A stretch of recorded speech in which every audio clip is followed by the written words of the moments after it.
I'm coming in there, and I'm gonna skin every last one of you! Come on, man. They ain't going nowhere. We got other shit to deal with. You hear that? I gotta go take a little walk, but I'll be back.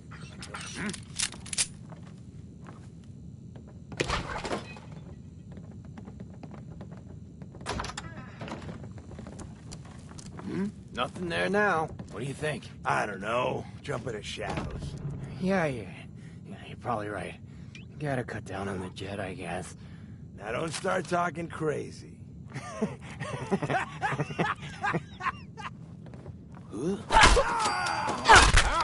Found you, sorry ass!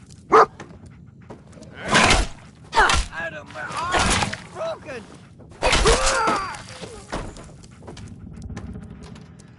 Come on.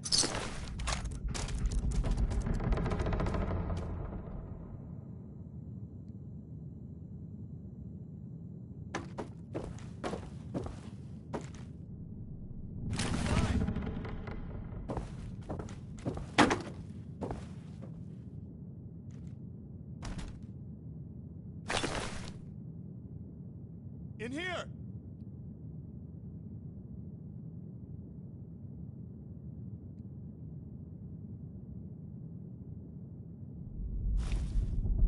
Let's go!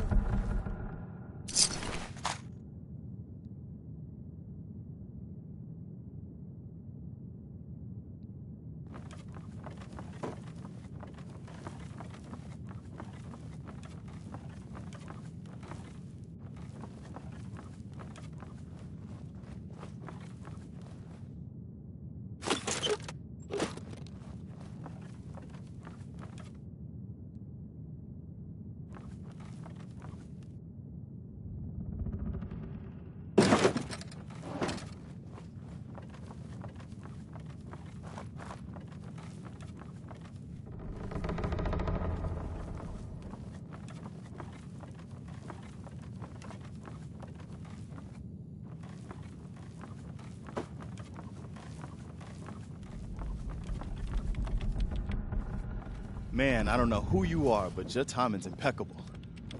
Preston Garvey, Commonwealth Minuteman. Nah, that ain't it.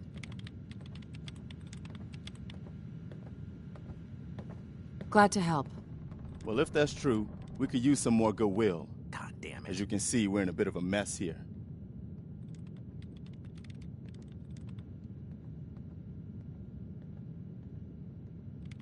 Maybe? Nope. Please, go on. A month ago, there were 20 of us. Yesterday, there were 8. Now we're 5. First, it was the ghouls in Lexington, and now this mess.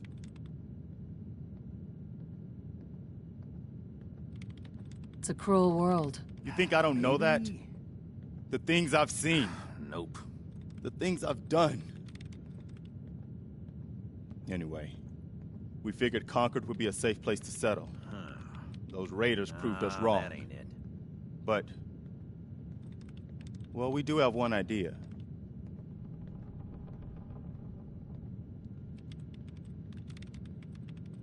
Well, let's hear it. Sturgis, tell her.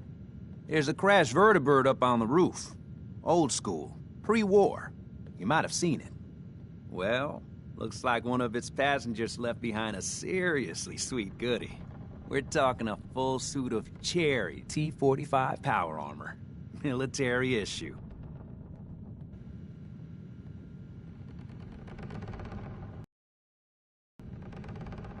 I like it. Yeah, I thought you might. Protection with an added bonus. Get the suit. You can rip the minigun right off the vertibird.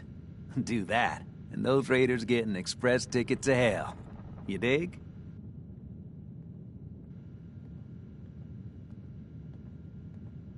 Minigun. Now we're talking. I know, right? Only there's one hitch. The suit's out of juice. Probably been dry for 100 years. It can be powered up again. But we're a bit stuck.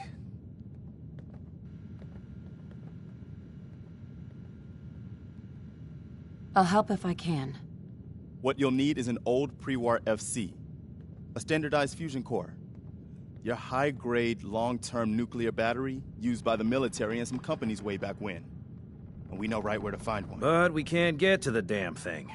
It's down in the basement, locked behind a security gate. Look, I fix stuff. I tinker. Bypassing security ain't exactly my forte.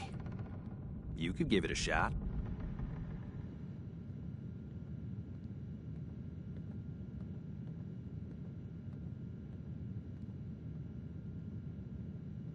Actually, I already grabbed the fusion core. We're set. Well, all right. Maybe our luck's finally turning around.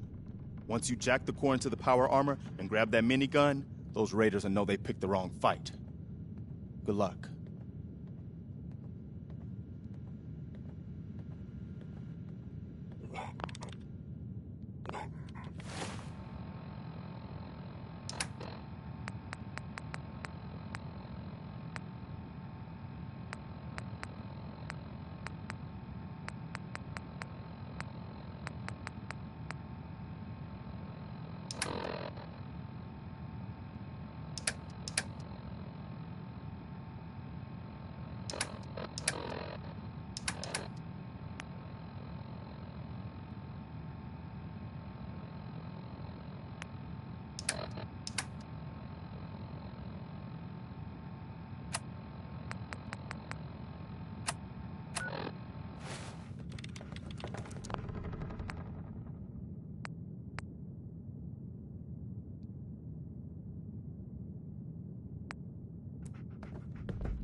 You're not what I expected, yes.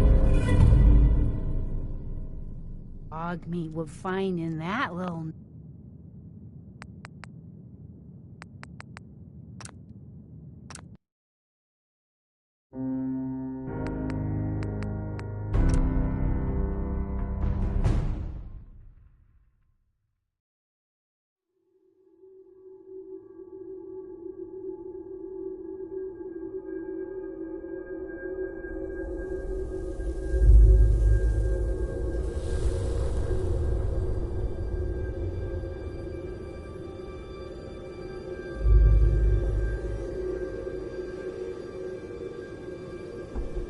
War.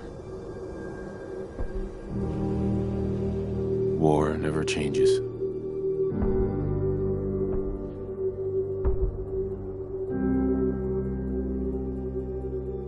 In the year 1945, my great-great-grandfather, serving in the army,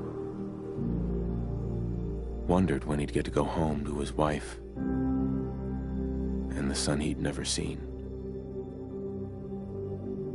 He got his wish when the U.S. ended World War II by dropping atomic bombs on Hiroshima and Nagasaki. The world awaited Armageddon. Instead, something miraculous happened. We began to use atomic energy not as a weapon, but as a nearly limitless source of power. People enjoyed luxuries once thought the realm of science fiction. Domestic robots, fusion-powered cars, portable computers. But then, in the 21st century, people awoke from the American dream. Years of consumption led to shortages of every major resource. The entire world unraveled. Peace became a distant memory. It is now the year 2077. We stand on the brink of total war. And I am afraid. For myself, for my wife, for my infant son. Because if my time in the army taught me one thing,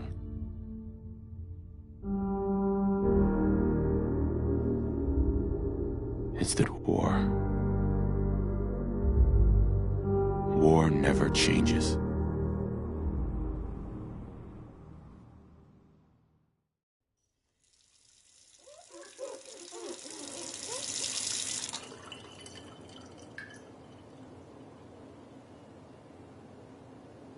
War never changes. You're gonna knock him dead at the Veterans Hall tonight, hun. You think? Absolutely. Now get ready and stop hogging the mirror. Right.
Hey, my turn, big guy.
Let me just slide in here.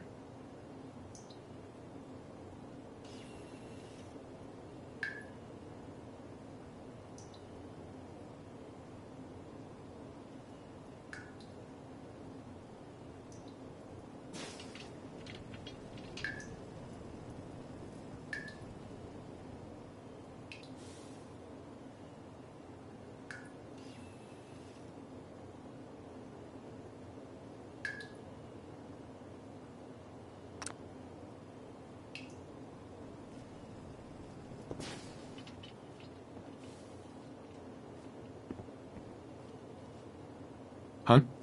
Why don't you see if breakfast is ready?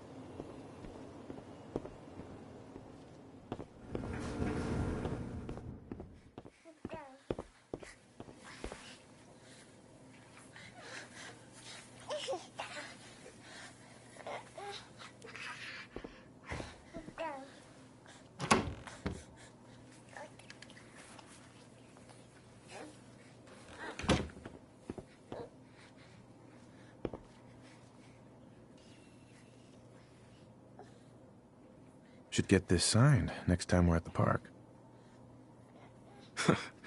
He'll either be great at spelling or great at smashing blocks together. To think, one day he's gonna learn how to drive. Wonder what Sean will grow up to be.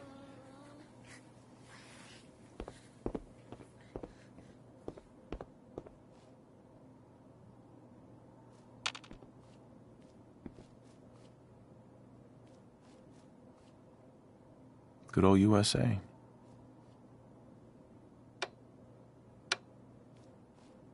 We really need to get those vacation photos developed.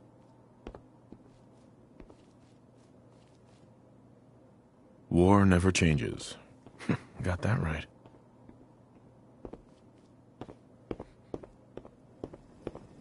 Ah, good morning, sir. Your coffee. 173.5 Sugar bombs. 100% daily value of sugar. Perfection. Ah, Thanks, Cosworth. of course, sir. Grognak the Barbarian and the Jungle of the Bat Babies. My favorite. More of the same. Now, who left those here? It's a little early to be drinking.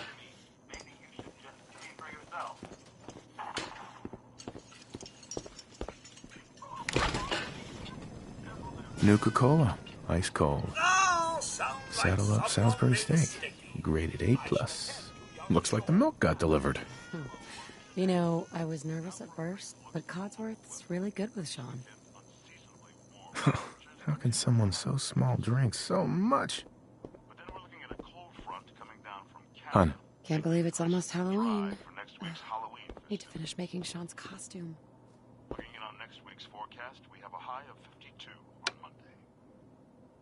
It also appears our troops stationed overseas are experiencing some unusual weather as well. On the island of Mamba Jau, the nights are cold, unseasonably so for Southeast Asia. But for the 5th Infantry, that's as comfortable as an autumn jamboree. All the easier for our mechanized Hellcat. Can you get that? It's probably that salesman. He comes for you every day. Good morning! Vault-Tec calling. Something that is unquestionably, inescapably American. I'm referring, of course, to our great national pastime, baseball. This afternoon, right here in the city, Boston's swatting Sultans will swing for the fences.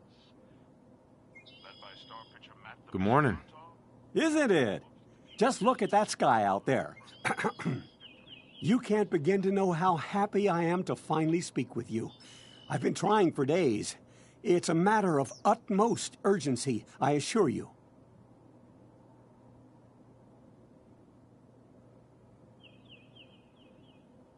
What's so important? Why, nothing less than your entire future. If you haven't noticed, sir, this country has gone to heck in a handbasket. If you'll excuse my language. The big kaboom is... It's inevitable, I'm afraid, and coming sooner than you may think, if you catch my meaning. Now, I know you're a busy fellow, so I won't take up much of your time. Time being a precious commodity. I'm here today to tell you that because of your family service to our country, you have been pre-selected for entrance into the local vault. Vault 111.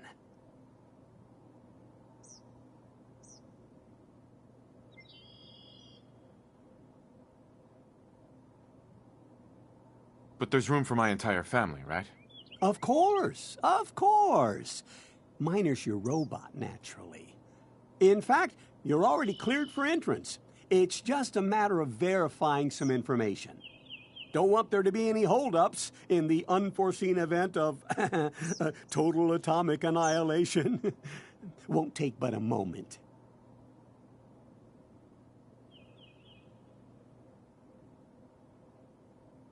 Tell me more about this vault. Oh, it has all the amenities of the modern home, I assure you. Not to mention total protection from nuclear radiation and hostile mutants. A better future underground. It's not only our mission, it's our passion.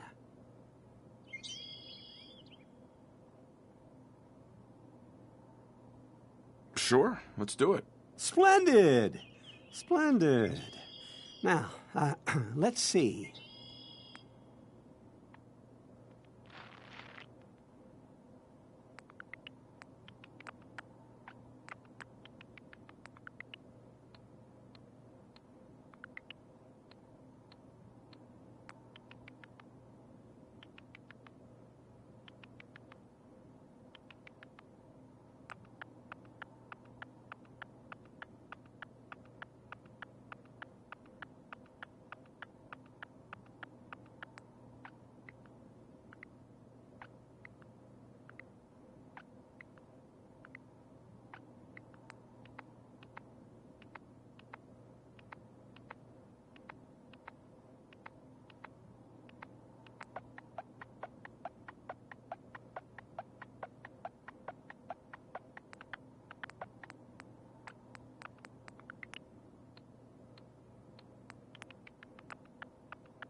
Wonderful.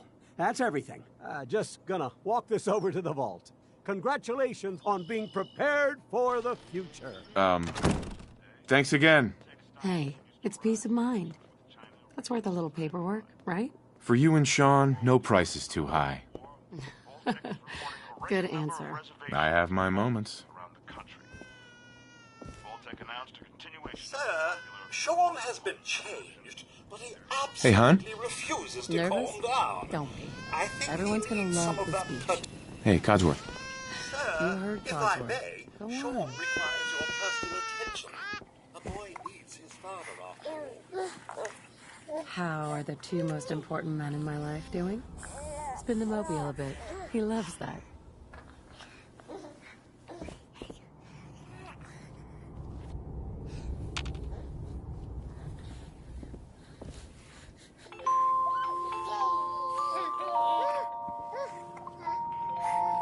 Hey, how's my little guy?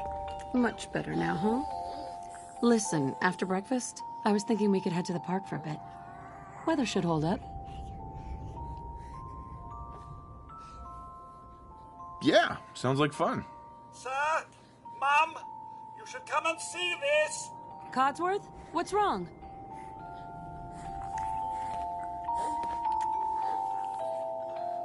Hey, hon. What's wrong with Codsworth? Followed by flashes, blinding flashes. Sounds of explosions. We're trying to get confirmation. Hey, We Codsworth. seem to have lost contact with our affiliate stations. We do have coming in.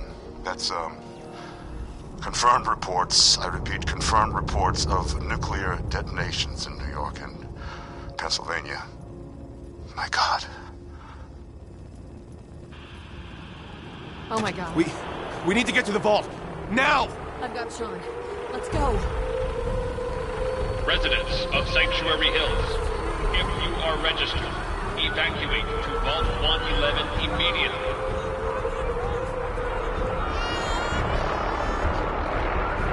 This way, all vault participants.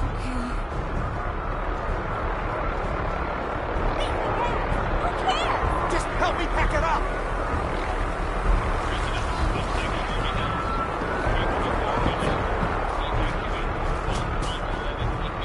If you're in the vault program, head to the gate. That's absurd! I Not am on the vault list. tech. You don't get I'm in. going in. You can't stop me! Okay. I'm reporting this! If you're in the program, step forward. Otherwise, return. We need to get in. We're on the list. Infant, adult male, adult female. Okay, go ahead. Thank you. Good luck, ma'am. And God help us all. You two, follow me. Come on. What's gonna happen to all those people We're outside the doing gate? everything we can. Now keep This way. moving.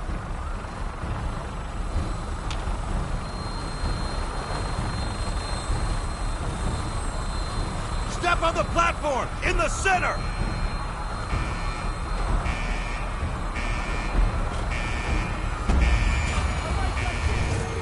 Almost there. We're gonna be okay. I love you. Both of you. We love you too. Oh my god! Hold on. They move faster. Oh god! Oh god! Oh god!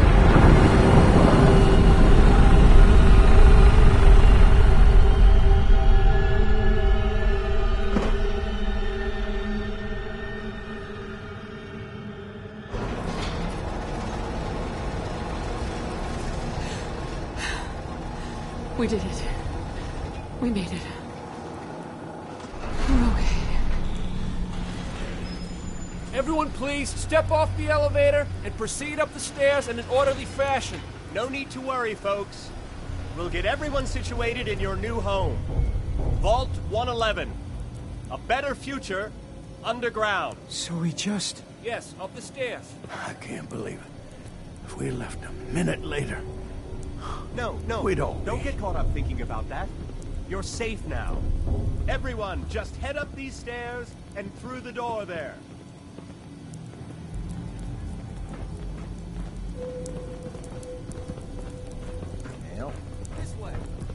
Vault Tech is here for you. All new residents. Mail. Step over to the table. Hey. Hello there. Okay, welcome. Pick up a suit right over there. Here you are. Head down the hall there. Thanks. What now? Just follow the doctor here. He'll show you where to go. All right, you three. Follow me. See? This is our new home. Oh, you're gonna love it here. Our home. This is one of our most advanced facilities. Mother and father down. Not that the others aren't great, mind you. How What if they long didn't do you make think we'll be down here? I know this is. Oh, we'll be going over all that in orientation. Just checking everything else Vault is is designed to be fashionable as well as comfortable. prepared for the future, right?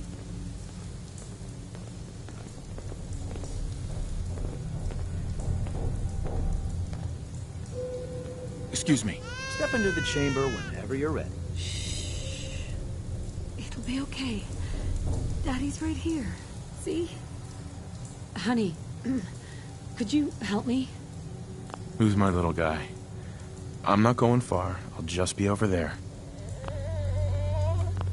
There he is, see? Daddy's not going far. All set? Hey, hon. Just Go step ahead. inside. I Put on your coat suit. want to give Sean a moment.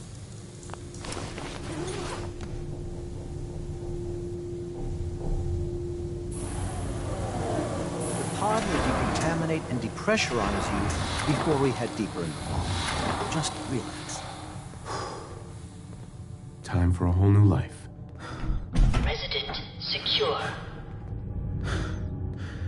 Occupant vitals normal. Procedure complete. In 5, 4, 3, 2, 1.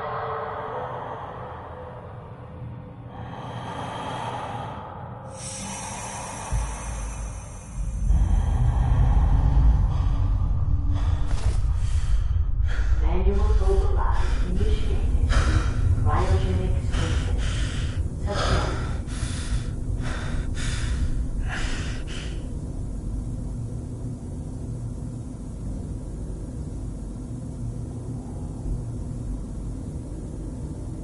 This is the one. Here. Open it.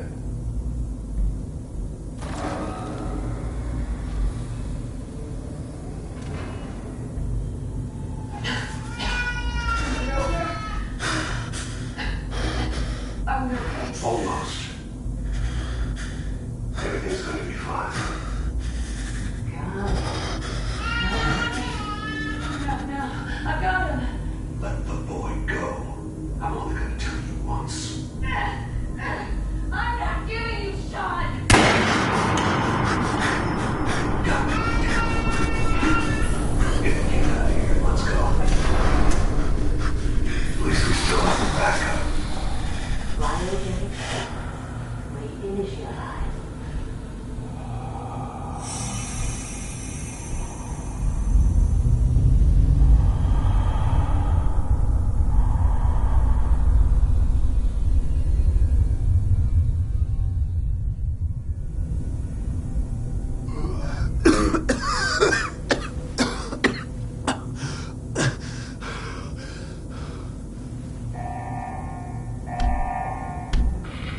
Cryogenic array.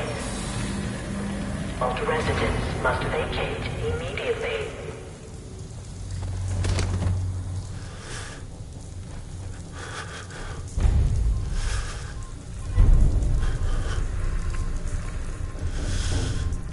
Come on! There has to be a release! Come on, come on, come on! Oh, God! All vault residents must. I'll find who did this. And I'll get Sean back. I promise.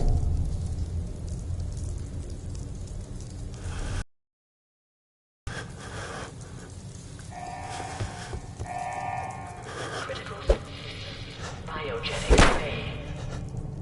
All vault residents must vacate.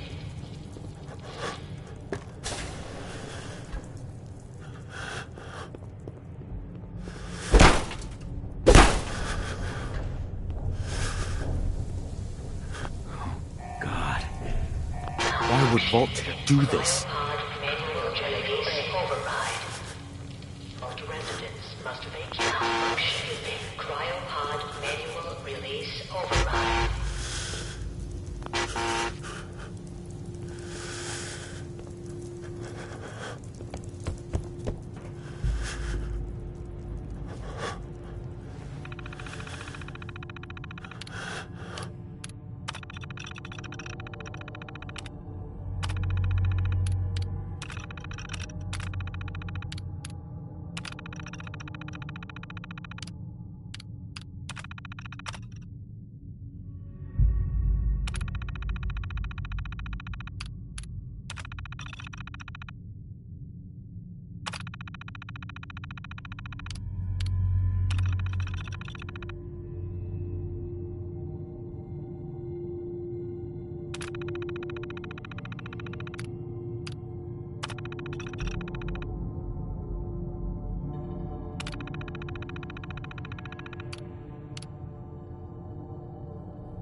Can't be the only one left. Malfunction in Hello? cryopod manual release Anyone? override. God. Oh, God. Malfunction in cryopod manual release override. Dead. Malfunction in cryopod manual release override.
Malfunction in emergency exit door override. Please contact your Vault-Tec maintenance representative for service.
Giant roaches?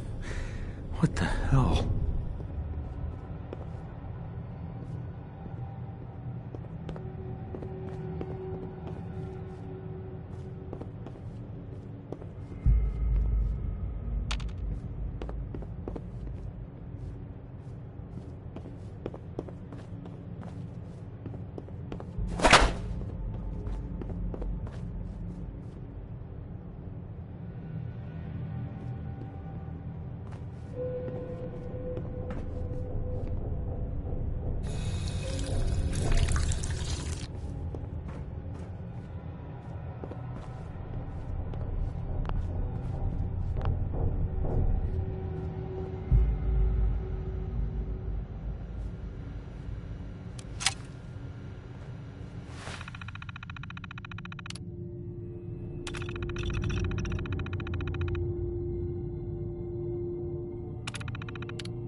Where is everyone?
Nice.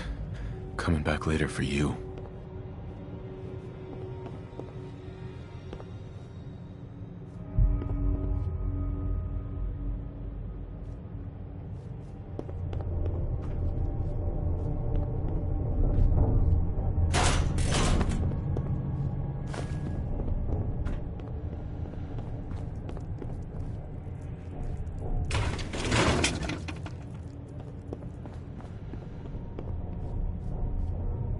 Lock's really strong.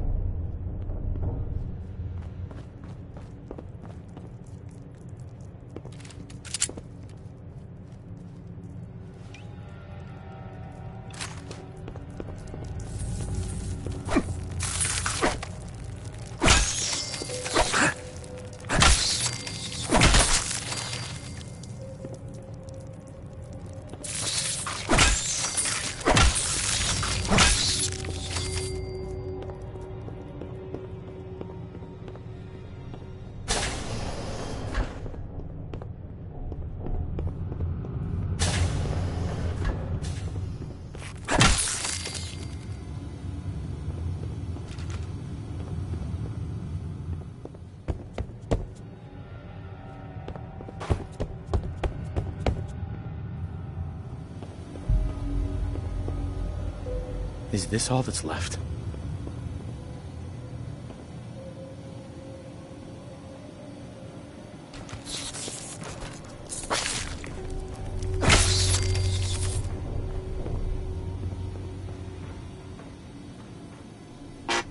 Pip-Boy interface required to activate vault door cycling sequence. Have a nice day.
Vault door cycling sequence initiated. Please stand back.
Enjoy your return to the surface, and thank you for choosing Vault-Tec.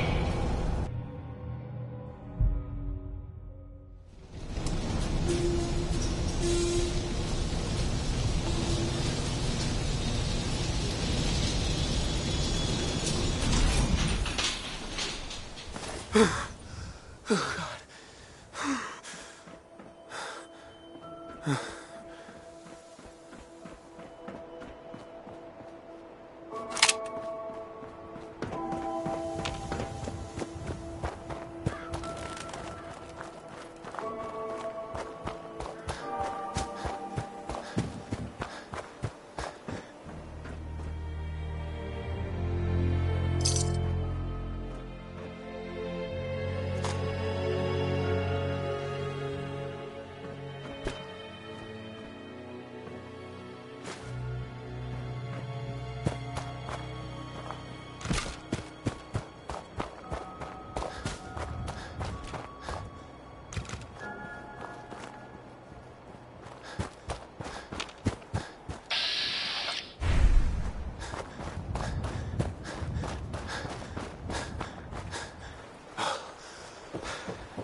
Yes.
As I live and breathe. Leaving? So soon? Was it something? Nice.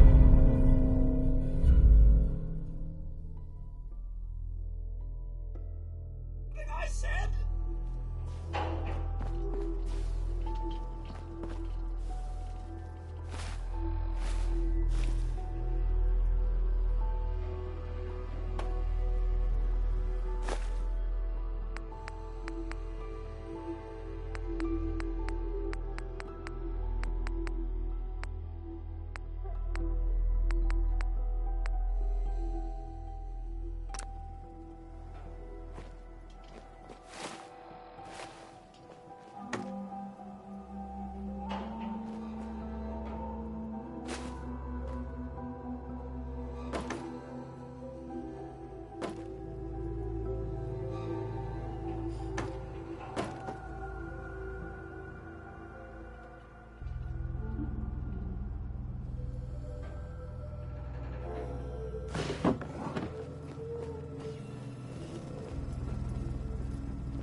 Hey, Codsworth. Sir? Oh, just tending the garden, sir. Though it is hard to be a green thumb when you lack the requisite digit, I'm afraid.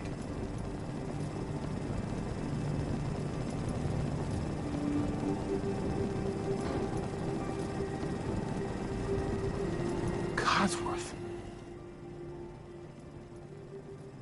What happened to the world? The world, sir? Well, besides our geranium still being the envy of Sanctuary Hills, I'm afraid things have been dreadfully dull around here. Things will be so much more exciting with you and Mrs. back. Where is your better half, by the by?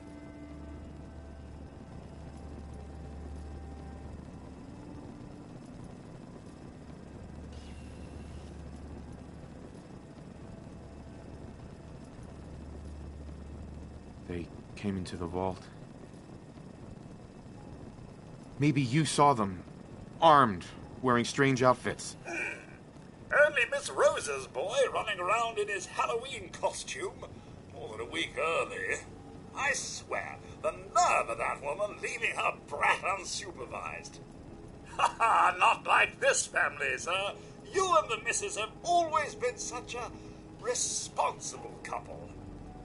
Where is she, by the by?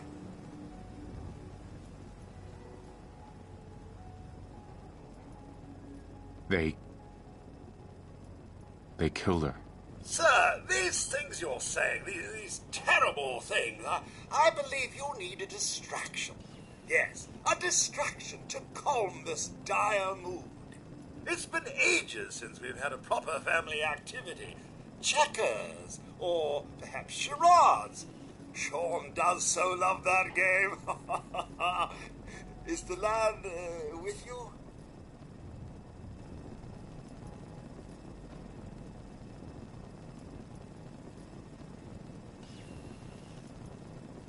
Sean's been kidnapped.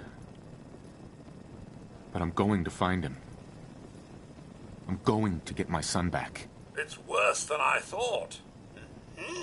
You're suffering from hunger-induced paranoia. Not eating properly for 200 years will do that, I'm afraid.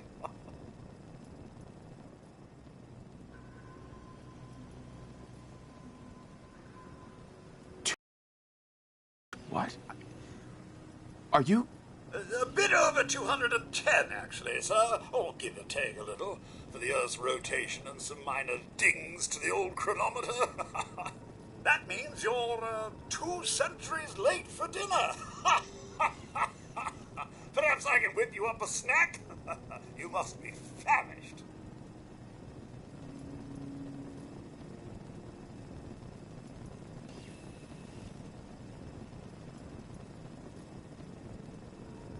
Codsworth, you're acting a little bit weird. What's wrong? Oh, sir, it's been just horrible. 2 centuries with no one to talk to, no one to serve. I spent the first 10 years trying to keep the floors waxed, but nothing gets out nuclear fallout from vinyl wood. Nothing! And don't get me started about the futility of dusting a collapsed house. And the car! The car! How do you polish rust?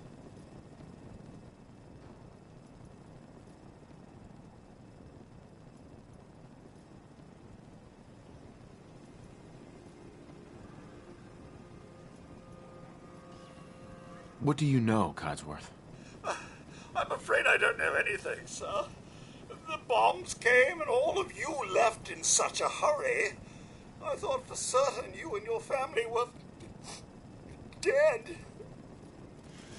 I did find this holotape. I believed the missus was going to present it to you as a surprise. But then, well, everything happened.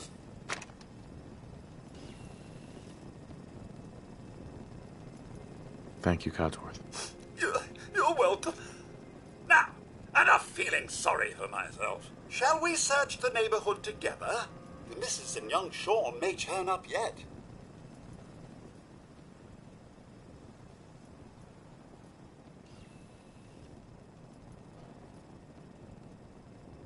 Have you seen anything dangerous? Oh, just the usual, sir.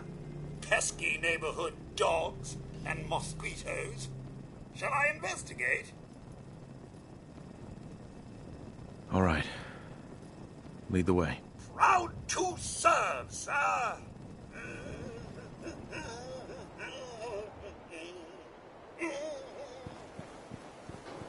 Come on, sir, we can take them.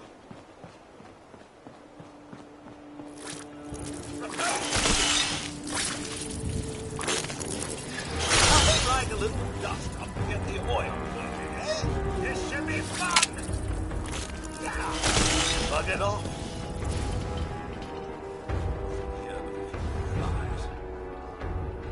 Wait.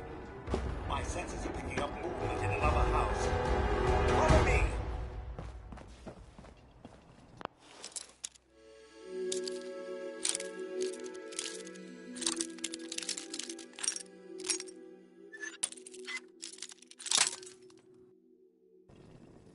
If I only had a bobby pin. What's all this?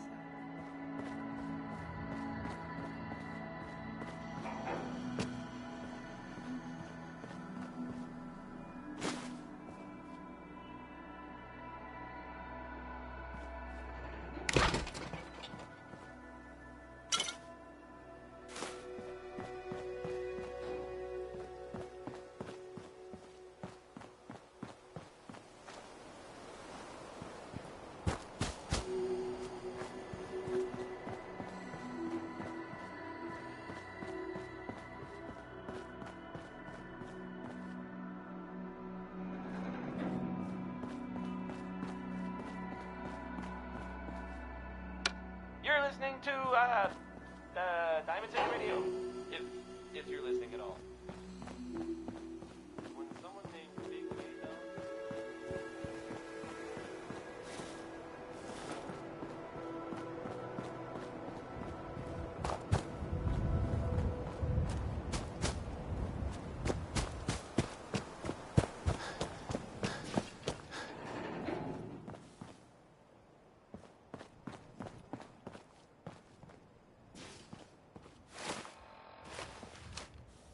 Out of bobby pins.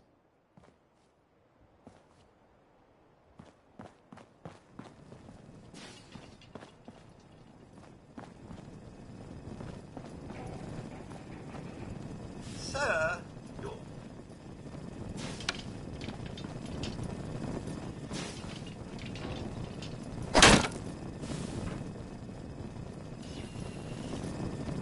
Codsworth. Sir, the Mrs. and young Sean, they aren't here.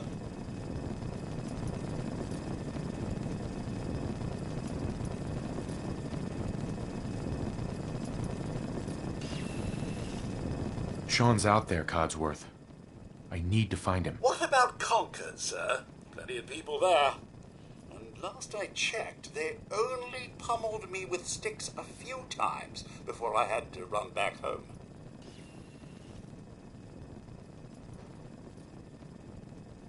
There's still people alive in Concord?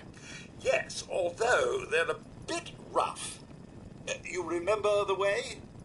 Just across the southern footbridge, out of the neighborhood and past the Red Rocket Station? I shall remain here and secure the home front.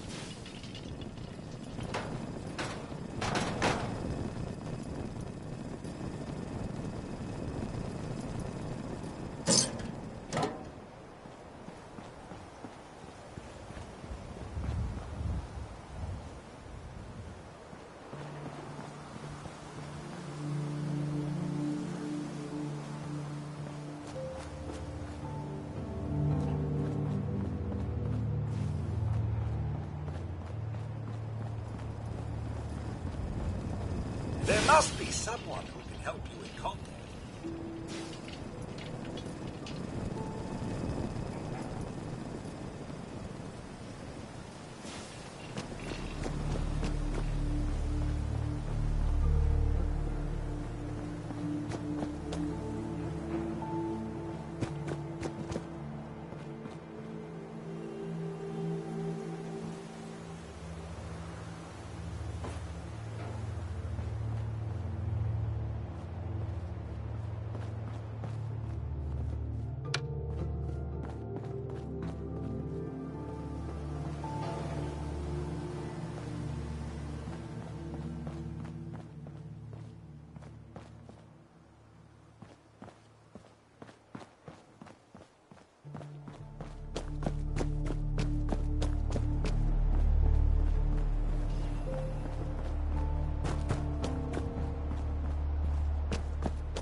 Hey, boy. What are you doing out here all by yourself?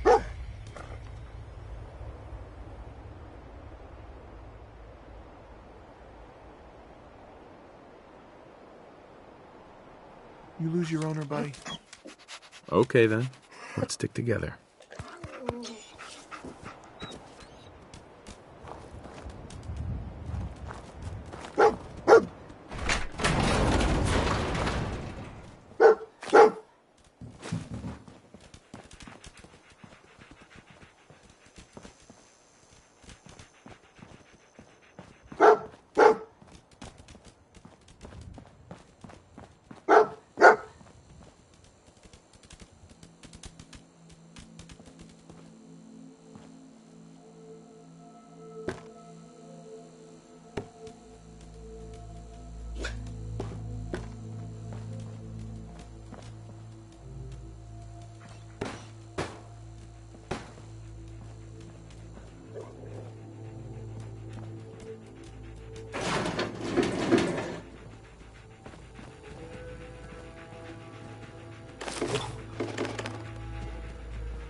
Don't think I can pick this.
We need help. Can we get a vault dweller? What are you going to do in that stupid jumpsuit? Bleed to death? And it's angry.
You plan on dying today? No? Then move it.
Up here.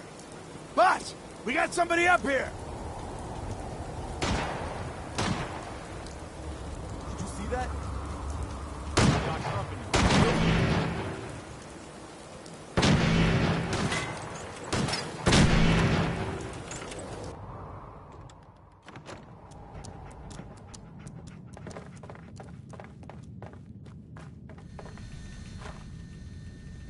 Don't think I can pick this.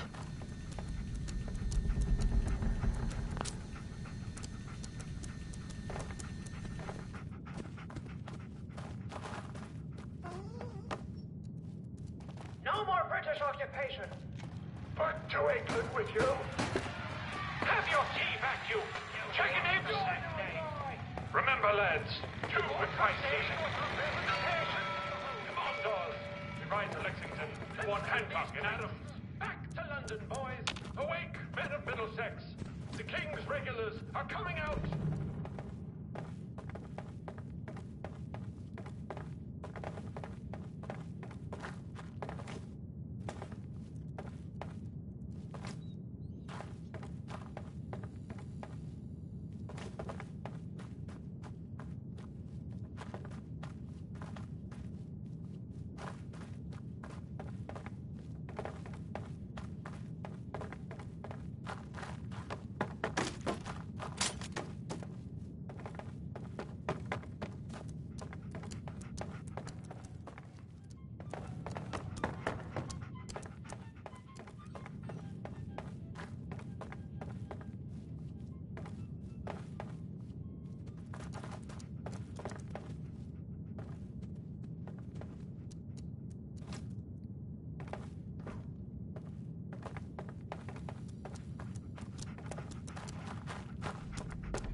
Now look who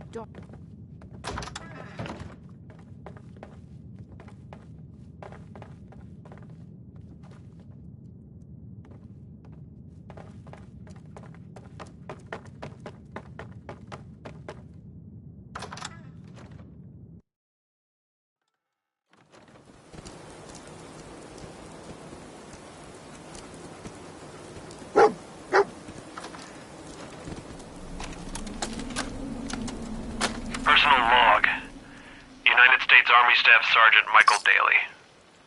This past Saturday, October 23rd, while en route to West Stockbridge, a vertibird crashed into the roof of this museum. The cause? EMP following nuclear detonation. Several, in fact. From the intel I've gathered, this was a global event. The co-pilot was killed on impact. Pilot died of his injuries a day later. Day after that, Flaherty and Canaway were shot by some scared, desperate survivors. Then Brzezinski took off running. Haven't seen him since.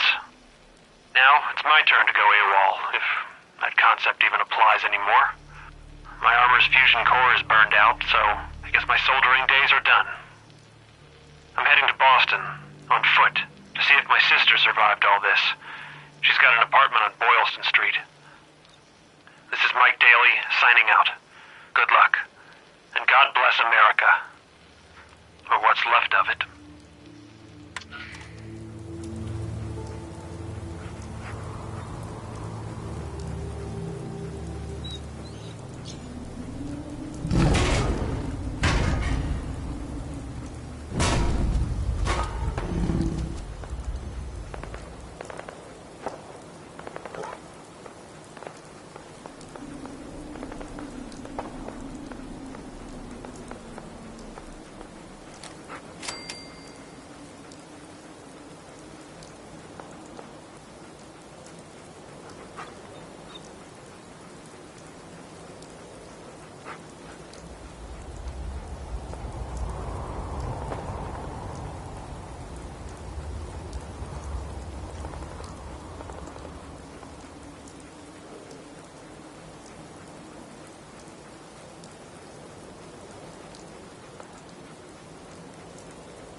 rookie.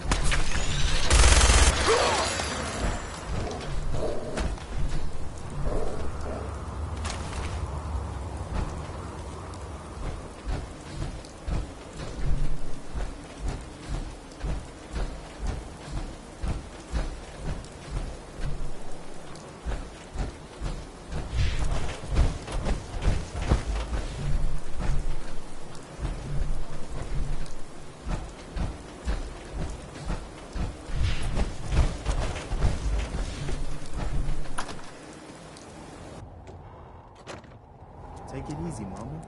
You okay? I'm fine, Preston. Quit fussing. That was a pretty amazing display. I'm just glad you're on our side.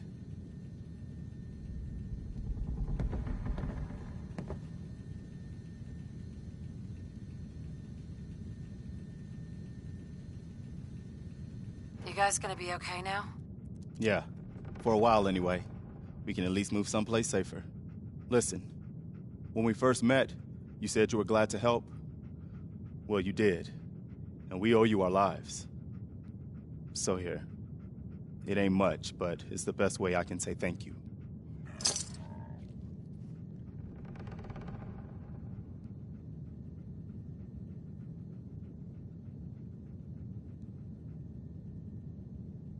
You're welcome. Anytime. Well, since you say that, maybe you'll come to Sanctuary with us. We could use your help getting settled there.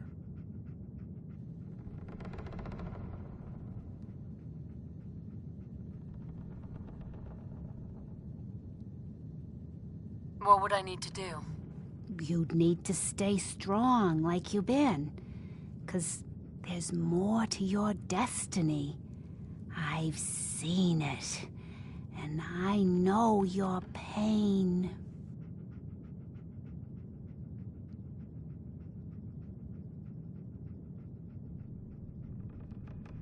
My destiny? What do you mean? You're a woman out of time, out of hope. But all is not lost. I can feel your son's energy. He's alive.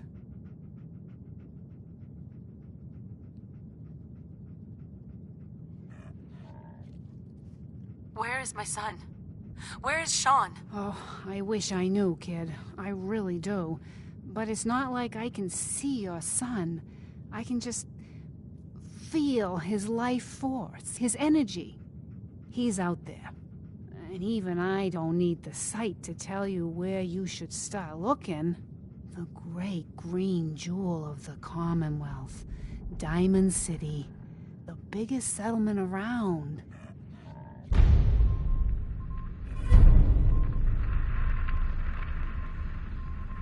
What's in Diamond City? Is Sean there? Look, kid, I'm tired now. Maybe you'll bring me some chems later. The sight will paint a clearer picture. No, Mama Murphy, we talked about this. That junk. It's gonna kill you. Oh, shush, Preston. We're all gonna die eventually. We're gonna need the sight. Hey there. And Sounds our like new you better friend get going here, to Diamond she's City. Gonna need it too. Now let's get going. Sanctuary awaits. All right, folks. Thanks to our friend here, it's safe to move out. We're heading for that place Mama Murphy knows about. Sanctuary. It's not far. She knows about it? You mean she had one of her visions while she was stoned out of her gourd? And now you want us to just head out on another wild goose chase based on no better plan than Mama Murphy saw it? It can Oh, hardly hold turn on, out hold any on. worse than... Everybody just take it easy. We're all in this together, right? So, Marcy, you got a better idea of what we should do next? Anybody? Well then, Sanctuary it is. Let's just hope it lives up to its Ma'am. name. Get going. Diamond Come on, City's June, it's where time you to go. need to head. Okay.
Who's excited for Fallout Season 2 going to New Vegas?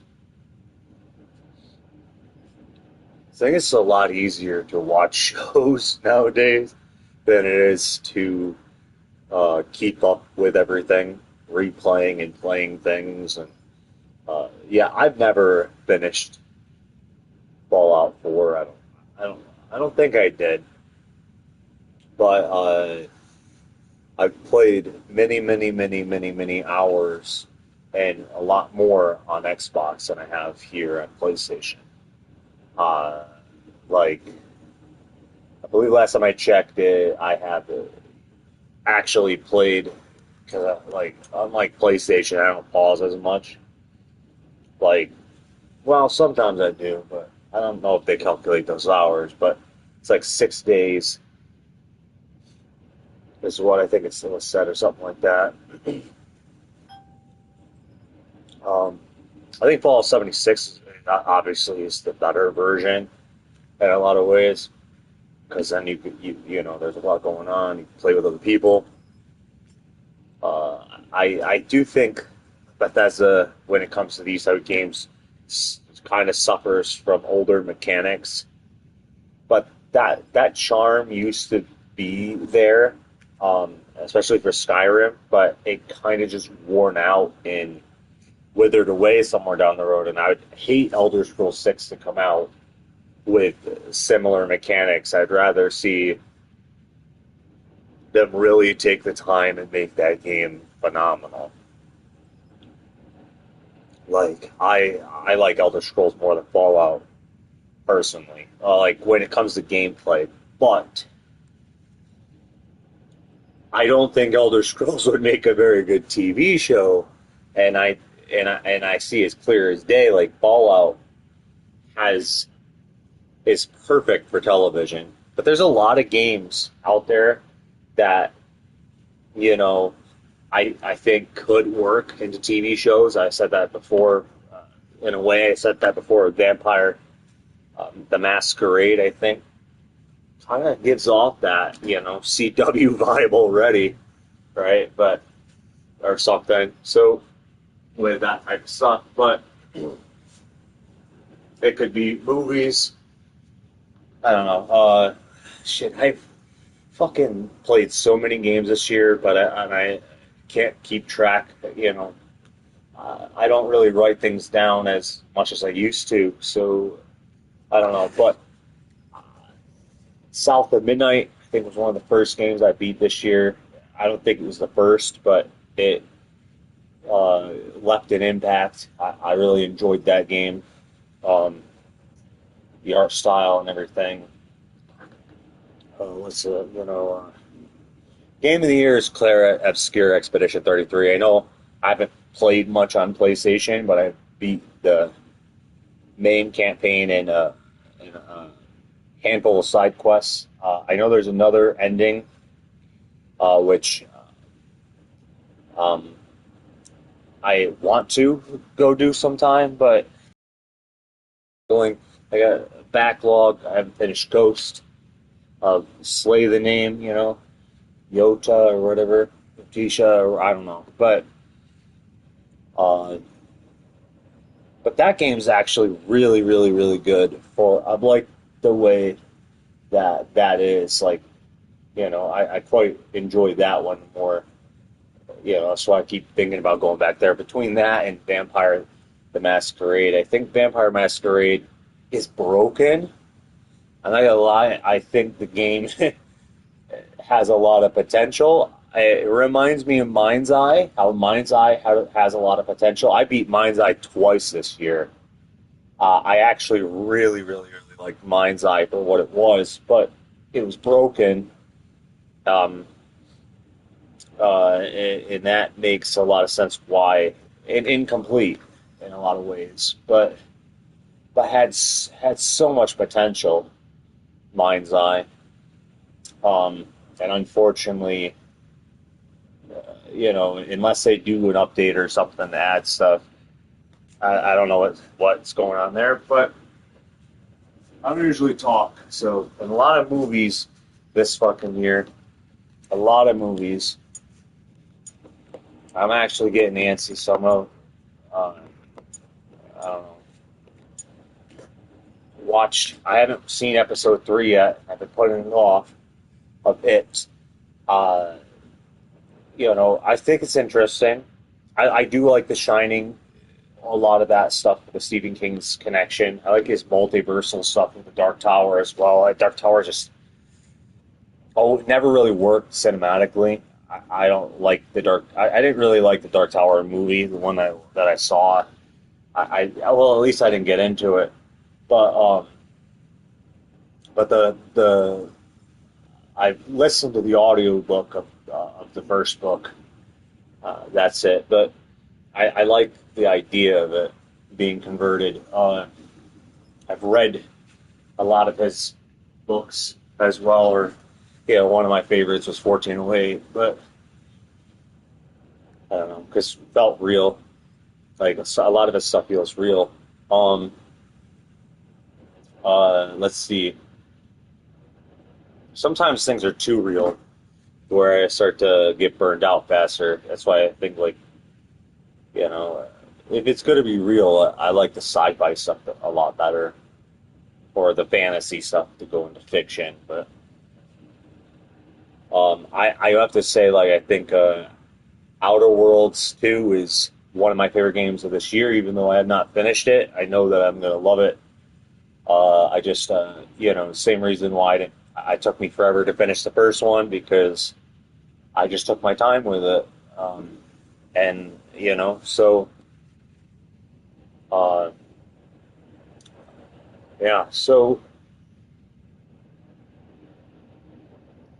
played a lot of games, and beat a lot of them this year as well.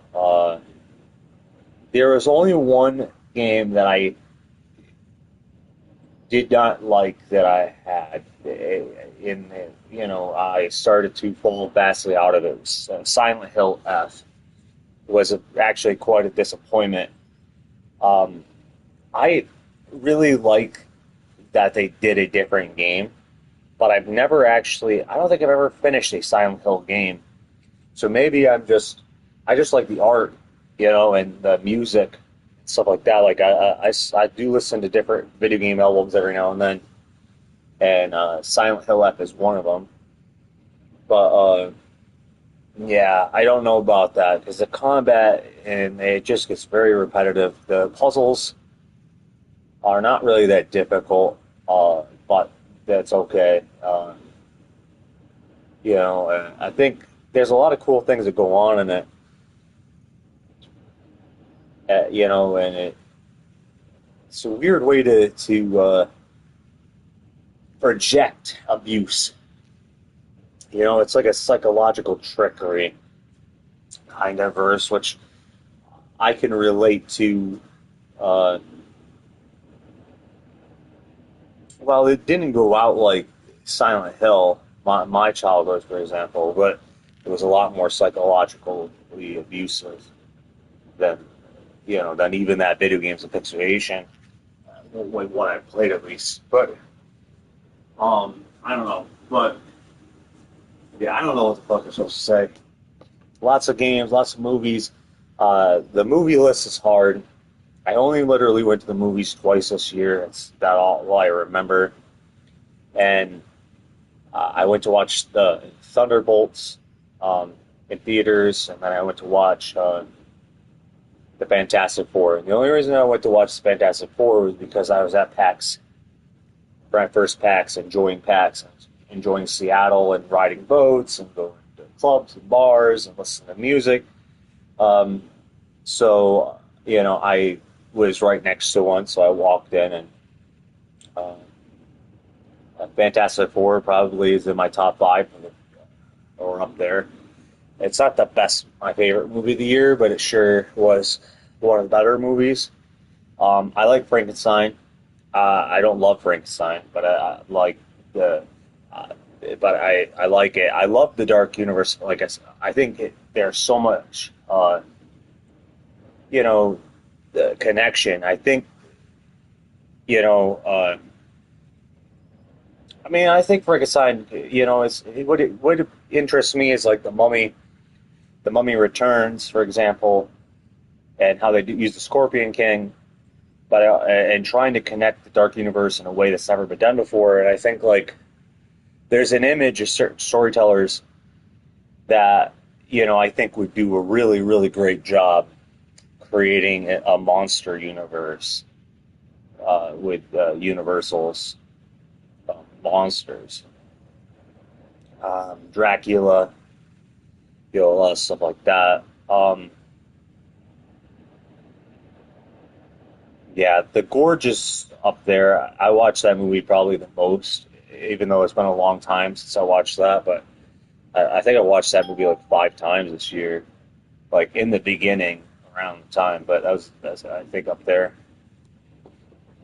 I don't know if I'm going to the movies. You know, in my vision, in my dreams, whatever you want to call it, you know, I don't really need to go see Wicked for Wicked to succeed. I see Wicked's going to succeed. I see Avatar's going to succeed. They're going to go up there at the best. I do think Avatar is going to probably come in, you know, on top of all of everything, and I might, you know, overpass others. But I do see a trend of people going less to movie theaters too, so I don't know. It'll be interesting to see the numbers for such a, you know, a visually, something that really goes out with visuals. So let's put it that way, with like, you know, graphical designs and world building, and you know, it's not like, you know, how Oz has a world inside a world. Oz is going to be, you know, something a little more familiar that people are going to go to. I think Avatar Fire and Ash is going to be something that, if people want something new, you know, that type of stuff. But I think they're going to be very popular both. There was a lot of movies that came out this year, and I've seen so many, and I know I post probably more horror stuff than anything, but I don't just watch horror movies. But yeah, so I don't know. I did watch The Black Phone too.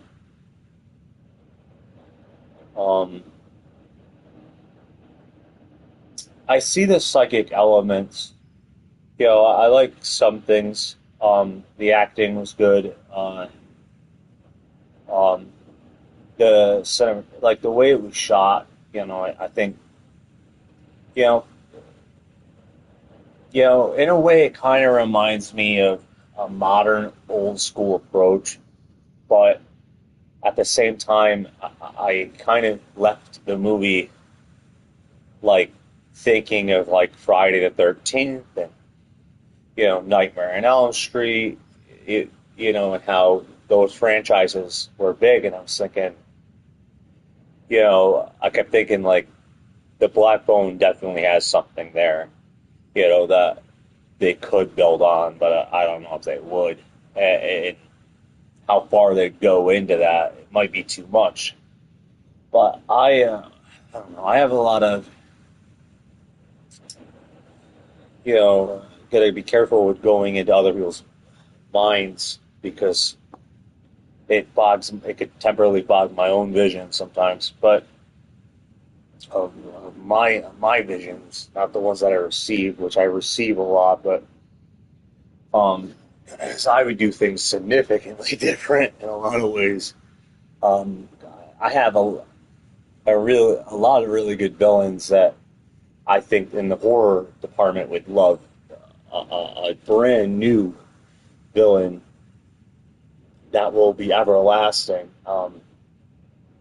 And you know, I kind of think sometimes of like, you know, even though I wasn't in the 80s physically, right? But how they had like Friday the 13th like almost every year, you know, and, you know, I I still think, like, if I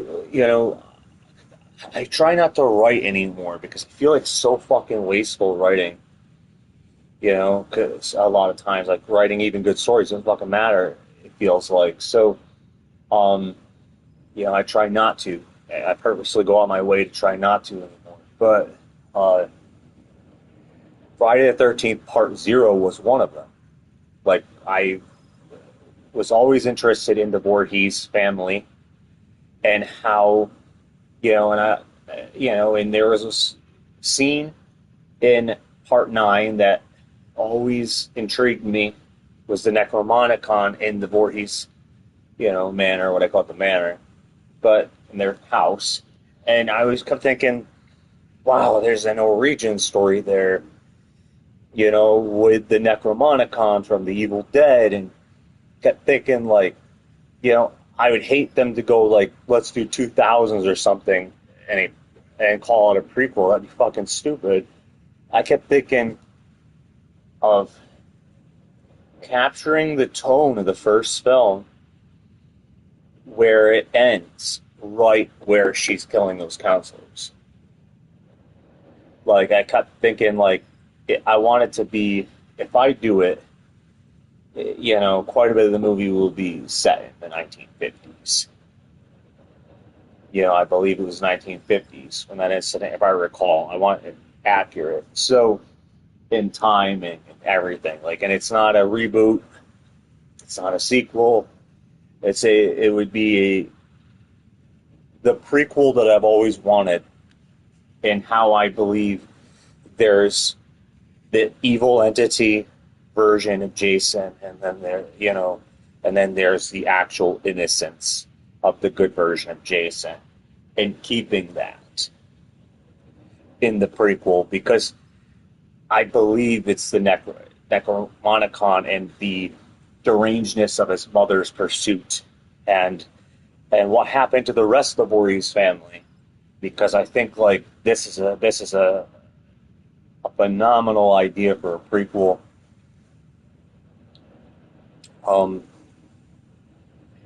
I think you could spend more time with it if it's a series. I mean, it'd probably only be like 2 seasons. It's long if it was a series, but you could spend more time with that. But that way, but at the same time, I think, like, there's an essence, a vibe that screams that this should be,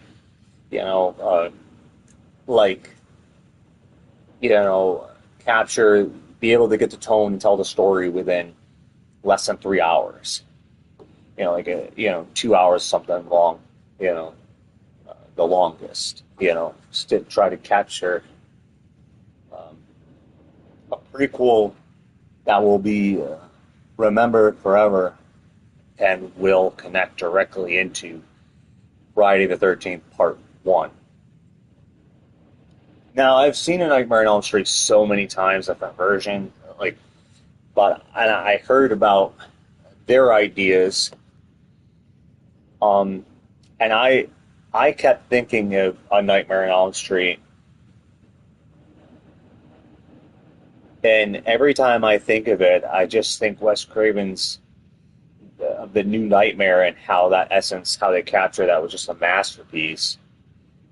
So I don't think it has much more, to go on, except for, I wouldn't say a prequel. I would say, if anything, it's the essence of all the films and doing something with the entity itself, where if it is a prequel, it's also reflective towards, a lot. I think I can see a prequel, where it blends the character of Freddy and the entity itself, so that I think it's more of.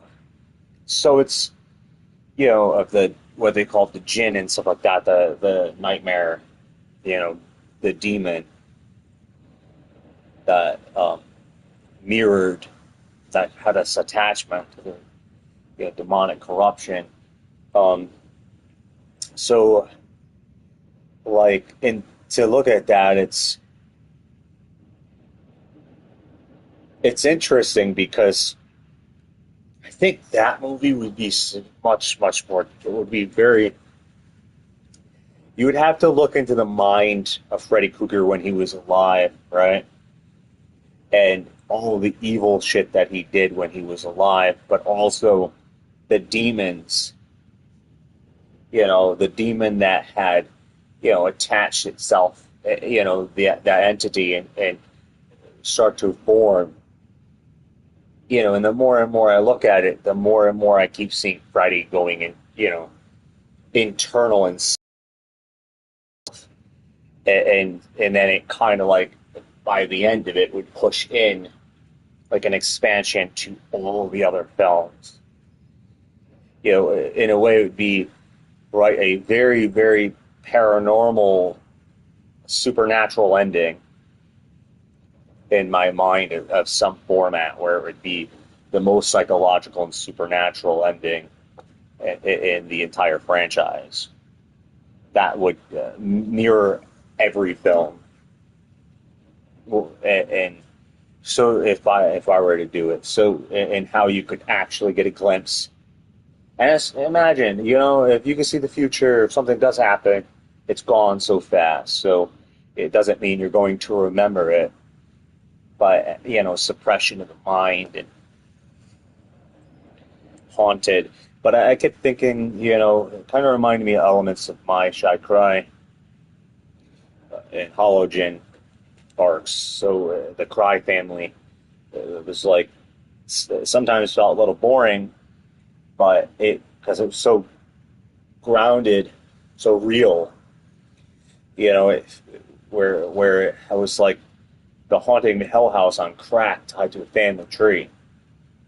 Where people are haunted by their futures or the future of another spirit, and how, a character can die in the future, come back to haunt, and then also haunt before they're born. This timelessness to haunting was one of the key elements to what I called, Shy Cry at the time, at the suppression, of not really knowing, but also knowing and seeing, and characters like Halogen who, really reminded me of what it's like to be spiritually in tune, but also in his own head. So in trying to, break destiny or what is, or change things. I always saw him as a kid, and then as Father Halogen as an adult, because there's a soldier, a mad kind of,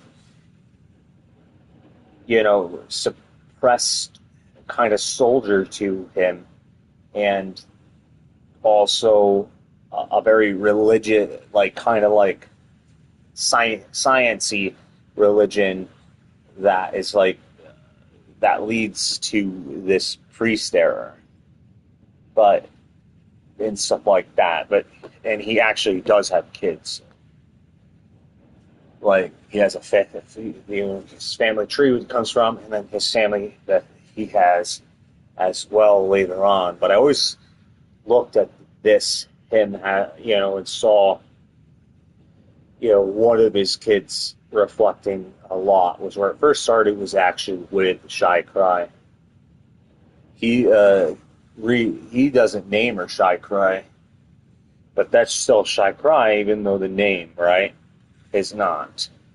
Whereas Ura Cry is what he names instead. But so when you look at all this, and it's the same person, Ura and Shy, but soul, but and how far one would go.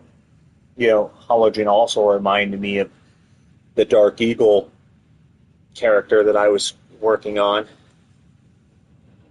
and which his name was, the Dark Eagle character actually was, his name was John Halo Taylor.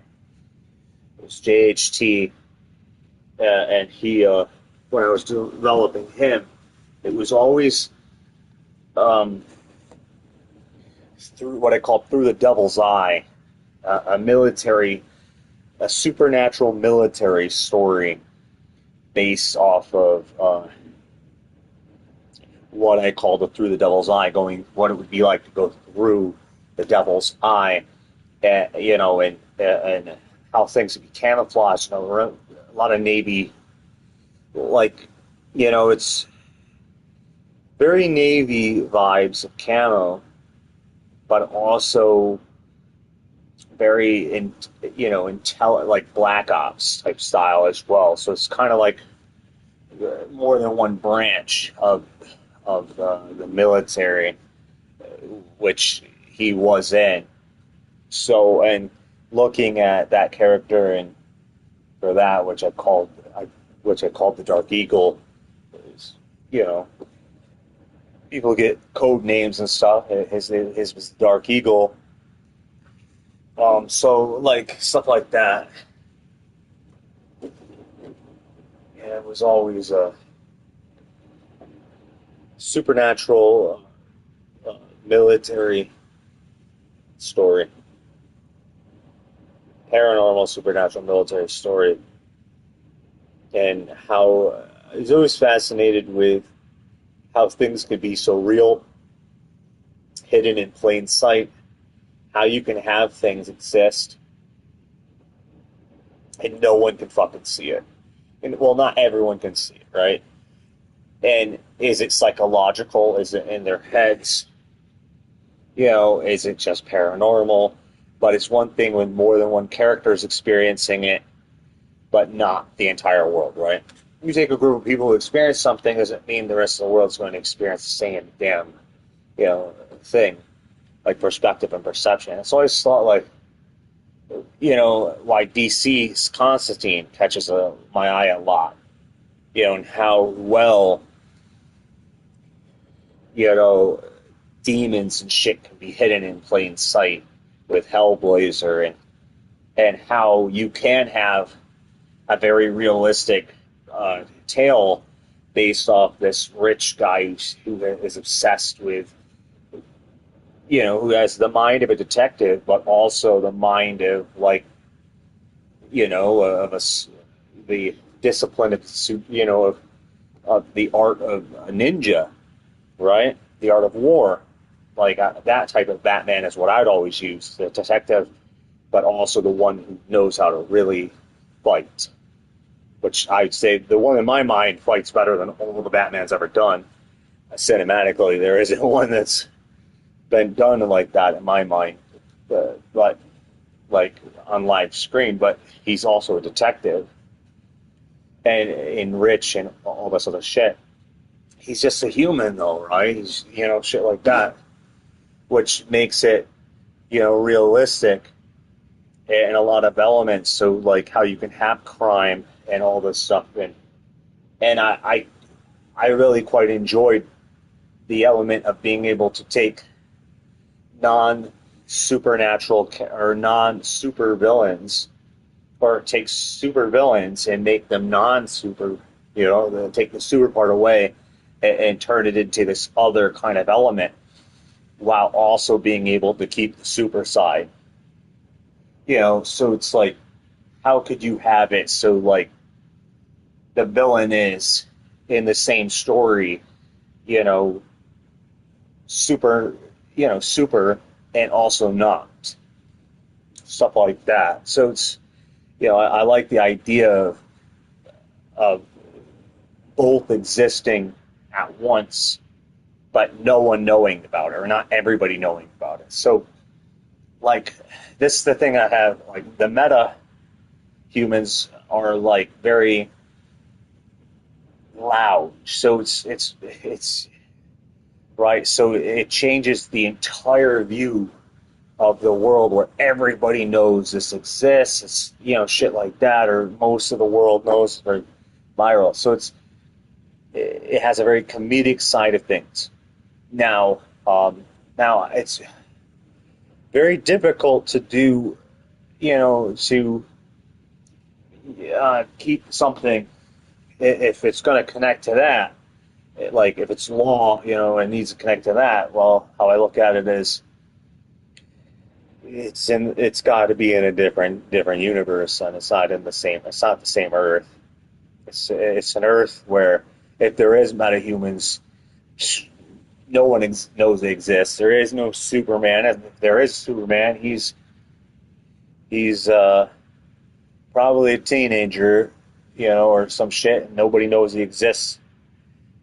You know, he's, you know, in my story. So if he even does exist, because I think like Batman's a lot older. So like the version, I don't know, but I think it's different. The tone's different. Hellblazer and Batman could work. It's so fucking weird. You ever watch just Dark Justice League? You know, there's certain things I like about it, but most of it is so awful. So, you know, it has shits all over itself at times. So it's, you know, it just, I don't know. But it has so much potential. I definitely wouldn't do it like that at all. I would, you know, my version would be, well, the thing about the Dark Justice League, you know, that's a whole different project. And that I would have to build into. You know, I do like the idea of what I used to joke about the dark side, like DC, like they call the secret society of villains. They're not so secret society of villains because they really freaking stand out. So they don't really, you know, it's how do you make it, you know, secret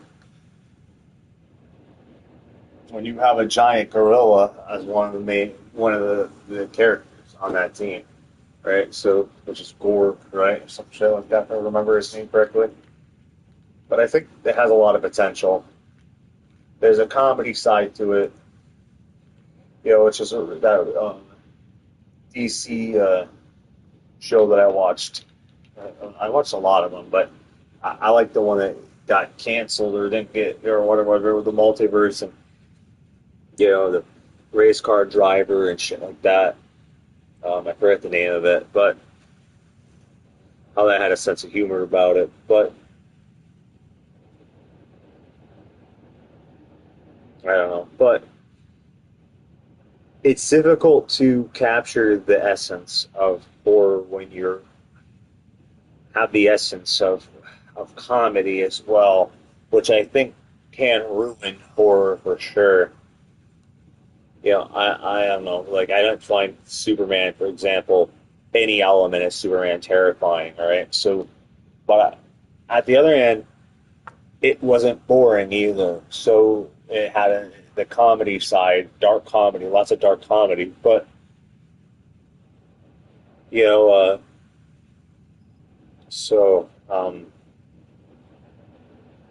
you know, stuff like that. So, you know, if you go back and watch the older Supermans, they're a lot more slower, a lot harder to go through. It took me years to finish them, you know, to watch them when I was younger, which I did watch them, but I used to fall asleep watching them. But I thought they were boring, to be honest, the old ones. But I don't know. But like, I don't know. But it's difficult. You know, when I first watched The Shining, I didn't appreciate it the first time I watched it. I didn't understand why it was so scary. I remember being a kid thinking, like, why is this scary? Like, I don't understand. You know, I was, like, bored out of my mind the first time I watched it. It's because you really need a mentality for The Shining. It's what it is. You know, because the way it was captured was not remotely, in the movie, the spirit stuff was not even close to remotely, the type of stuff that I experienced as a kid with paranormal. It was, it shares nothing in common, with what I experienced before then. So, if there is movies out there that can explain certain things, the closest that I could think of is it's a recent one. The Haunting of Hill House kind of vibe, where someone haunts themselves, and you get like stuff like that. But there's also that's not the most recent.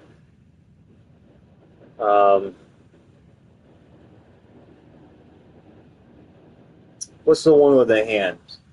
That hand, which that's not realistic. The hand thing is, but the where she comes from, or the dead come from, how they capture the darkness and how it comes through, like that's actually more realistic when in the visual capturing. And certain things about The Shining, I thought were very realistic, but you really had to. It takes your mind and makes you look at things differently. That's what The Shining does. That type of path. It's like taking telepathic abilities, calling them The Shining, stuff like that, and how it screams all that stuff, which I finished episode 3, which I find to be the most interesting part about it. Welcome to Derry, because Derry is in several Stephen King stories connected more and beyond, and this character who was killed in the movie The Shining, who lived in the book. So, is actually in it, which I think, like, and the puzzle part is easy to get obsessed about. It's that perspective of, like, getting and wanting things perfect. The moment something becomes a puzzle, it does have more expectations. I think there's a lot more expectations you take on the challenge of storytelling with puzzles, because it's you want it to fucking connect, and shit like that, and you need to make it connect and figure out how it's going to connect. And one error sometimes can ruin an entire film, so even if there's good captures, because it's so dependent on the story, on connecting to stories, right? So it's all about the stories. And when you go into puzzles, building a universe, it's why so many people make more mistakes, and why there is very few perfect, universes. Star Wars is definitely not perfect, but it sure in hell gets a lot of people. There's lots of errors, and mistakes and disconnectivity, and George would probably tell you himself. I don't know, but I've seen interviews where he confessed in his own mistakes and errors, but he always wanted to do it as a middle chapter and build around it. And sometimes I think when you do that, it's a great grasping point, great moneymaker, but it's also likely you're never going to finish it, as Star Wars has never truly been finished. It never began, because it jumped right into the middle chapter, right? So it's, and if you look at like when it comes to the stories, so I think like, the puzzle's a mess cinematically. Trying to connect it, to connect, for example, A New Hope into Revenge of the Sith even doesn't connect very well. It's like it doesn't exist. It's like the prequel trilogy, for example, is like its own thing, You know, because if you try to connect it with the other, it doesn't make any fucking sense. It's broken. So, and you're not going to be able to connect everything because the creators fucked up. They were imperfect. So, they were great on creating separate, because that's all. I look at the prequel, and I look at the prequel trilogy, and I look at the original trilogy, and I think, like, I just can't. I don't. That's its own thing. This is its own thing, because you try to connect them, it doesn't make any fucking sense. It's so broken. You know, from the moment they leave off on something to the next, it's just, I don't know, it just seems so off-putting.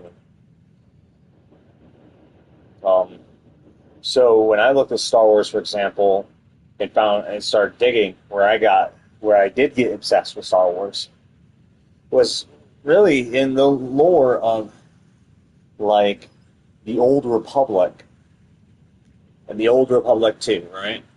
So, and looking at characters like Agenta Paul, the Legend of Revan, you know, shit like that. I was like, damn, those are far fucking more interesting characters than all the Skywalkers combined as characters.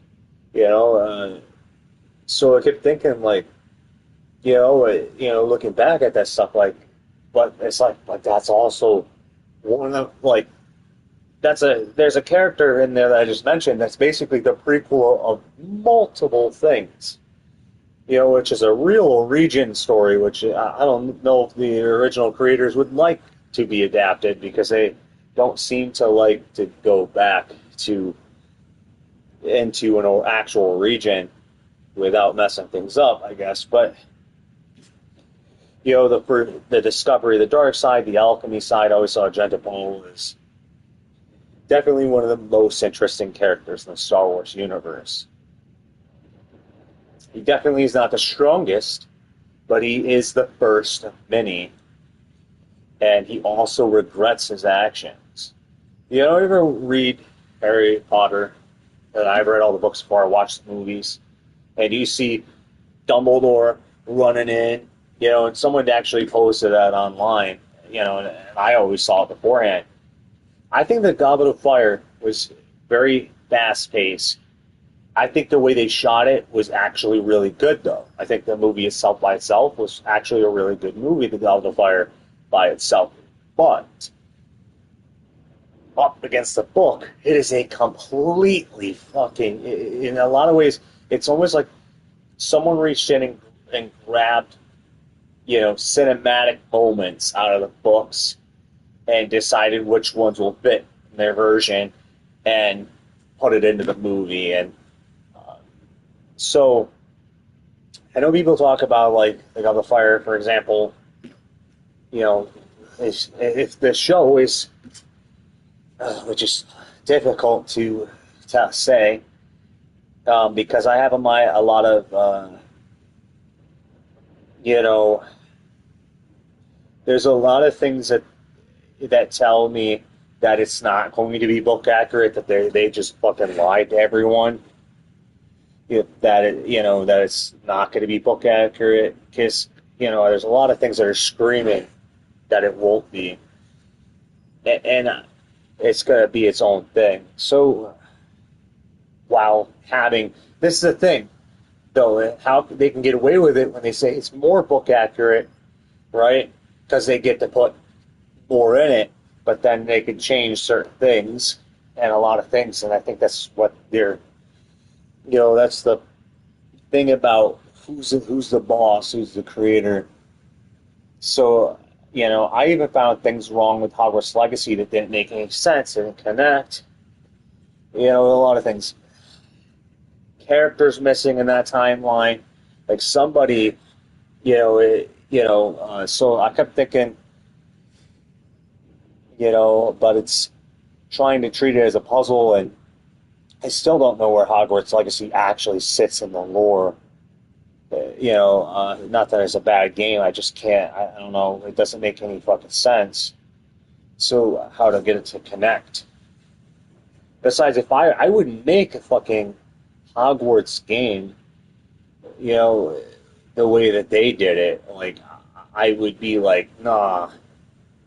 You know, I would have done it where you go and do all 7 years as my first game and said, hey, I want to create a character that actually ages with the environment and create all these side quests and have the gamer get to decide from obviously selection, where did this get into upbringing, where they come from, are they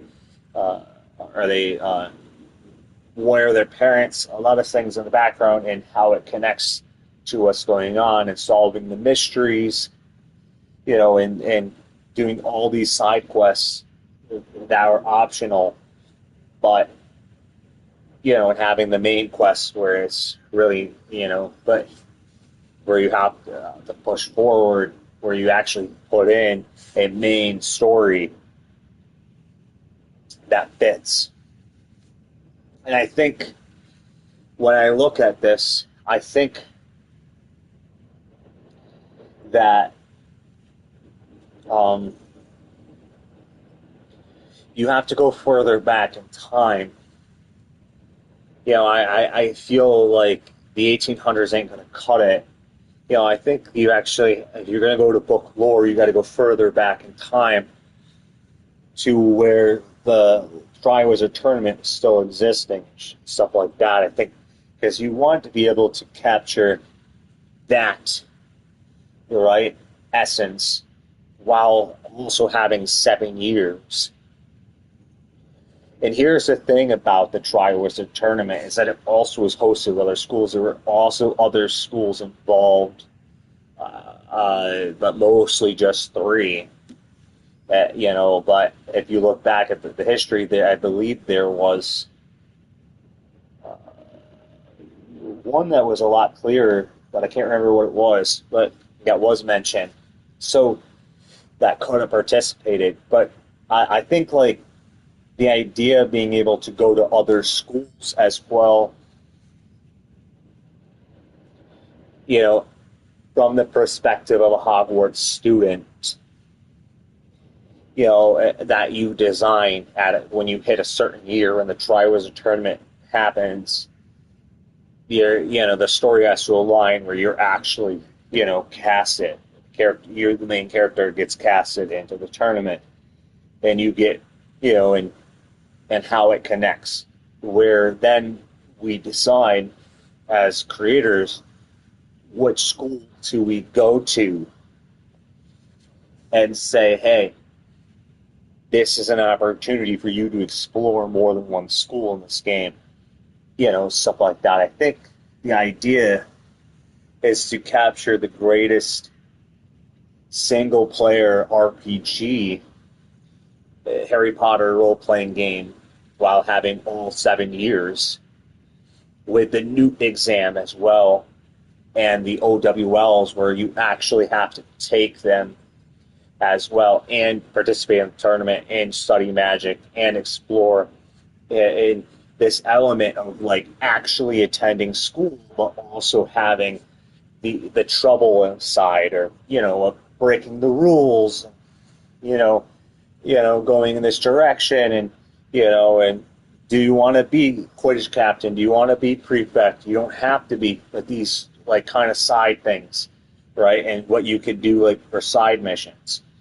So it's like, and how you could be selected to be head boy eventually, or head girl, or Quidditch captain, like I said, you know, which are the bigger ones that I think a lot of people would want to be able to have the option to also, you know, do or to play, to bring to life when they're playing their character that they get to design. And I really like the Fable aspect idea of the character being able to grow, but obviously in this day it has to be better than what Fable did, where you actually go from, you know, a kid first and watch as you get to shape up until your final year, right? So how that character, whether you play the evil side, the trouble side or half in, half out, or the good side, right? Then it's reflects on the growth of the character, in their house, and in the essence and what they're doing in the side missions affecting after that. So it's a very big, ambitious single-player RPG that I don't think would see the light of day for fucking at least a decade. So it would take a lot of work for sure, but I think that's what people really want, is that one where you could just, the world's best Harry Potter RPG, but single player game. If you could do an MMO as well, and I think it would be a lot easier for some people to do a live service MMO, because there's going to be constant people working on it, throwing people in where they actually get to select their schools and attend their schools and quests, because then there's going to be people working on the servers and quest building that, I think, probably would be easier and take less time to get it out to the world. But you would be jeopardizing that single-player experience, story-driven, cinematically wise. I think there would be, things that, could be cut out of it, unfortunately. But I don't know.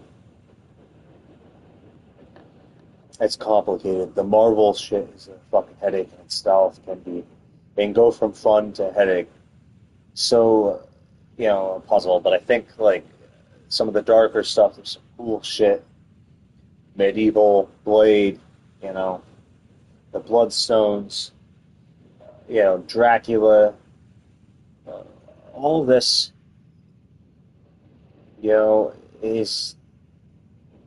feels unlikely that Disney will, I don't know, I see way too many incompletions. It's not that I didn't like Werewolf by Night, but to me, it's a chapter that just is, Disney's track record is just not going to fit, and a lot of shit. So it's in what they're doing, chances are, without it, the Internals chapter, probably fucking threw the Internals on the garbage is what I'm imagining, right? So it's, at that point, there's so much universe building that you could have done with the Internals as characters, sure, but you have choices, and I think at the end of the day, they're going to choose the mutants and go with mutant teams, which is not a bad idea, in a way, but it's also a bad idea because it's very popular. All these, X-Men teams that do exist, and I think that's where Disney is heading. So all those other stories, I wouldn't be a bit surprised. Wouldn't be a bit surprised in the disappointment that Midnight Suns doesn't get made, and if it does, it gets turned into a Dark Avengers movie or something. It's right. It's like Thunderbolts. It wasn't Thunderbolts, right? It wasn't the actual Thunderbolts team. It was its own thing. It was basically to go into the new. I would not be a bit surprised if they did the same thing with the Midnight Suns, with and then it went into the Dark Avengers, and they really just built a Dark Avengers movie, right? And decided to call it the Midnight Suns, which is not the Midnight Suns, by the way. Who has the creative power, currently to destroy stories for their own, whatever fucking shit that they want to do. It's very disappointing, because it's just so much unfinished shit and so much cram stuff. I see, creators in Disney. I don't see the creators themselves, but I see right now what they've done is they had the corruption in them to shit on words, right? It's one thing to shit on a word, which is okay and great and all, but it's another to shit on an actual character, to downgrade characters, downgrade elements. The Ten Rings themselves was extremely lazy. It's right. I mean, people feel like, well, there's certain things about Shang-Chi, and they look for all the good things in that movie, which there is. But it's not like you can't find those good things in a Jet Li film, right? And even better in a Jet Li film. Those same comparable things. So it's just like, it's so fucking, to me, the Ten Rings, just by themselves, was them confessing that they're lazy. That they are extremely lazy. They depowered the Ten Rings. They didn't want to invest in the time of the creativity, the complexity, the mentality, of the powers.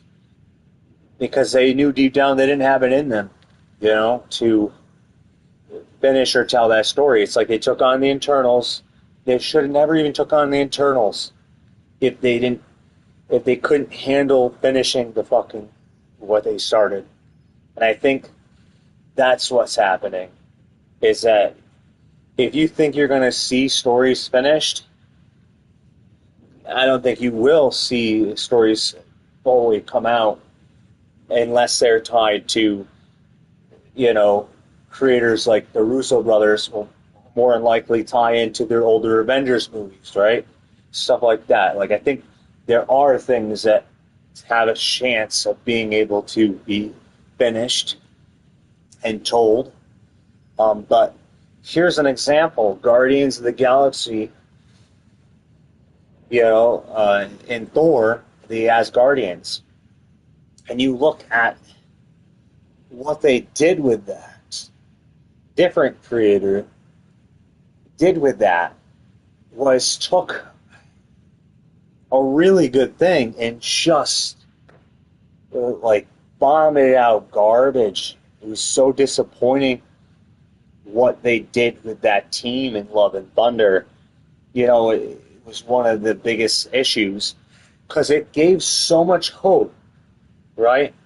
And showed so much promise, and that there is really good stories out there and arcs of that team, right? But, this is why I think sometimes, I don't know if I even want some of these, what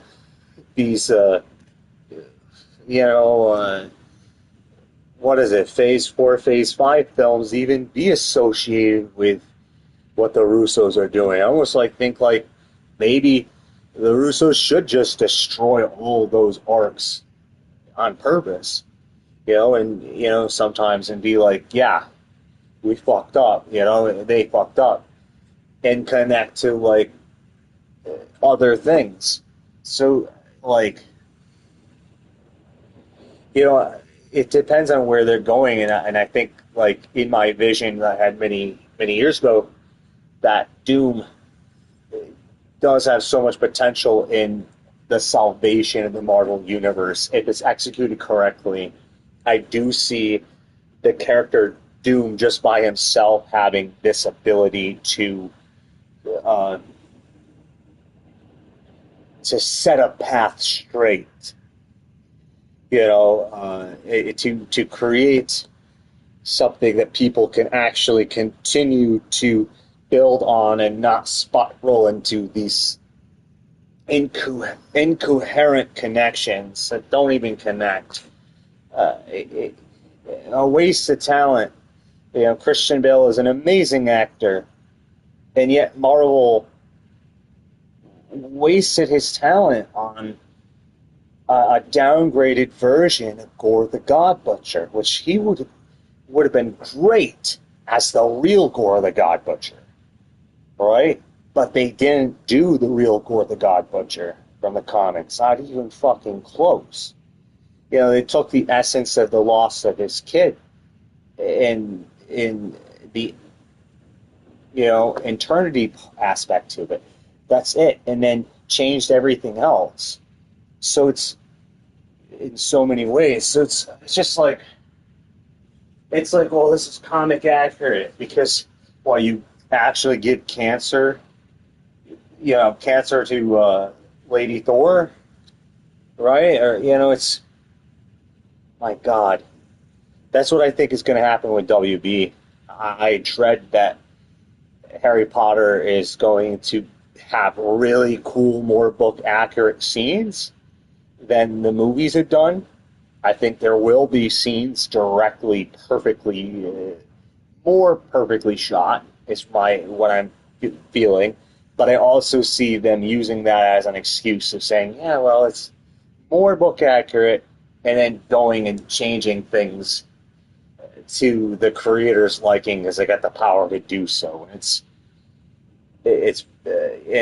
not necessarily, you know, it's, so, I don't know. To me, it's lying. You know, to me, it's a creative way for artists to change certain things about the stories, but in still deliver on more being connected while also not completely connected, right? Everything, it's like its own thing. I definitely got the charm of the accuracy of things, like these are just on photo shoots. Like, I do see, so let me tell you like something about the books. 30-something-year-olds, a lot of actors, someone talking, I think, but I don't know. 1 second. Did you say something? Yeah, so all of this shit, you know, there's a lot of things that I think the magic and the charm of the books that I do see connecting more and more, though. Like, I do see actual accurate connections, but I just, from what I've seen so far, but I also see things that are different. You know, I don't think, when people think that it's going to be exactly the same, I don't think it's going to be exactly the same. I don't think it necessarily will be bad. I think what makes Harry Potter in the end is the charm of this. For me, reading the books, it was more the background essence that I found more interesting than Harry Potter even himself. But also seeing reflection of the abuse that Harry went through, right? So it's all these stories, like how all these background stories, and all hidden in a world that, that Muggles can't see, and you get to go to a school to practice magic, and you don't need a wand depending on the school. That's actually book accurate. Like, there are things like Dumbledore didn't always use a wand. That's actually book accurate. So things like that as well. So, he had the Elder Wand, but he didn't always use it. So, there's a lot of that essence of that magic to study and learn, and I think if they keep that, I do kind of feel like that it might actually live a lot longer than what some people might think. Even if there is changes, like I'm seeing where it could go on. Right now, I see some characters that are closer accurate to the books, right? And I am see things where I like characters that aren't, but I get it. But at the same time, it's just, but Alan Rickman also looked like he was 50 years old, and Severus Snape was in his 30s, so, and looked like, a vampire. They described him with pale, greasy black hair, a hooked nose. He looked dead. And I think, like, there's a very valid argument that I see online there, like, because if you're doing casting, it makes me wonder what version of Peeves they're going to do. Who's going to be Peeves in this movie? How are they going to bring Peeves to life? Like, certain characters, like that one could really be awful. They could easily get Peeves wrong, right? He's never been done before. But, cinematically, unless you count video games. But there's Albus Dumbledore, though, that I'd say is even though he's an American actor, I still think that is not a horrible. I think, in a way, because when you look at Dumbledore, he's fucking weird and bizarre, but also intelligent about his weirdness, right? He's very intelligent about his bizarreness. He'll say things that mean something, but also people don't know that. Like right? They'll hear something and be like, "What the fuck's that mean?" And may never know what the fuck it means, right? So it might not even be for them. So it's just like Dumbledore mentions the room of requirement in the Goblet of Fire, right? Stuff like that, and in a not by calling it the room of requirement, he describes the location and everything to where the room requirement is, and how he found a chamber, a bath. He was describing needing a bathroom, and how the room requirement provided him with a bathroom, right? So, and without calling it the room of requirement, and how he would say these weird names or words that really weren't ever explained in the books. Like, why did he say them? Like, certain things. That was the essence of the bizarreness, but he was also not aggressive, like he was in the Goblet of Fire, running up, grabbing Harry and being like, "Oh," he walked right calmly. He was always very bizarrely, creepily quiet, you could say, in a way. He's very weird. Like, he'll be standing behind you, and you may not even know it. And he had ways, he'd be like, "I don't really need an invisibility cloak." He doesn't really need one to be invisible. He would mention things like that, or people would, have that essence. And there was never an anger about Dumbledore. There was always a calmness that had a little ripple of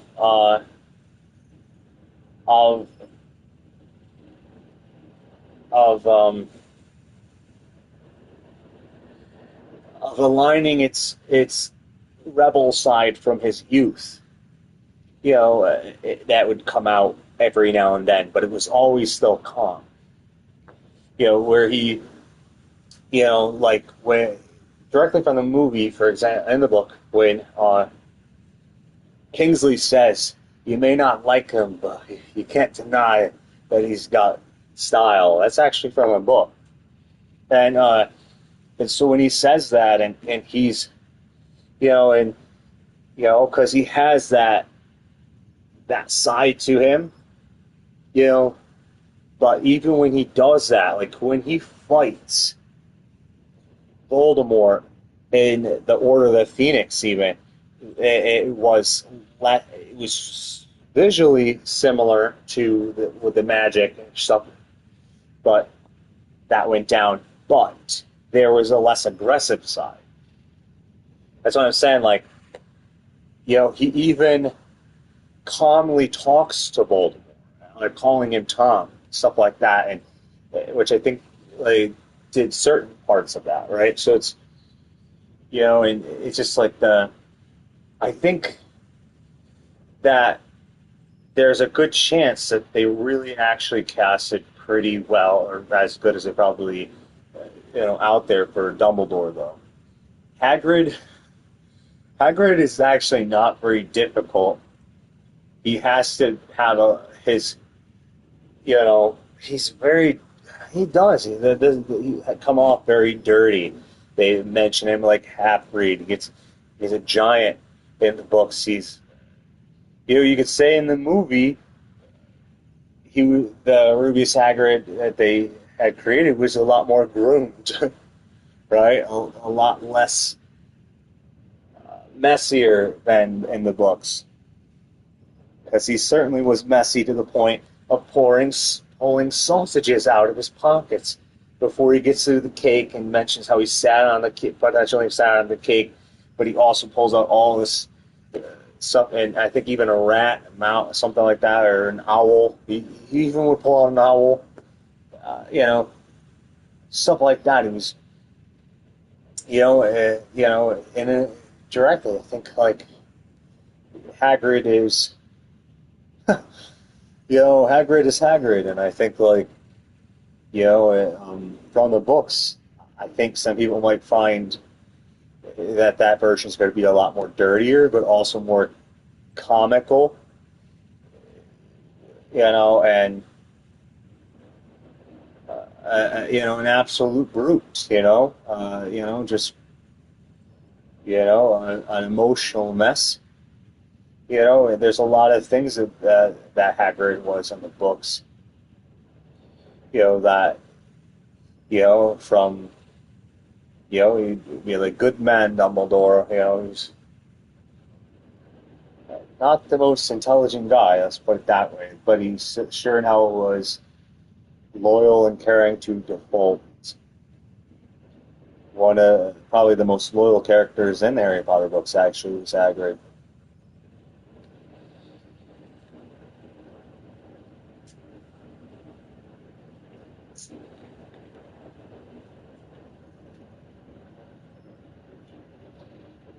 I talk way too much, and not enough, all at once.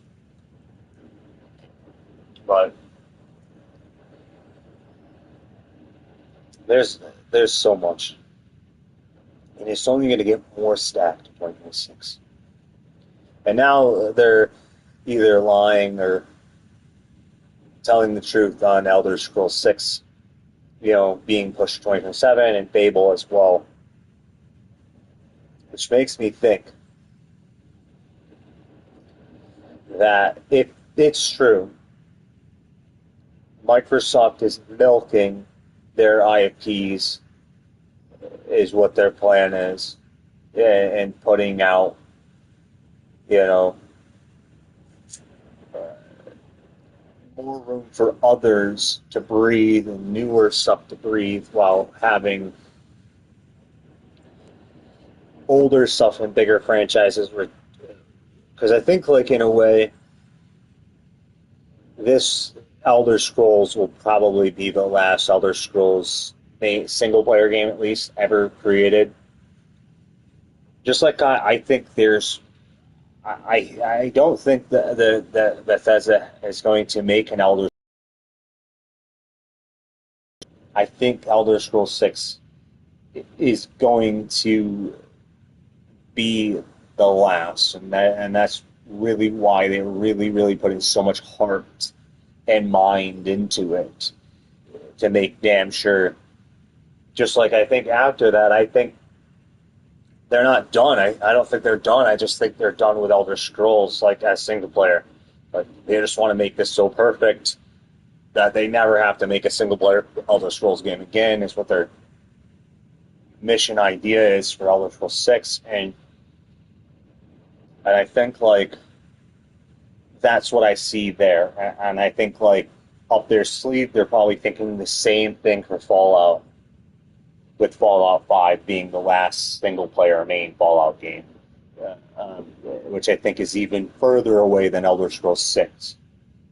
Them doing Fallout 5, but I think Fallout 5 will eventually come, but I think it will be the last one ever made single-player-wise. And I think there's also an expansion for what they have in mind for the online stuff, even though I don't really play the online stuff, but I think that that's actually going to get a forever enhancement and in a way become more than what it was. Like, I wouldn't be a bit surprised if Fallout 76 one day becomes the entire United States, you know, in some way, like they start building onto it. So things like that, and the same thing with Elder Scrolls Online, which they already done in a lot of ways, Elder Scrolls Online, but I think there's a foreverness that, you know, you don't want Fallout 76 to ever die. You don't want Elder Scrolls Online to ever die. These to always get the care, and which means you don't want to go make Elder Scrolls Online 2 because that makes it difficult to, you know, because now you're juggling two on the shit, right? It's a problem that Destiny had with Destiny 2 that costed a lot of players, you know, where they should have just kept building on the first Destiny and instead. But the thing is, when you have an online type community, you know, you don't go out there and be like, oh, we're making Fallout Online. I think there's consequences. You got the charm already captured for Fallout 76. The smart thing is what I call Forever Edition it, to make it, which means it's okay to put the entire United States one day and expand on to the map of Fallout 76. Things like that. I think at that point, and I think in enhancing it, you know, it's always building to improve it, not make a sequel to these online games. And I think that's what the motive should be for a single player as well for these older games that are classics and legendary. That makes me feel in my very soul that Elder Scrolls 6 and Fallout 5 will probably be the very last main RPG of the RPGs that they got, of their original franchises, where they went out and bought Fallout, where they had Elder Scrolls. I wouldn't be surprised if they are really putting their heart and soul into this, because it's like a memorial as well. It's like, but something that they want to be everlasting, and also so they can go do new IP as well. I think it's also up their sleeve. So, you know, stuff like that. But, you know, it's for real. Like, if you look at the Outer Worlds and be like, why did the Outer Worlds really grasp me? You know, I really wanted to love, I showed that. I was like, man, I love, you know, Starfield. And there's so many really great things about Starfield. But for some reason, I kept falling out. You know, and falling out and falling out and falling out of it, and going back in and liking it and still enjoying it, but you know, and you know, getting, you know, you could beat the main campaign, but the side quests come in, all these side quests. But the thing is, when you start doing that, which I think Starfield has a vibe that's more, like, way more interesting than something that's on a single world. Right? It has so much more potential. So, and then looking at something like the Outer Worlds, where the Outer Worlds actually had better writing. A lot of, I don't know, it had a charm about it that I think Starfield felt more real, but also like it was trying to be more real, but it wasn't going full out with it, you know, kind of vibe. And I think, and then it's not. Like at the end, I think it was interesting about it is, if you compare the work of Obsidian and Bethesda, I think you could really see it shine that Obsidian definitely does things significantly different than a Charm work that really seems to put a perspective on the work of classics. Skyrim was a big hit. I played Elder Scrolls V and finished it, and its first 2 DLC packs, and almost finished the third.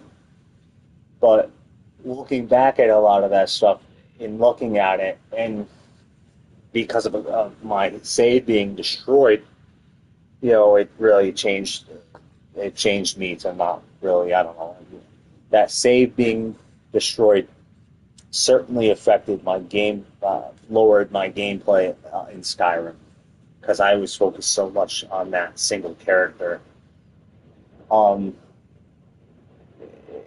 Jumping around making multiple characters, is a lot that, it's only a matter of time before I fall out of the game. So, in the immersion, and I think, like, looking at it, I feel like there's a lot of work that goes in as a player, too, and true dedication. So there are significantly more superior fans, more dedicated fans that are more worthy than me, for sure, when it comes to, like, Fallout is a very good example, and Elder Scrolls, because I didn't really...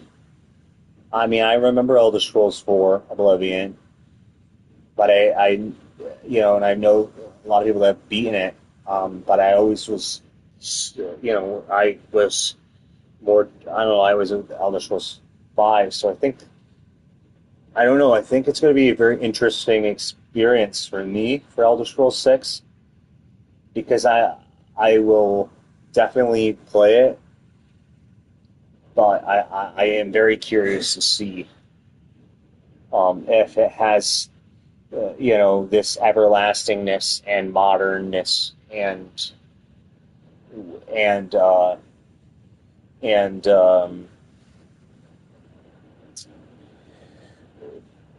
the power to grasp me into keeping to playing it constantly, like Skyrim did, but better.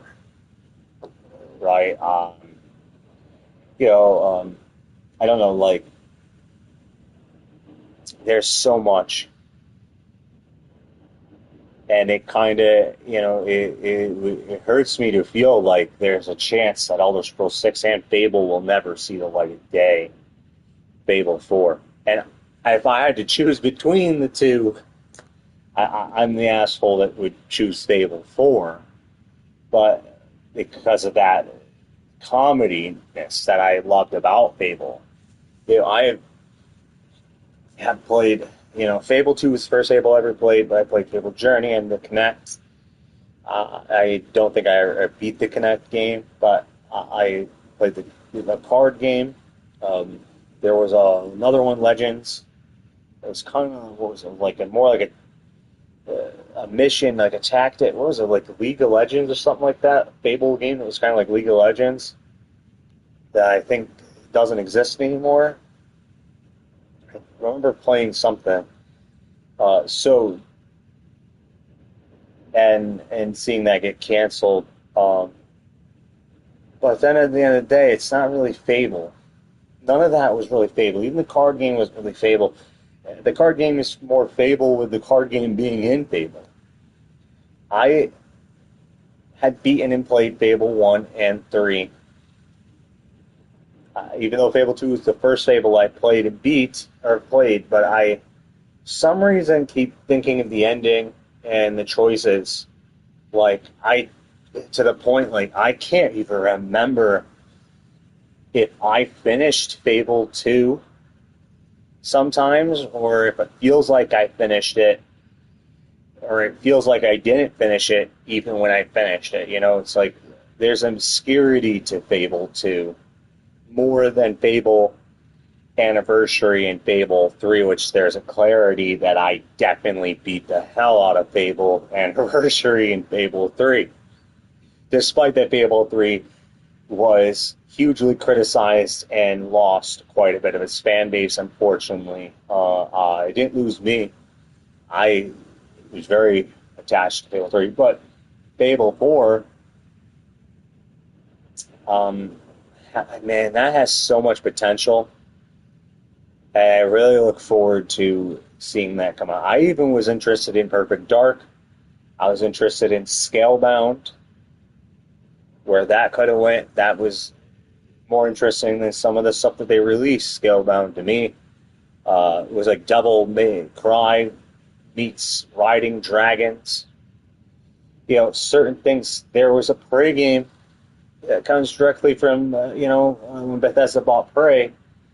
Prey 2 was probably was broken.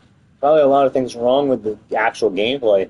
But the idea of Prey 2 and what they showed off and the style of it being like Bioshock and Portal and all these elements that made me want Prey 2. And even when I was playing their remake, which is not even Prey, Prey is something else. You know, it's a laboratory space station game.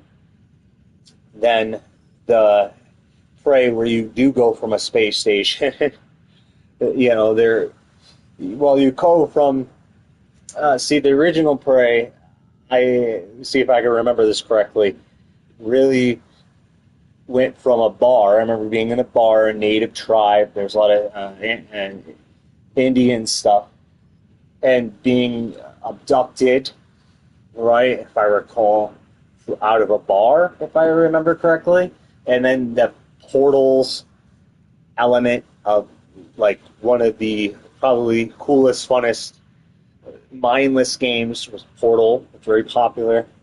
I even played Portal quite a bit. And how you solve puzzles and go through a lot of stuff. Like Portal was great.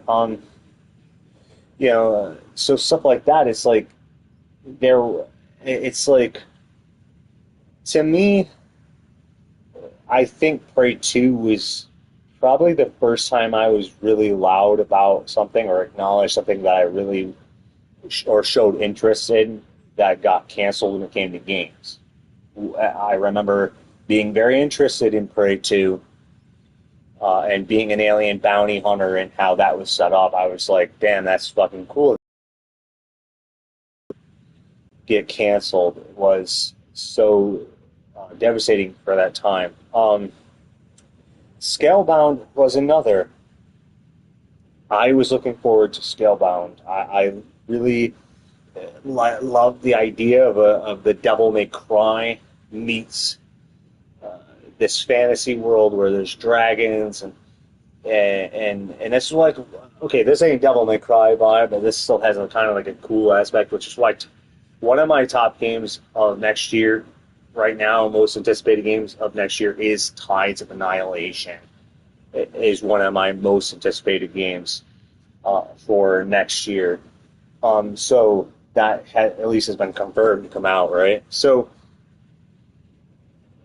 like, if you had to say like Tides of Annihilation, GTA 6, I think Tides of Annihilation looks more interesting. But I'm not saying I wouldn't play GTA 6. I think GTA is,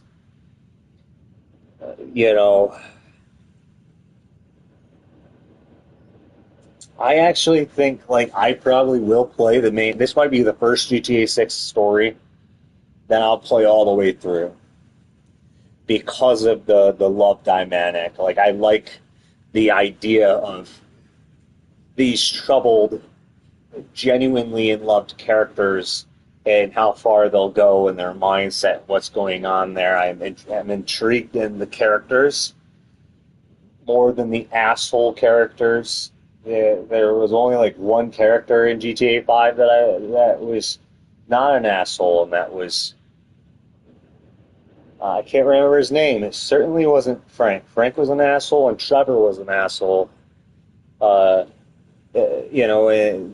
you know, and I can't remember, but I would always play as the other guy because I like the other guy better than the other. So the background, I was like, didn't like the.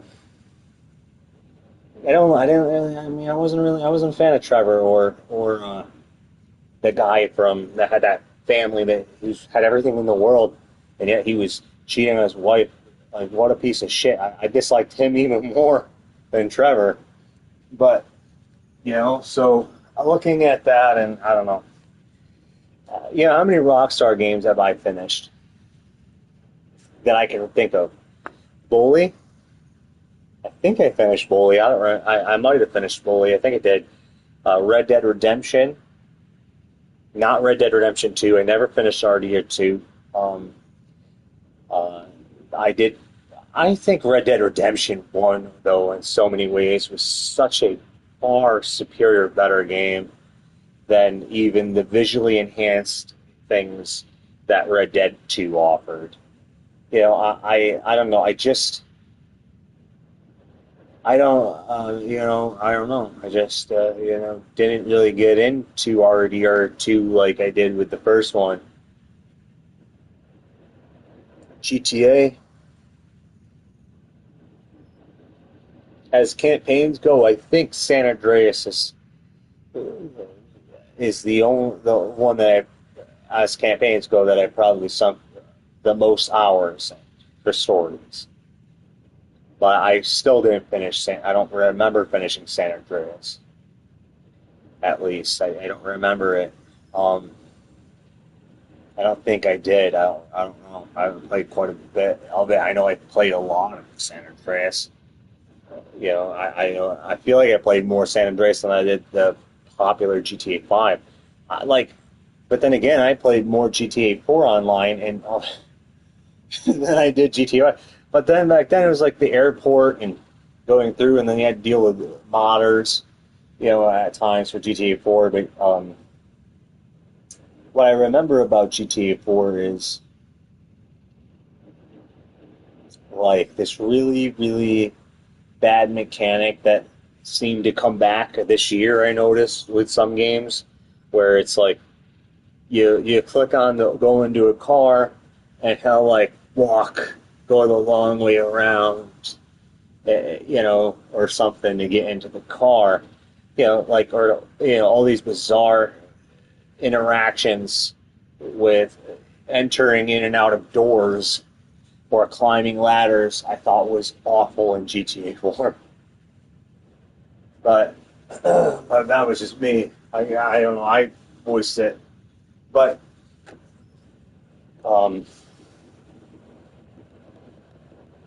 I think, like, I don't know, like, you know, it certainly doesn't feel like GTA 6 is going to be the last GTA either, though, because, you know, it's, you know, if you think about it, GTA 5 San Andreas was the first San Andreas mainline game where it's just San Andreas, right? Or with additional things. Because the first GTA had Vice City, San Andreas, and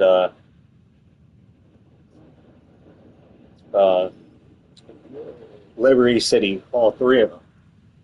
You know, and then the second was the only one that was different, was like Elsewhere or something. I don't remember. It's like a fictional city that had a different name. And then GTA 3 and GTA 4 were both Vice City.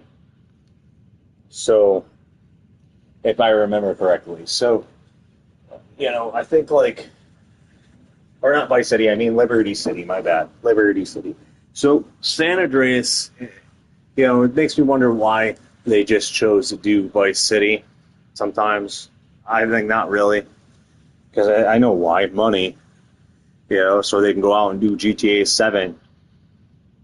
Because if GTA 6 flops, they could just put all of it in GTA 7. I think that's the reason why they fired a lot of people, because I think Rockstar hates their employees or loves what they can get from their employees. They're like vampires, and they fuck over their employees. I don't think they're a very trustworthy company. So I think that it's very questionable, but it is Grand Theft Auto. You get in for the ride and you get robbed. You help develop it, and you also get robbed while working on Grand Theft Auto, right?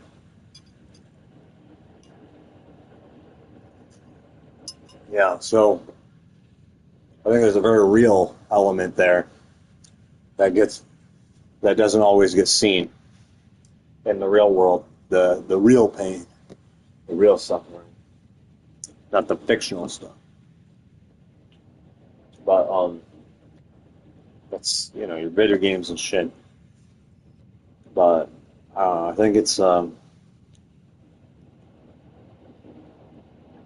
you can find things you like about games, right? Or like Fallout, for example.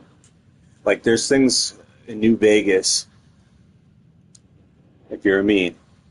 And what I didn't like about New Vegas was things like I couldn't run, right? Without a mod. I had to, have the mod to even be able to run in New Vegas, which was irritating as shit. People are like, why did things get over Oblivion? The audience was different back then for Oblivion. I wasn't even into Oblivion originally.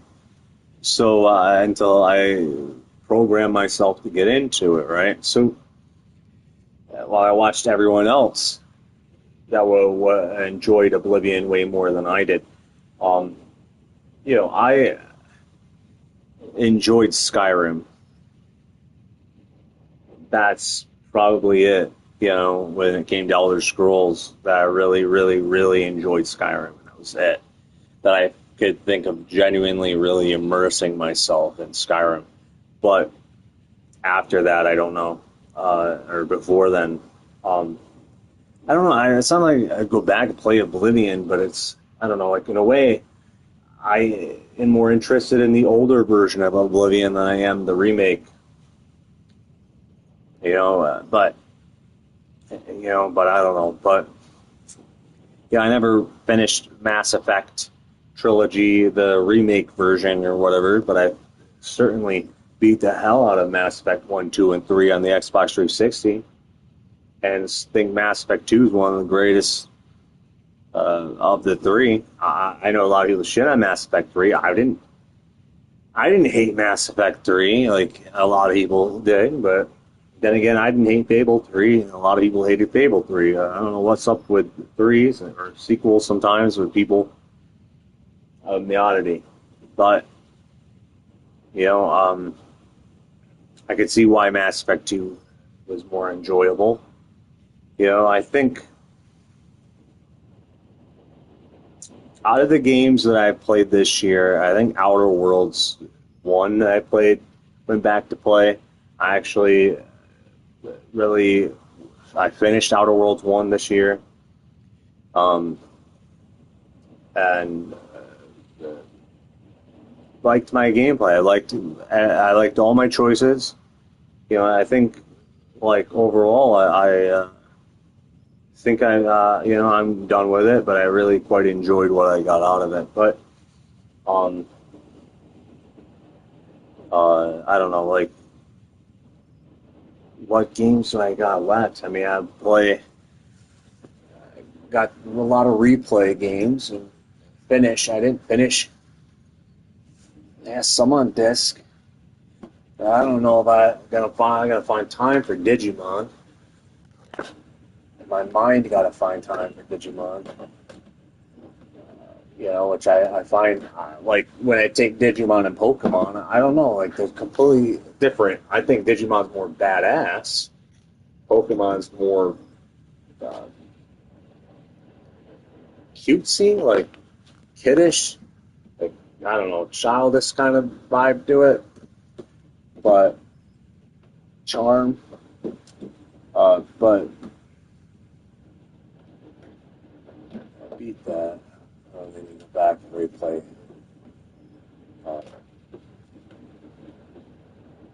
Crisis Core. I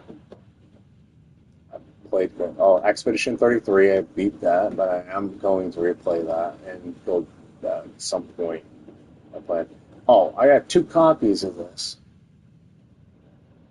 One for Xbox, one for PlayStation, and the digital on PlayStation, and I haven't finished that either. I'm almost done with it on PlayStation.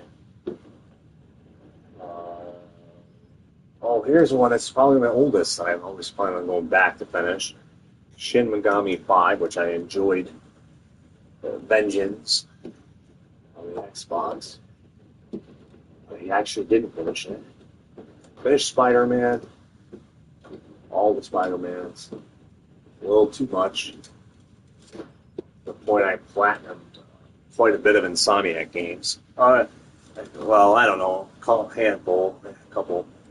Indiana Jones. Played and beat that. And the DLC. I think the DLC was a little lackluster. I gotta say, I felt that it was just something that should have been included with the main game. Because it felt like just a side mission. It was very short. The DLC was extremely short. The Order of Giants. I mean, really, really short. But Indiana Jones was one of my favorite games that released last year. I didn't finish Indiana Jones until, let's see, it came out in December, and 1 month after it was January. I think I was I finished in January. But, from the DLC, Xbox here, as games go, I'll pull up my library here that I have. The Outer Worlds 2. Take my time with Outer Worlds 2. Because it probably won't be an Outer Worlds 3 anytime soon, and I hope not. They should take their time. Ninja Gaiden 4. I'm not going to finish Silent Hill 5. There's no future where I finish Silent Hill 5, or Silent Hill F, sorry. It just, I don't know, it's just a little too broken. I don't know. Lost appeal. The most disappointing game of this year was Silent Hill F. I liked it better than Silent Hill 2, but I never finished Silent Hill 2 either. I think Downpour was probably the best, and I kind of wish I would have. I don't think something happened. I don't remember why. That's Final Fantasy 16. That's old too. Final Fantasy 16 is now old too, right? It was 2 years old or 1 year old. I don't remember, but I played and beat that. Even though I have it again, but I don't know. It's fucking silly. I played and beat Gears of War Reloaded. Gears of War 1 for I don't know what, the 500th time. Again, thinking why is it always just Gears of War 1 and not Gears of War 2 and 3? I don't know. But, kind of fucks, I don't know. It's fuckery is what it is. The Keeper, very popular. I think it's very cute, I guess, in a way, but at the same time, I love symbolic. I kind of feel like the lighthouse aspect is something that I could personally relate to in a way, or dreamed up in a way, but at the same time, I don't know if I'm going to finish that game. Call of Duty soon. I don't know. Find out. Chess. The best game on here that I haven't finished.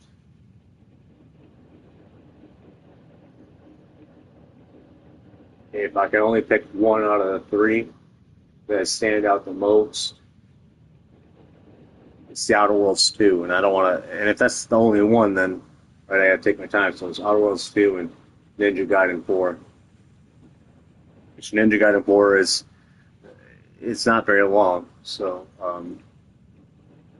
that would be knocked off really, really fast. Bloodlines 2, you know, on here, I'll probably beat it on PlayStation first before I beat it on. But between that, what I have left this year for PlayStation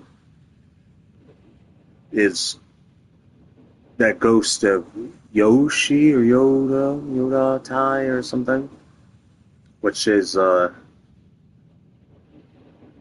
one of the best games of this year for sure. Even though I haven't finished it, I quite enjoy just running around like hunting bounty hunters and, you know, doing all sorts of things. The open world aspect. Death Stranding 2 had me immersed in the environment and a lot of the story. I like Death Stranding 2 significantly better than Death Stranding 1. In a lot of ways, it's more intriguing. I don't know, but at the same time, it's I don't know why. I don't know if I'll finish it. I probably will.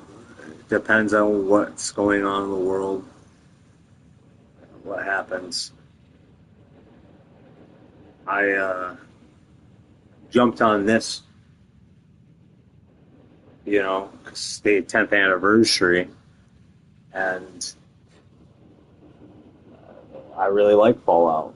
A lot of things about Fallout, even though I've never finished a Fallout game.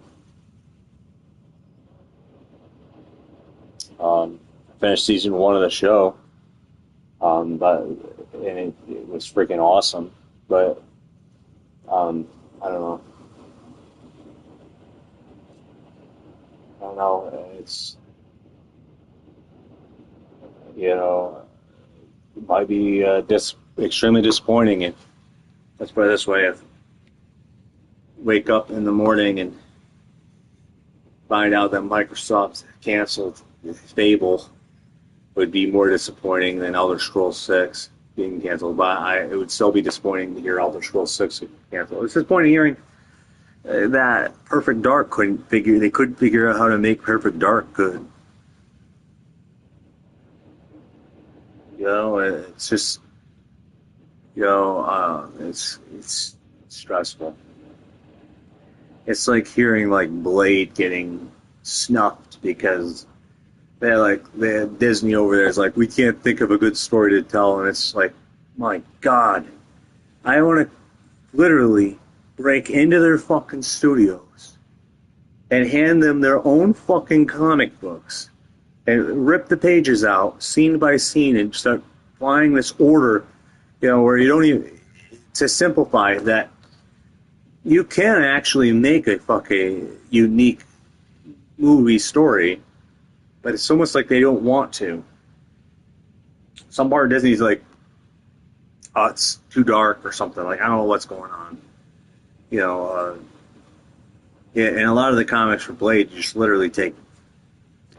literally fucking hand them, you know, a lot of pages to Osseous, to Dracula, to Lilith, both versions of Lilith and Blade, and you start to build the background setting. But the problem is, again, it's investing in a timeline, a world that they might be like, they don't want to have time investing in the world. It's Marvel, Disney destroys a lot of their worlds, you know, and never finishes stuff, you know, and you know, and will decide to invest in the characters more than the actual fucking story, which takes the soul out of characters, by the way. A lot of times they ruin characters by ripping their souls out from certain areas.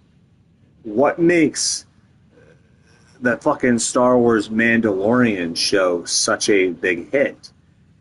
You know, it's a very simple story that you can't really fuck up. A bounty hunter story unless you're mentally something seriously wrong with you, right? And I think, you know, and they throw in the baby Yoda, and it's, you know, and to get all the, you know, that fan base, and it's, there you go. There's a cocktail right there, and it's not for me. I don't know. I think I watched all of season 2. I know I watched all of season 1, but I just don't know. I personally found it to be, I don't know, more for girls or something. I lost my interest. You know, not really my thing. Star Wars is really, really, really fucking a mess, a complicated mess. You know, the best one I think Star Wars movie ever made is an obvious one that a lot of people agree with me, and the only reason why that is it connected, and they really went with Rogue One right into A New Hope, and how it, kept to a world without,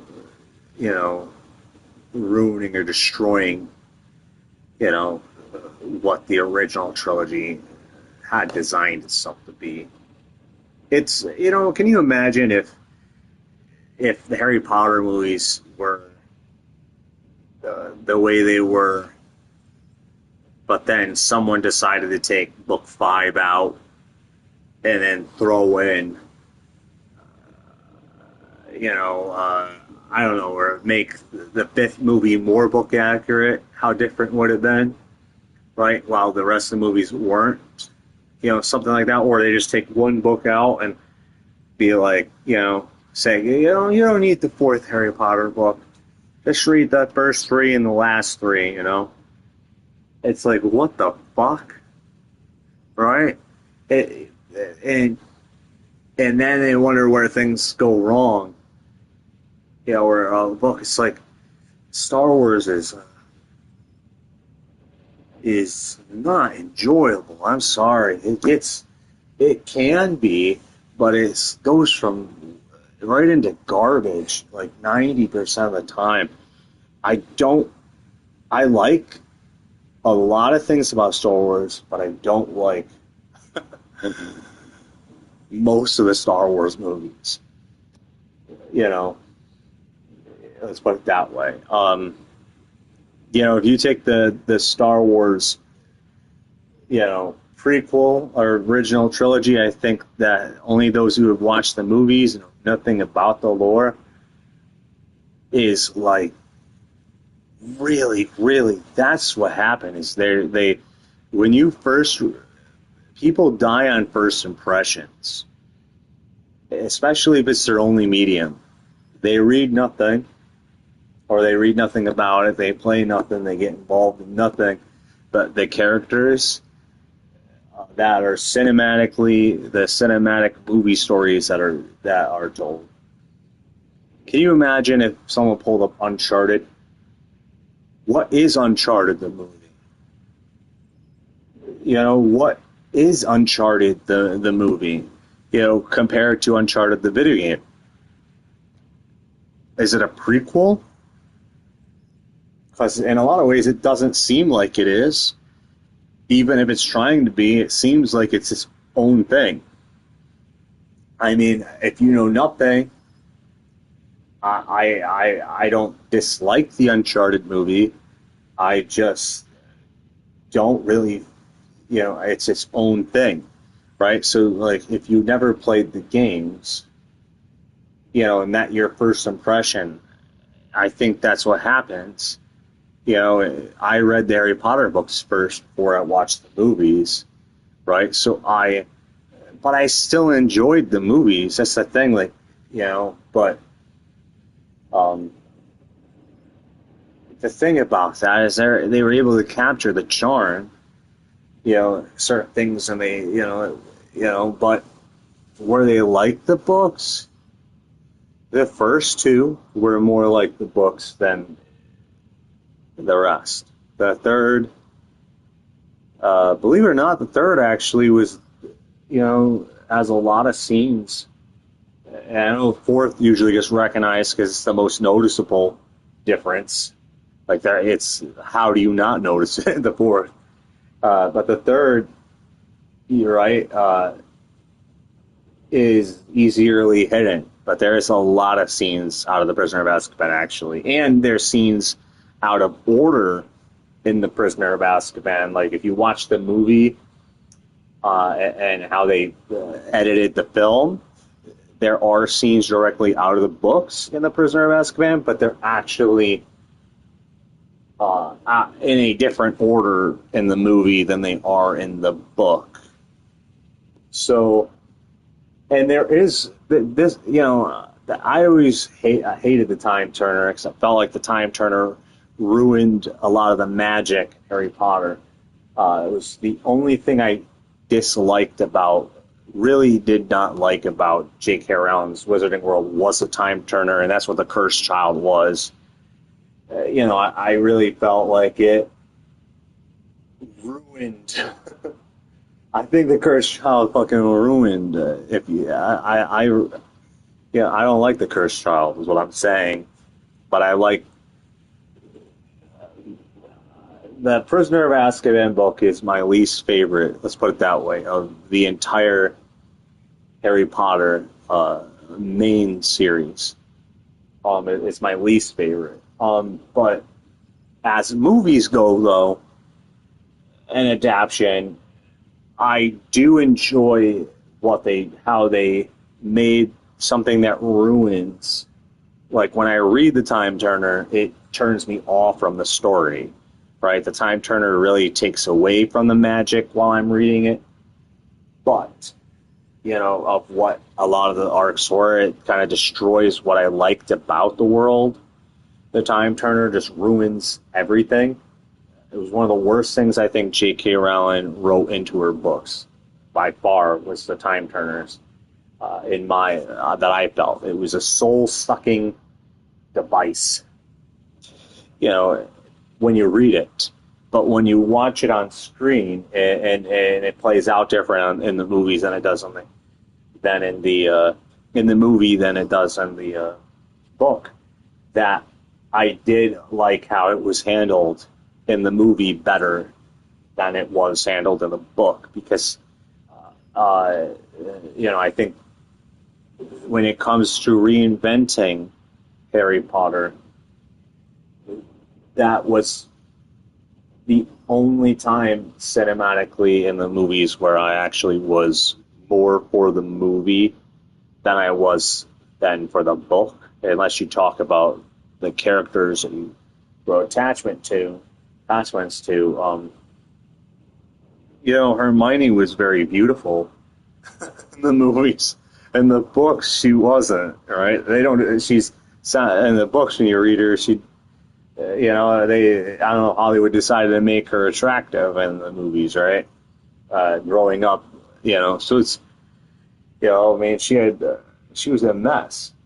Despite that her parents were dentists, she still had a problem with her teeth, right? So, and stuff like that. But I don't know, like, there's a lot of things, you know, in that you could really say that, you know, when you read those books, that, you know, Emma Watson was way too attractive.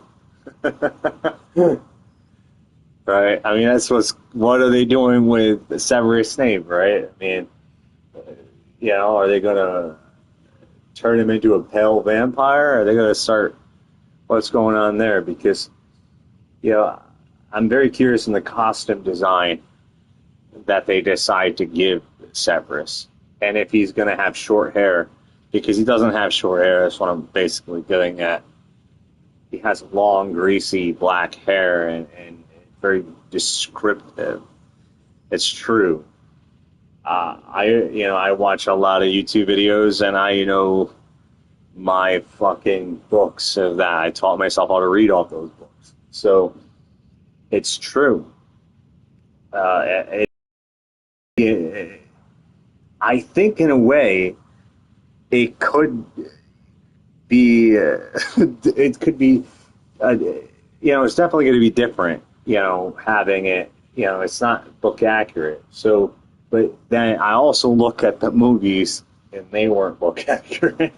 So a lot of elements, 50-year-olds playing 30-year-olds, right? Like as clear as day, which is true, characters. But here's the thing: in the movie, Mrs. Weasley looks more her age. Because Mrs. Weasley is supposed to be like in her 50s in the books, or she's like, well, let's see, Arthur and Mrs. Weasley are than a bunch of Hogwarts teachers, but they're younger than Lord Voldemort, right?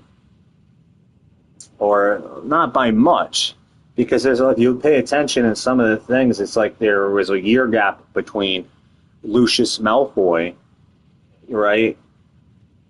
And how Lucius and Arthur went to school together, right? And this same thing with Molly, and looking at that, and Lucius also went to school with Voldemort, right?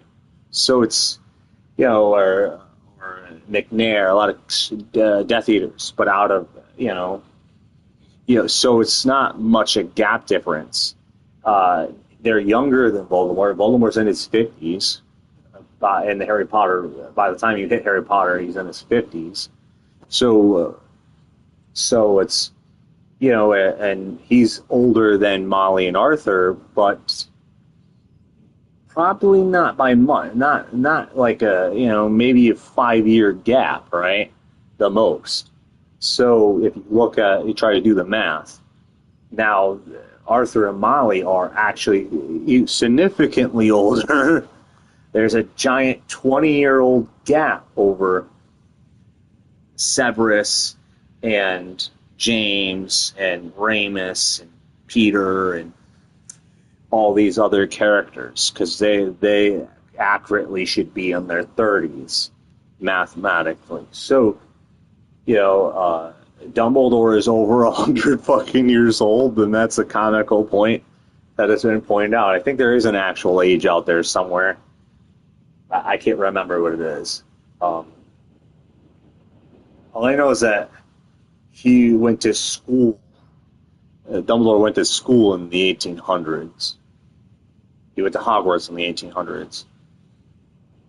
So sometime in the 1800s, but I don't remember the exact time. But because that's a lot of the things, which makes Grindelwald also over 100 years old.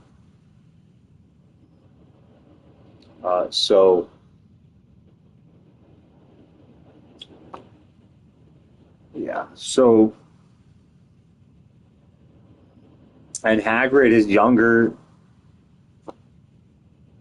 No, Hagrid is older. Hagrid is also in his 50s. Because Hagrid is, Hagrid is actually older than Arthur and Molly. Actually. Yeah, I think he's, because he's only like, what, a 2-year different from Voldemort? Like around like Voldemort's only like 2 years older, right? Somewhere around, like something like that, than Hagrid.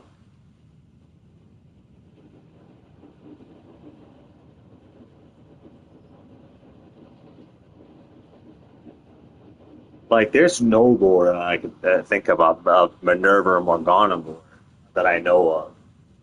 Apart from it, it's that she's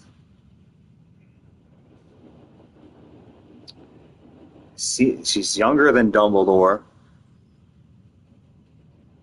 but it's almost like Minerva actually might be not much younger than Dumbledore. Like, there might be because it seems like Minerva was around for a very long time, but she was a lot quieter, or I don't know, or just didn't really come off. Like, I kind of get the vibe like she's been teaching there for a very, very, very, very, very, very, very, very long time. Might hold one of the world records, apart from the Mr. Binns, the historical teacher that is dead. He's probably the oldest. Like, he's the oldest teacher because he's dead, you know, because he woke up one day, left his body behind. So, and there is a story, you know, it is explained why, you know, there's only one dark arts teacher every year, and that's because Tom Riddle supposedly cursed it or some shit, you know, so cursed the actual position, job, because he applied to be the Defense Against the Dark Arts teacher. At that time, you know, when he went back and applied, Dumbledore was now the new headmaster.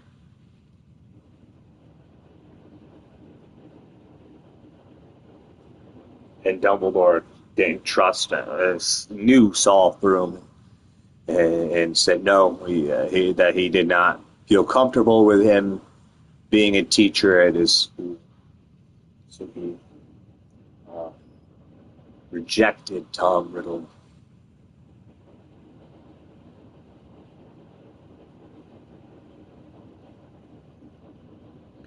I think that, you know, there's a lot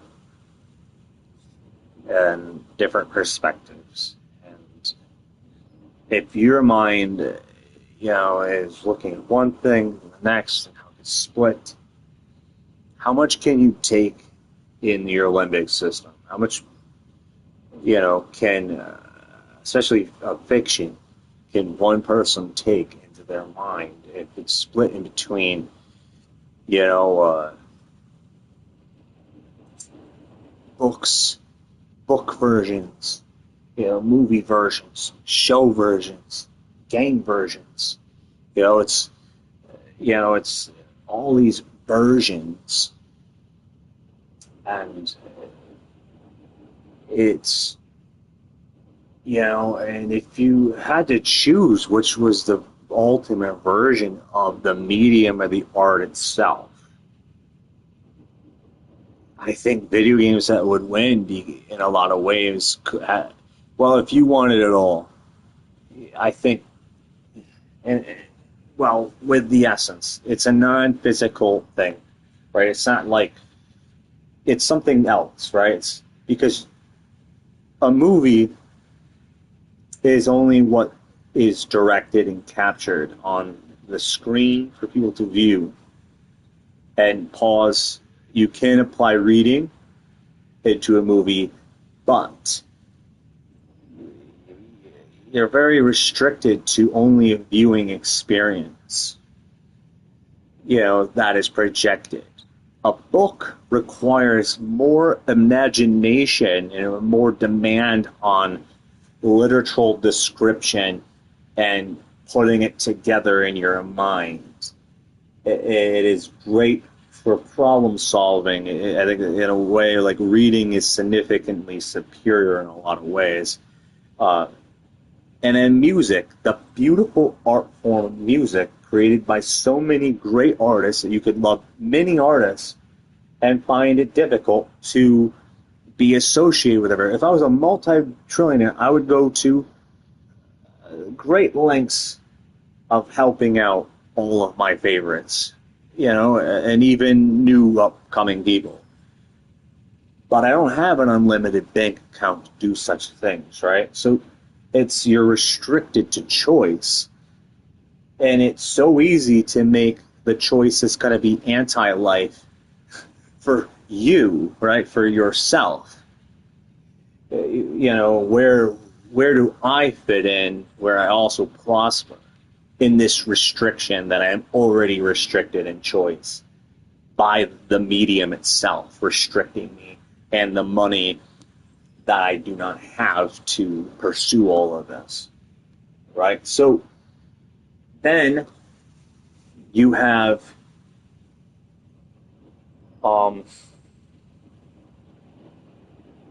video games, which is up to the developers or who's financing them.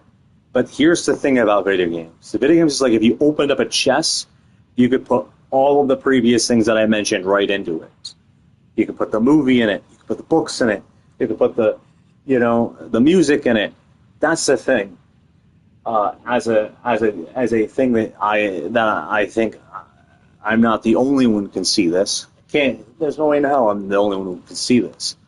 So that it's like opening up a chest and inside is all of the previous things. And it's just a matter of the developers and the creation of the art and how far they go to assemble it. It has more. Cinematically, when it comes to movies, there isn't really much reinvention. I've been thinking for many years about how I would reinvent this if I were only doing movies, if I was allowed and had the finances and the support, and and the answer is simple in my head. I actually know the answer, but I don't have the resources. I don't have the cameras, the environment of realism and capturing as much as possible, because I would do what I call multi-layered, which would be a brand new version of cinematography. If I'm looking at doing something different, this is not trying to capture a particular story. This is more like difference. I really want to make something different cinematically, then I'm going to shoot picture in picture, in the picture, where I'll have things going on in the backgrounds. It would be too much for people. Some people will go watch the movie and be like, oh, what the fuck's all this in the background? Because it's not your average movie. It's like most movies, they blur out the background even with HDR on. You can't even see what the fuck's in the background. It's like watching Blur in the background, right? So it's, it's there. If you're like, the Punisher in 4K, the Punisher was very popular. That one movie, and then watching in the background, even in 4K with HDR, it's like very like, you start to notice.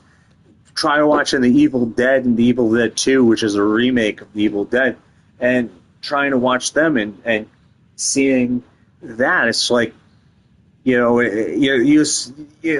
old stuff, it was easier to hide the strings, but now you're seeing all of this because the film technique evolved, right? You can't watch like The Evil Dead 2 without seeing, right, the strings attached. Like, literally, it's super visible. So that's what I'm saying. Like, if you want to capture something that's going to be timeless and visually be able to be enhanced without being destroyed with the enhancements of the future of photography changing, and you want to change it so it's not just the same frame or the same shot or the same beautiful landscapes that so many people can do, which is easier to do landscape shots, right? If you have the resources and management to do, it's significantly easier than to do what I'm thinking is this multi-layer structure of capturing like as many things going on in the background as possible. It's like if you watch a movie, you look at the side without jeopardizing the main story of what people are shooting, what is being shot. Like, let's say I'm filming Captain America and Peggy Carter movie, but I have it set in a multiverse, and that's like I put the focus on just those two characters, right? And then I have everything else in the background, right? Is what this means, what's going on, where you could watch all these other stories happening. You know, I noticed James Gunn is a thief. Just kidding. Well, it's on the online and the internet. It's too late, right? So not really. I'm just kidding anyway. But the Gods and Monsters, you say something and watch. You know, he started doing it with Superman.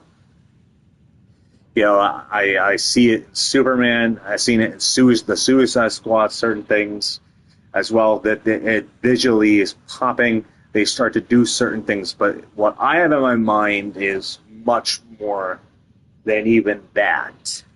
So if you find that, just, you know, I've been thinking about reinventing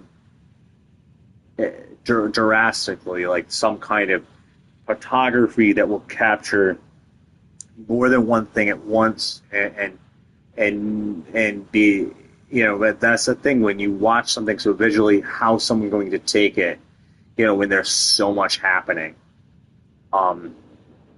even more than what James did with Suicide Squad and Superman, with the sequences in the background, like Superman sequence behind the window, they're in the building. Like, I've been thinking about how do you capture an entire story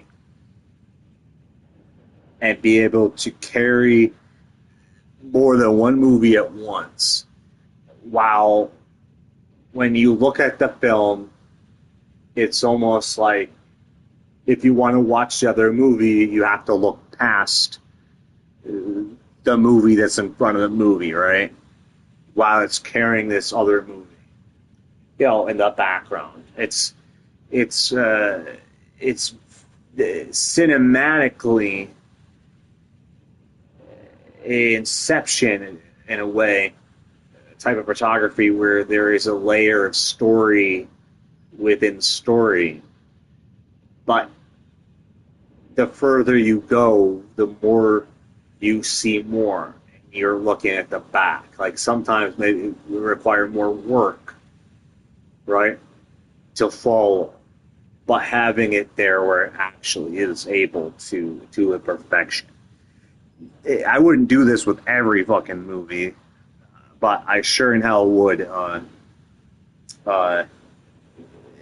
really do this at least with one film, because it would take a lot of fucking time to do. It would be more complicated to do than shooting landscapes and filling in and having amazing artists help assemble the characters, which is significantly easier than what is in my mind with a multi-layered, which would be more demanding on work for sure. That's why I'd like to do at least one movie like that one day. Not that I'll ever be able to, but, you know, because, I don't know, gatekeep, whatever you want to call it, get through shit, rules, I don't know, you know, it gets exhausting and go through what's the government tomorrow, you know, I don't, you know, who's running the corpse. But I'm not, apparently, I don't have the mentality to be a director and a producer. I'm not mentally strong enough to, you know, to be both. Someone else has to be for now, the producer at least.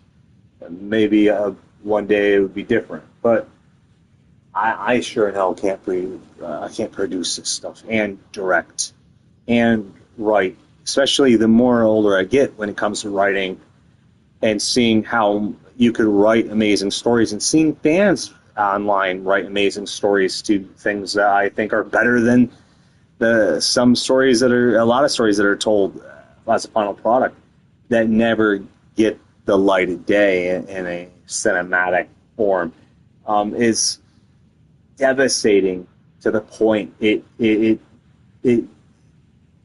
it's like it doesn't matter whether it's a good story anymore. It takes something and makes, books sell, but at the same time, it's like it doesn't make me want to sell a book.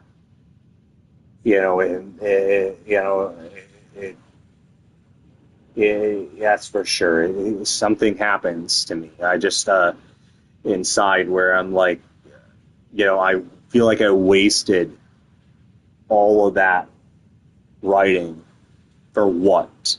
It's for other people to have access to it and do whatever they want with it, and for me to never be able to do what I wanted for it. I don't want to be a fucking author. I want to be able to make sure the fucking story connects to what I have visually in my head, which means I'm also the director is what that means. So when I look at that in that aspect, if I'm just writing, I'm getting wronged is what it feels like. And I'm letting myself get wronged. That it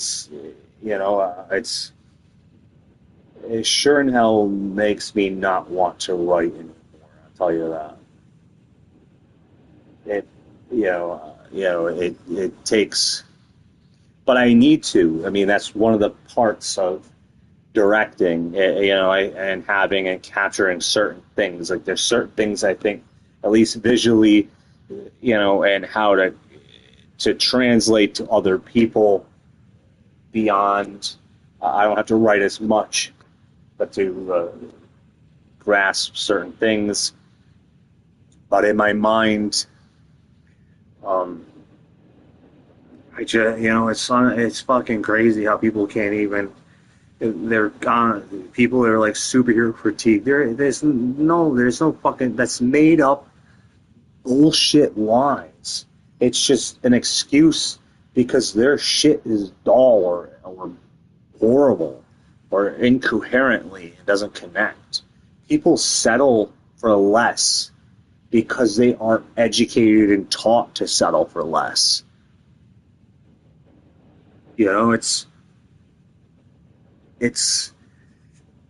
I see Marvel is sure in hell it feels like people praise the people. It's hard to praise people who make a mess and don't complete shit, and their answer is to throw things away because they just don't care. It's like money and ways, but it's just I don't know. It's devastating, is what it is. One of the biggest blows I had in my mind, I did a vision board and posted it on. Actually, I think I posted it on X. Maybe posted it on Instagram before I'm no longer human and getting hacked, and someone by the name of Taylor comes up on my phone. Like, that's not I don't know what's going on. It's exhausting to the point where I just never created a new Facebook or Instagram because, whatever. It's just my fucking cell. I'd have to go get another cell phone number and all this shit too, probably on top of it. So it's, But anyway, I think it did post on X anyway. But a vision board of Blade, concept art, this idea. I didn't draw it. I clipped it, and it's not exactly the same, but it is similar. What I'm trying to say in the vision board, that how in the hell are you saying there's no fucking, you got no idea how to make a original brand new fucking Blade movie? Like, that's like confessing that you are in the wrong business. Like, you shouldn't be even making Marvel movies then. It's, to me, I can see a Blade movie. Very specifically, they can also build into and branch into the supernatural side of things that not everybody wants, but there's a group that wants it. but that's the same thing, like, because the Blade that I would do would be set in medieval. I would go back to a Castlevania, very realistic, none of that CGI Disney garbage. I want real castles. I want to feel like I'm really stepping into a real fucking castle. Things like that. Now, I want realistic landscapes. I want to feel like I'm in the Black Plague and death, and people are terrified of Count Dracula, and not wondering if he exists. They know he exists, and they're fucking terrified of him, and stuff like that. It's in a setting, and you have the Pope who's possessed, and connections with the devil Mephisto himself, and it wouldn't. You wouldn't get you'd get the essence, and you'd have the Mephisto in the movie, but you wouldn't have it where he directly is like a big point. He has a massive presence, just like Lilith has a massive presence in the Blade movie that I have in my head. But she's not the front center of the fucking film. Neither is the devil. They're in the background influencing a lot of things that are going on, and they're not always on the same side either. So things like that. So it's, but in a medieval setting, I had in my mind a really visually impressive fight sequence, multiple fight sequences. That they couldn't come up with fight sequences. I'm like, what the fuck's wrong with these people? In my mind, I could see 100 million, so many different fight sequences. It's just a matter of which ones. And that fit the final cut. Because if anything, most of them won't fit the final cut. Some of it would be chopped out. So it's, there's this giant fight sequence that I had always pictured in the medieval time, where there is a three-sided war, and this three-sided war is Dracula that's going on, and and Vampire Nation aspect of things that's connected to the Bloodstones, and the Catholic Church with the devil, which is a little more deviant from Marvel, but gives it more of this essence vibe that connects it to the devil without taking over the story. And the Arthurians, which are what I call the first mutant activists, King Arthur, where I am would eventually lead into very much Celebrimbor, or what is it? His sword and that team in a aspect where there is mutants, but they are not really. They are overshadowed, and if they are seen, they're like, what's the difference between a servant of Dracula or a servant of the devil, right?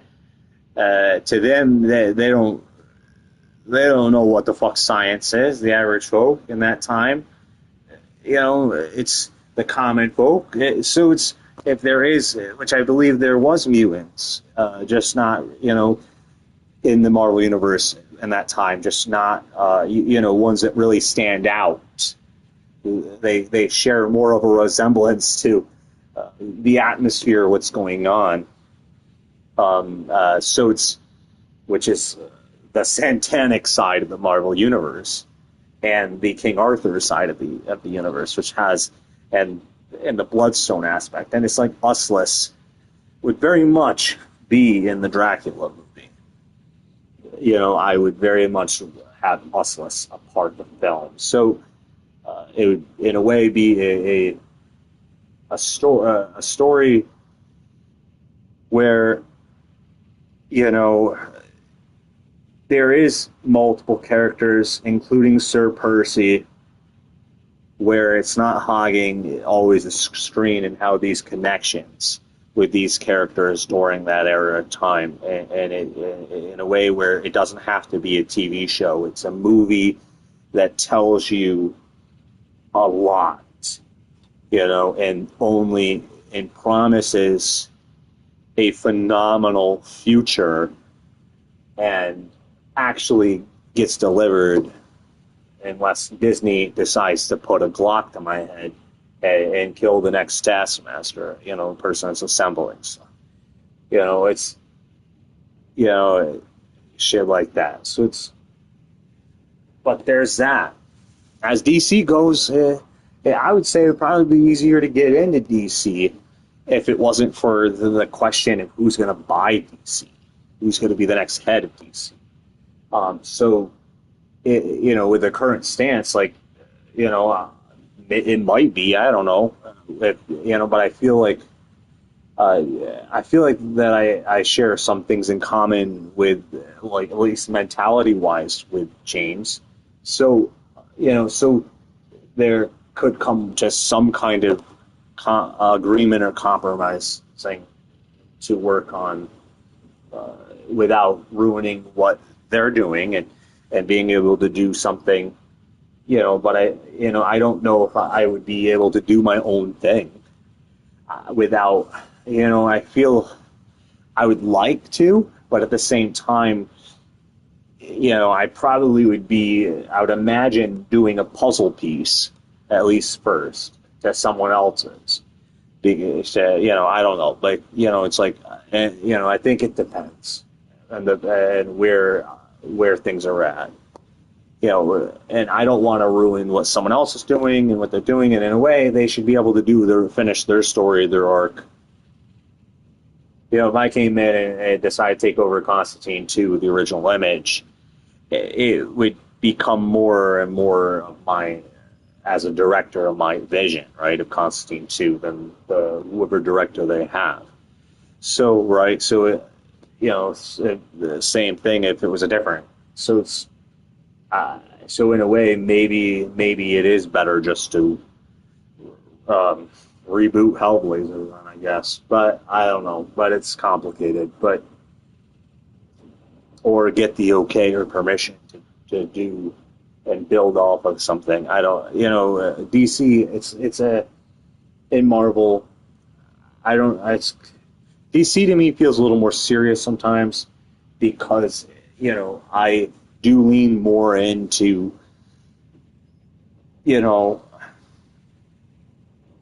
something that's loud. I feel like there's certain elements that are loud, and kind of like the quieter side, the DC, where there's, it's just hard to fit in, which there's a way to fit it in, and I think it gives it different perspectives, when it. If you could find a way to connect it, and I think that depends on what you're allowed to do, what shit like that. And I think in my head, originally I said DC villains. Many years ago, I was intrigued in building a background essence, in connection, and not the way that the fucking movies are doing it. That's their own thing. I give them props for what they do, and it's their own thing. Mine would not even be close to that. So, in my mind, I see I do see more than one version of a character, like Clayface. I see what I call a more realistic version of Clayface. I see a version of Clayface that is more comic accurate. I also see an in-between.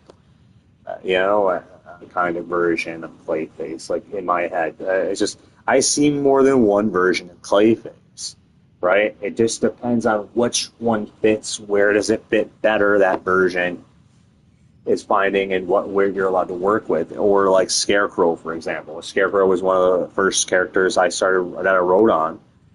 Him and Lady Arkham actually were the two first characters.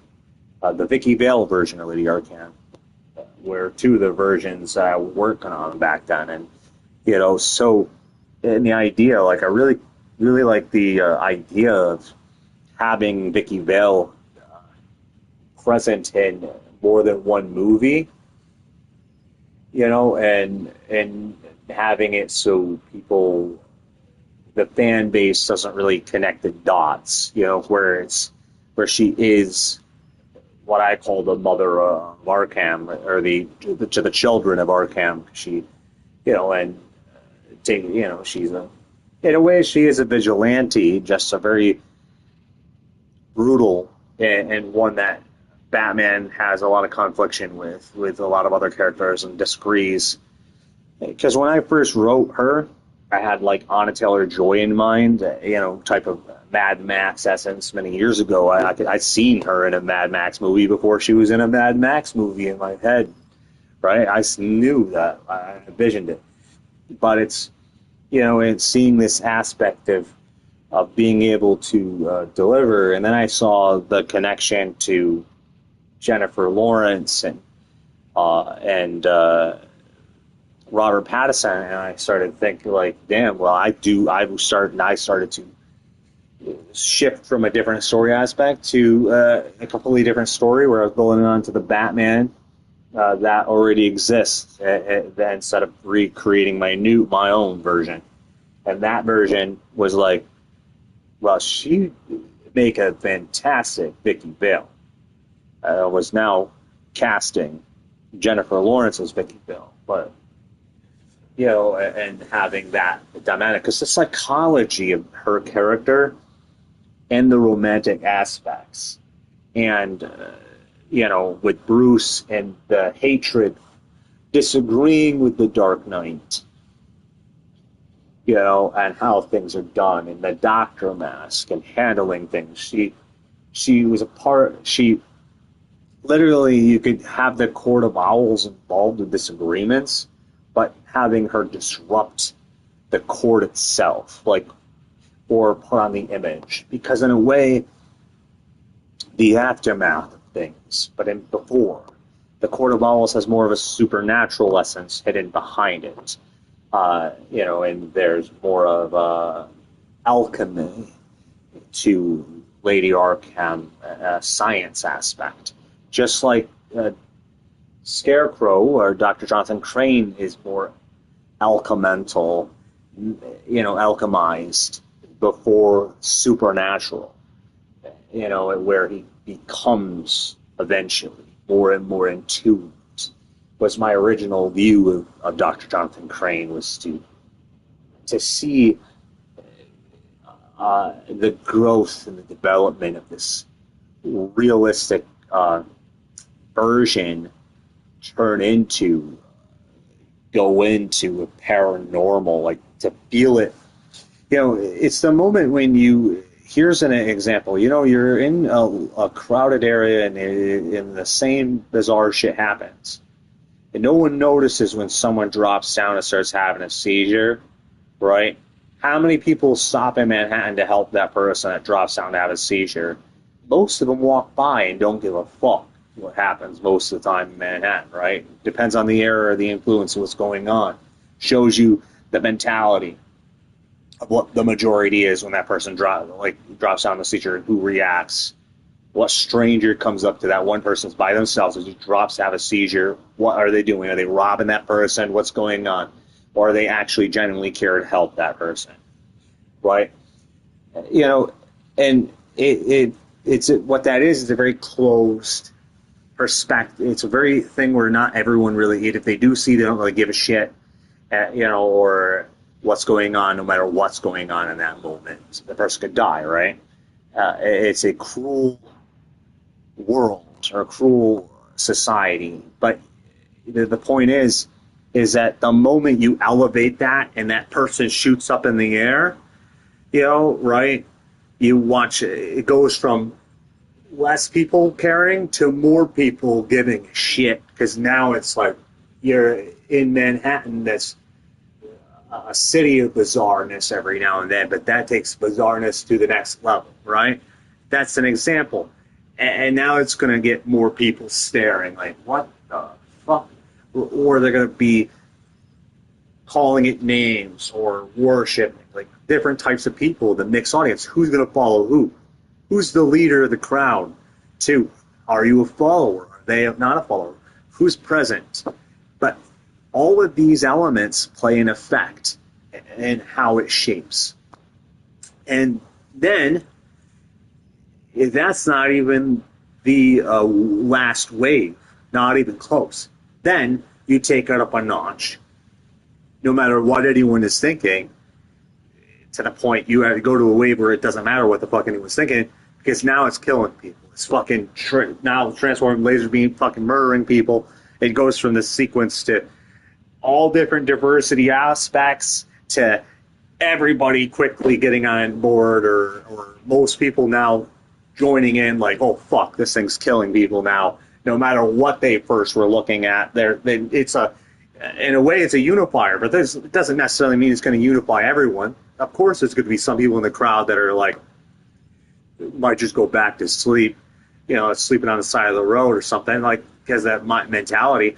But people who are paying attention are going to be like, whoa, what the? It's going to take that diverse and putting it more into focus. See what I'm saying? Like, it's when the wave goes from here to more invisible to more visible, but that visible is diverse perspective, where there's multiple views that are feeling it, but still having access to compute their own opinions or whatever, while it's happening, and then goes up to more where there's less diversity, less more people are now sharing a similar view, like, okay, survival, starts to limit the view and starts to push towards a particular view more, because then you went up a notch. That's now, less up for speculation for most people and more into flight or fight modes, right? So, the mentality, and that's just an experience of all types, different types of cinematography that could work for. That's just an example in general. That's not what's in the Batman thing, like but that scene. It's just an example of showing you how waves work for audiences, and capturing and caring, like, you want them to be here. How are these people interacting? These the importance of having in casting people who are interested in being a part of the story in the background of and stuff like that, and how they interact. And it's like, I think the realism is, in my head, is more diverse at a certain point, but grasps more attention. So when it's invisible, right, it's still able to be diverse, the perspective, but it's also considered more heartless and shows you things. But then it's like, oh, what's it grasping the attention of when it goes up a notch? And that still gives that reflection, right? It's a mirroring. Yeah, now you notice me, right? Now that I'm levitating over your fucking city, now I get your attention, more people's attention, right? So it's, and different people are still able to have their perspective until that character or that element creates another wave that says, no, you get less perspective, you get less diversity, you're going to start seeing things more highway made, more built, more structured. Your views are going to become more paved out, structuralized for you, and less choice, right? It's kind of like enforcement that occurs. So it's, and they have the power to do it, right? Not at that point. So it's that wave. It's you know, it's, you know, when you capture things, I think there's a comedy side to the meta, and there's dark humor as clear as day over Superman and Peacemaker as well. And all these things that are happening and stuff like that with what's there. But where Constantine stands, right? People will bitch because it's more supernatural. You know, Jonah Hex, great character, but you know, underappreciated character, I'd say, even Jonah Hex. But you know, looking at certain elements of that, but and how to make it work where it's not fucking stupid, right? Or you know, where it carries more people that are interested, but also doesn't ruin the story that you're trying to tell. And that grasp. So it's carrying in waves. But I don't know. I have vision. You know, lots of visions, and then I receive visions, which are different than creating visions. Or in my mind, I can create vision, see vision, assemble, destroy vision, but also receive visions, which are not my visions. That I am actually receiving someone else's visions, right? So it's, you know, I never went to college, and most of the schools I went to didn't offer, you know, any type of curriculum in there. So I had to teach myself a lot of this. I did do an acting class, you know, once upon a time, but you know, it probably was only for like a couple of months. I if I recall correctly, that it wasn't a full year, but I because I changed schools. But when I was there,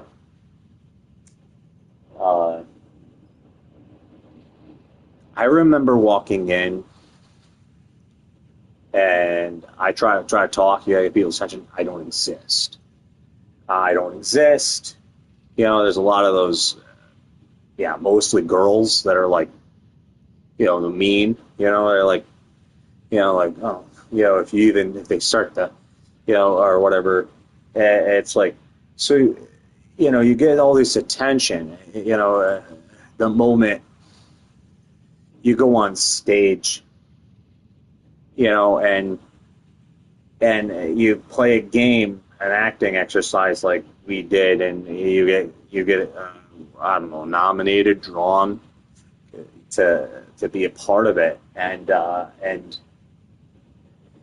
one of the sequences, this was in 9th grade, I remember going up there. Well, I remember, to tell it correctly, justify it, standing in the crowd watching other people go up on stage, like, and I noticed the lack of image that was going in to all these students that were walking on stage happened to include an invisible prop and also kill themselves, find a way to die.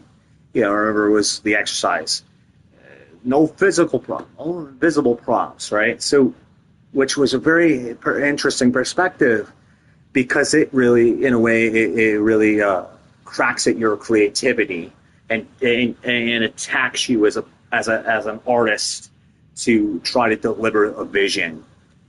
And I saw so many people so determined on getting it right, and I was like, I don't want to do that. That's why everyone is like, you know, so stalemate in the crowd, or if not, they'll go like a round of applause and just like, and then move on. And I was like, you know, okay, you know, this audience is clear as day. There's a lot of bullies in my audience, right? So I knew instantly that if I went up there and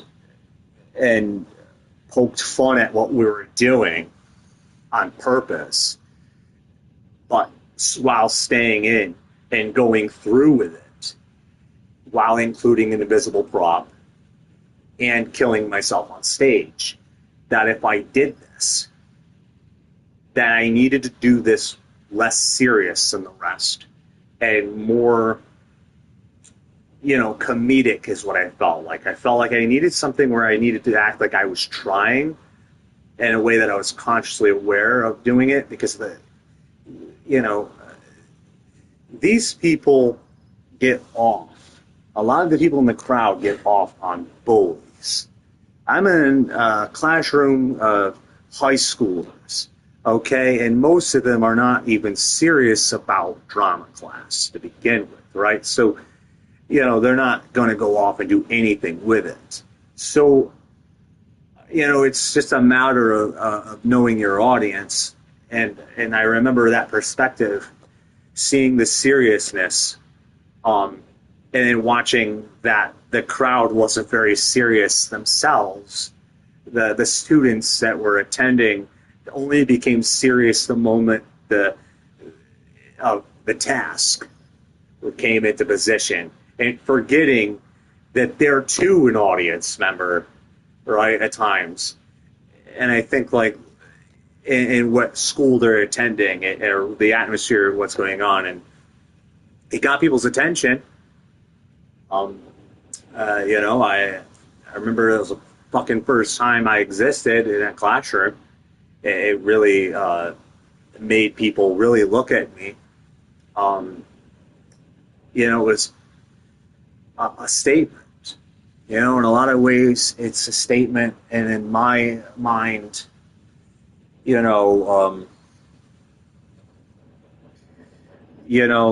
seeing, I remember going up there and looking at what everyone left behind, all these invisible props, and all these dead bodies, even though they had to get up off the stage and walk off, right? And I'm looking at this like, holy fuck, there's a lot of dead bodies still up here, which no one else was doing.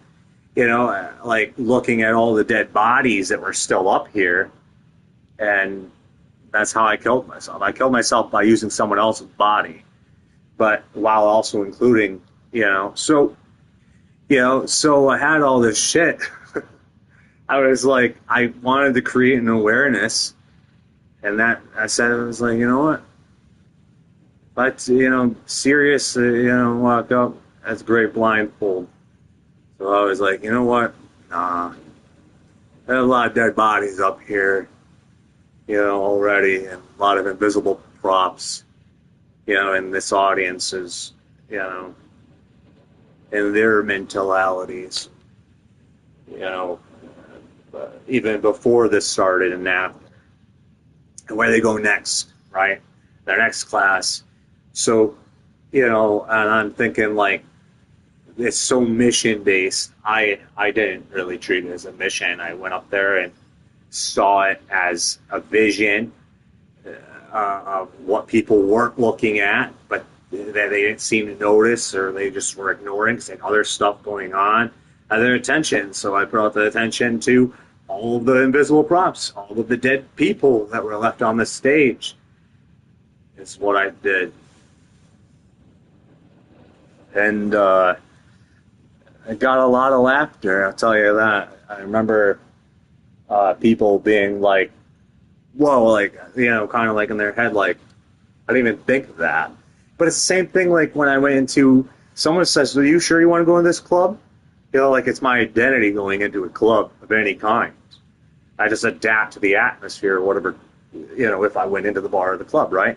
So I went in, and then one New Year's, I think it was New Year's, a bunch of strangers, and I remember the bartender handing me, passing out celebration stuff, thinking, because I'm like, this person's never going to do anything with it.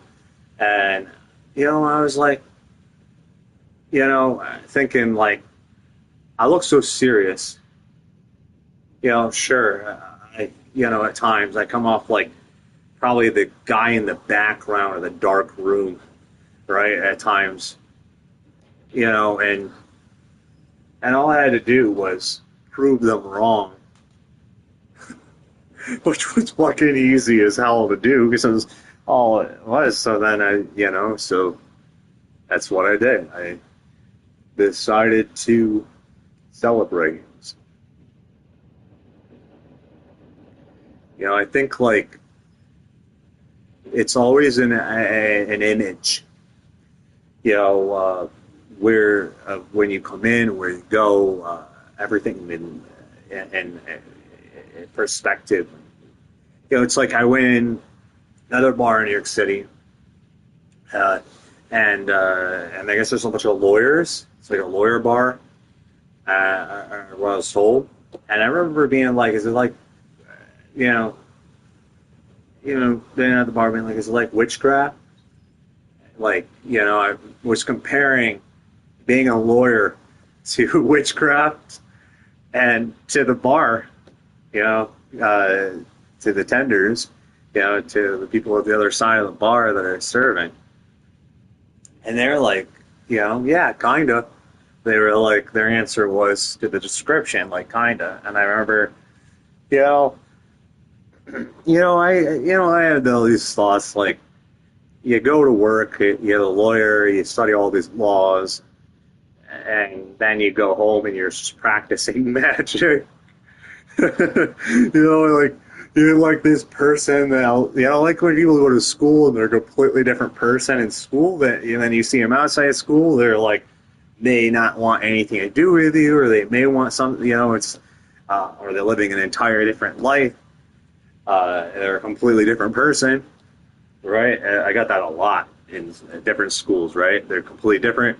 And I was just, in my head, I don't know, I thought, what's the most powerfulest career in any government? The government. Become the government, right?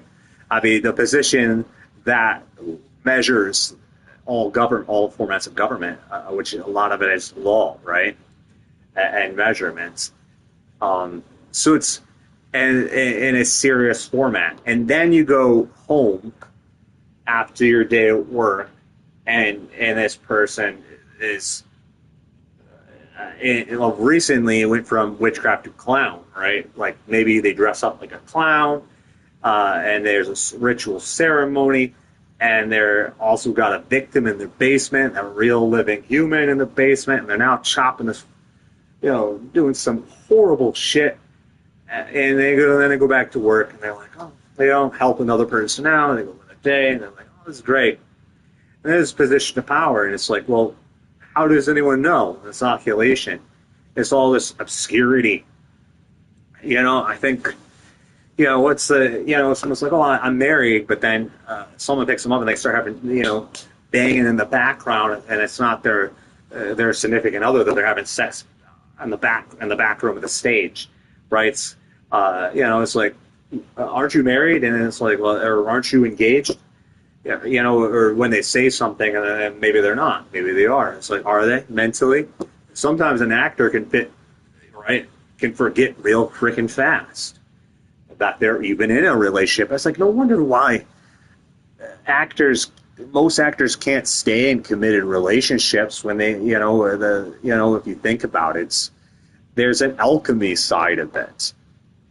The mentality of actors becoming characters, is, to the point that they're losing their own marriages and their careers, right? So it's,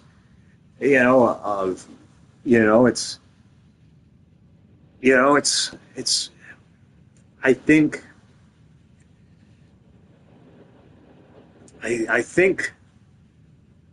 it depends a lot. I can't, as a kid, it's something it stumped me.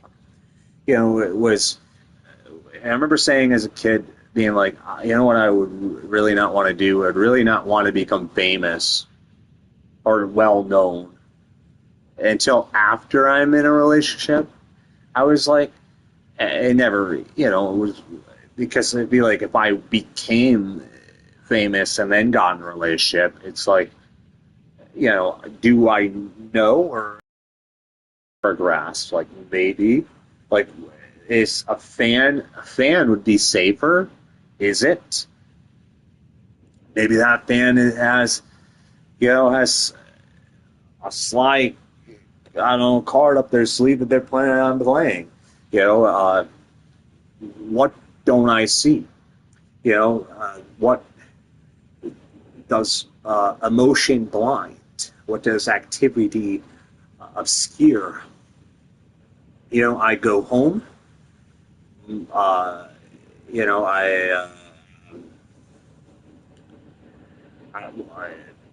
Let's say I marry Margaret Robbie. So I don't know. She's already married. I don't know. But in fiction, pick and then you're in a relationship and you go from that point of view, from even if you're off doing this similar job, and I think in a way you still, in a way you can kind of relate because you're doing a similar job, right? But in that aspect, but you still don't know because that similarity rate could still blind you from the perfect image, right? This image like, all the stress in the world, I don't have to worry about any of this. I don't have to worry about any of this. But it's like, wait a second. The more you start leaning into that, it becomes more of a God thing, right? It's like, if you think about it, it's more development. Like, it's who's controlling the relationship. I know if I was controlling the relationship, I, would never have to worry about cheating, right? I wouldn't cheat. They wouldn't cheat. But I don't know if I gave this person freedom to make their own decisions, right? I think that's the director and the actor. And I think, like, looking at the career of a director and the career of an actor and seeing, like, who is the most loyal? What type of relationship are you trying to establish or create? Is it an open relationship? Those relationships are completely different. I think it can feel amazing knowing that you're in a relationship with, an idol that loves you back, and easy to forget that your idol can't also hurt you. That the person you love, and the way and I thought, well, how do you make it where they can't hurt you? How are you not hurtable? When, every time a character dies, every time a character is assembled, they not allow her or thy character to assemble their own hurt or to be assembled by other characters. So then it becomes in this regulation in my mind that the way, could to feel nothing, to feel everything, and to feel nothing. And this balance, that it makes it so it's free. Now they could decide whatever they want. But at that point, I'm no longer worried, even if they are. Right? So, doing something else. I think that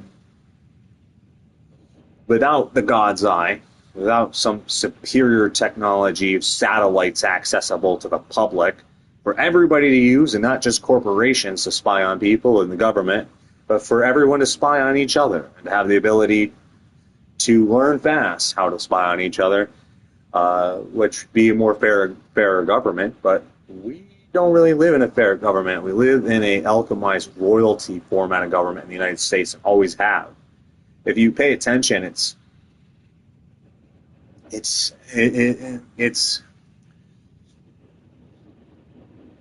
sad for those who can't think properly or can't see or can't know. For the moments when you are slow to catch on, and a demand for speed comes for the demand for accuracy, right?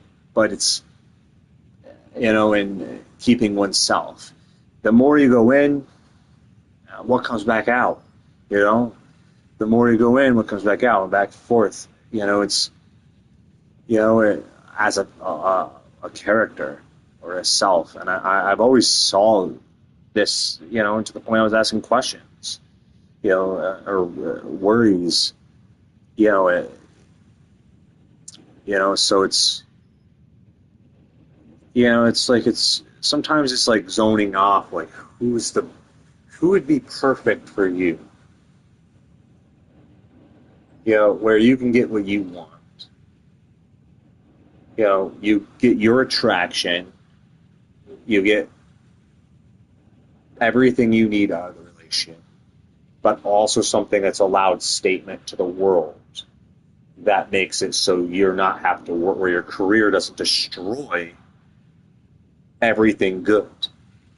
How do you juggle a career, especially a public career that is in a pro-privacy world, government, and a unfair, royalty speed first government that really destroys the ability to even love or hate or feel for oneself. It's where at a point you're just a fucking robot, so it's, or a morpher in this balance. And I look sort of on myself, not just looking at the beauty. There's a lot of beautiful women, but then you're now going to go through trying to, it's like doing things that are probably weird, like, someone making a vision board, trying to narrow down who's out there. It's like the perfect wife, or whatever your match is. And then you're now looking at stuff that you're trying to piece as much together as possible to find this format, of perfection. Even, it's, and, because you go the career path. I don't know the career path. I never get, probably, I'll be fucked. I don't, I like several other actors. Be a lonely fuck, living happily ever after in my career for the rest of my life. I'd be married to my fucking job. I can't see myself with anyone. I wouldn't be able to be with anyone. There's no way in hell. My job would own me. So it's, so finding that balance. I kept thinking, well, then this girl has to have a mind. There's got to be, now that they start screaming, like, damn, I'm putting a lot on her for having intelligence and royalty mentally, stuff like that. Like a higher demand on intelligence is what it started saying. Like she had to be intelligent, but also not evil intelligent. Right, to the point where she's like, oh, it's like, or something. It's, it's that makes it more complicated too, because when you have the requirement for intelligence that could outsmart you, that you need to be able to know that they wouldn't ever stab you in the back, right? So, and I think people compare things to an image, and I think that image sometimes. Like, oh wow, everybody does this or something, or sometimes I feel like I could play a character, or someone could play a character, and purposely sabotage everyone. You give love a bad name, right? It's like, and then their first impression, it's difficult. I think for some people it's difficult to look past all the trauma that people inflict on each other, and figure out how to keep true love in the process. If you can even manage to get it, because I haven't, so if you can manage it, someone out there, in a way, and I don't know, it's like statement-wise, I don't know, there's a lot of attraction and fall down into beauty, right? Really fast names that could come flying out of my mouth. I could name off a lot of possibilities that would be easy to fall in love with a list, but would those all be good for me? Some of them could possibly murder me, kill me, right? And so it's, I think, and definitely shape and take hold of my own mind, my own image, and and I think like a lot of names that are associated with essences that radiate with like warmth. I have a lot. I could. Some of them are even married, right? It's like, and it's like, oh man, that's evil. That's evil. What am I doing? If I'm putting, and saying like, I don't know, Paris Hilton or something. It's like, well, then what am I, evil? Or if I throw in an artist, a rock star artist, oh my God, the rock genre in general is almost like signing up for a potential death sentence, right? I mean, how does one marry and stay married to something that is about clash and shaking it and clashing and banging and destruction? And keeping yourself, or the death of self enslavable. I think it's a fascinating aspect of it. That's why I think I dabble in a lot of artists that actually practice in that genre or are very associated with that genre. But even those who are associated with that genre usually deviate and go to other genres. But I think it's, but it's interesting to look at. It's like, I can see why one would dive to lust and why marriages would die left and right in the capture of things, and why it would just be like sex 24/7 and fuck everything else, right? It's just like, lust at the lustiest, whoever is the most attractive and no laws, just go, right? And I think that's something right there. I think it'd be too easy to take that and go and do that. I think like there's a struggle in self. I think especially for those who are deprived, might be more tempted or have had a taste. I think there's lots of people who've had a taste, and that taste made it worse than even deprivation, which I think I might have an advantage without the taste. That, or if they have the taste, right? I think I can imagine being a new artist and having the taste and struggling significantly against lust. I can put myself in that. I can't imagine that. And I'm like, well, damn. It's like almost like your whole identity becomes lust. Right? It's at some point. It's, and I don't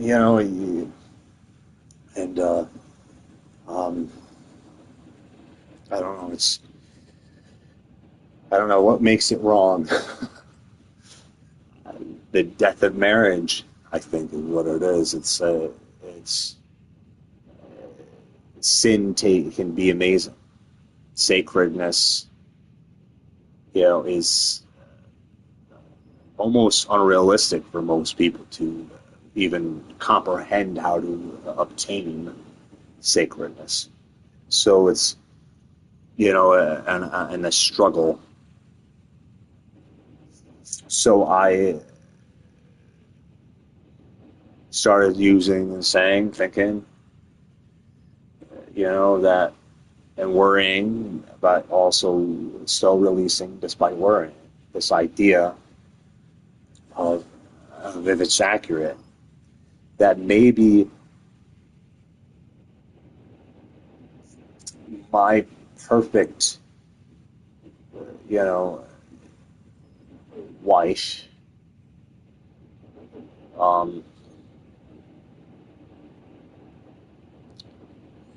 that would guarantee sacredness. And,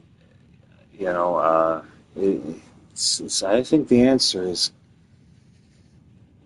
might destroy so much. I don't. It might not even be the answer. It might be I might have just blinded myself into destruction. But I think it's very. It's like you do start doing weird shit trying to figure things out, and it's, there's easy find a lot. Right? It's like it's like fucking, not just soul searching for yourself, but soul searching for finding your perfect partner, which some people say it doesn't exist. But if it doesn't exist, then sacredness doesn't exist, and unholiness prevails and thrives. And if that's the case, and lust wins. Then if that's the case, then what's the point of marriage?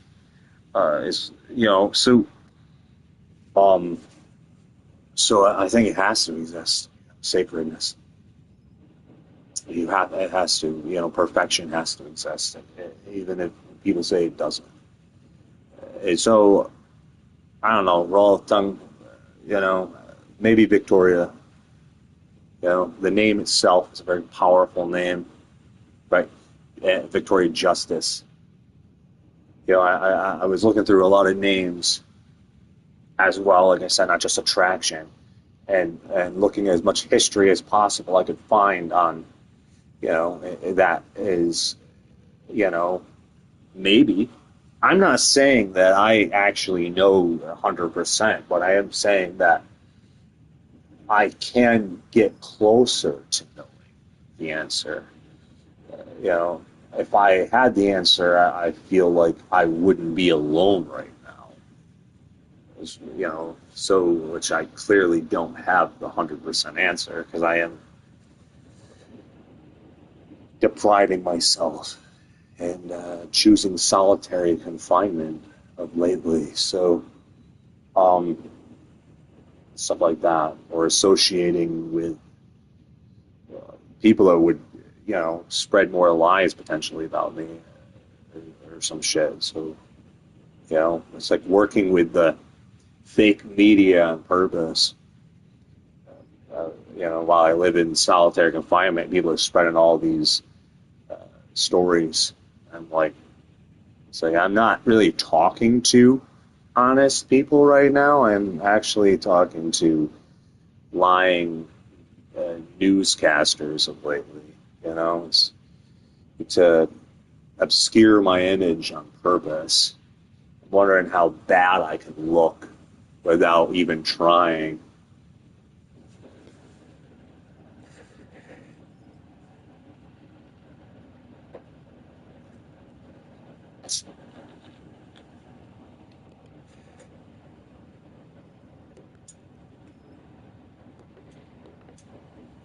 Well, this chat was rare. And hopefully less messy.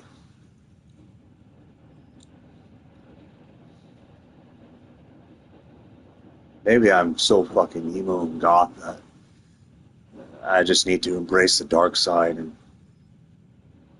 maybe I'm just part of me is just extremely, I don't know.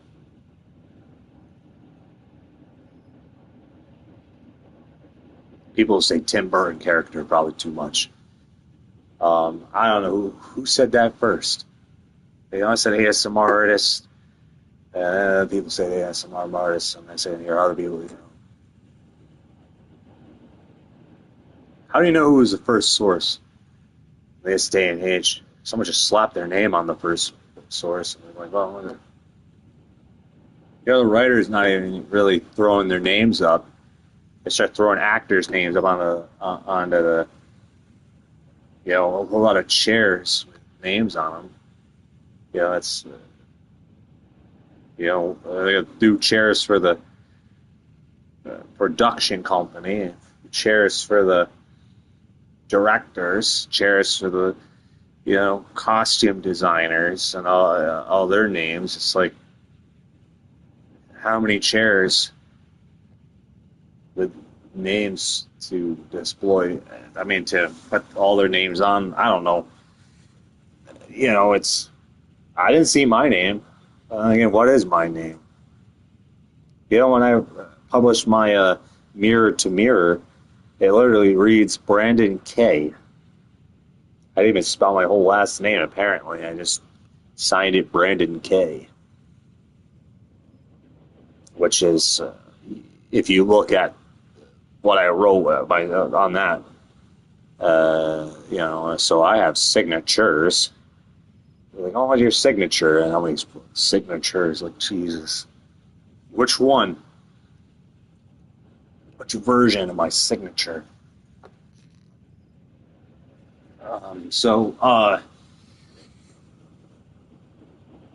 You know, a sloppy version's easy.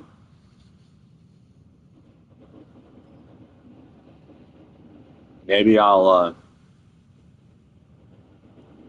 like, what is more, I don't know.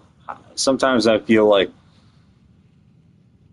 it's just easier to sign someone else's name over my name. I don't know, sometimes.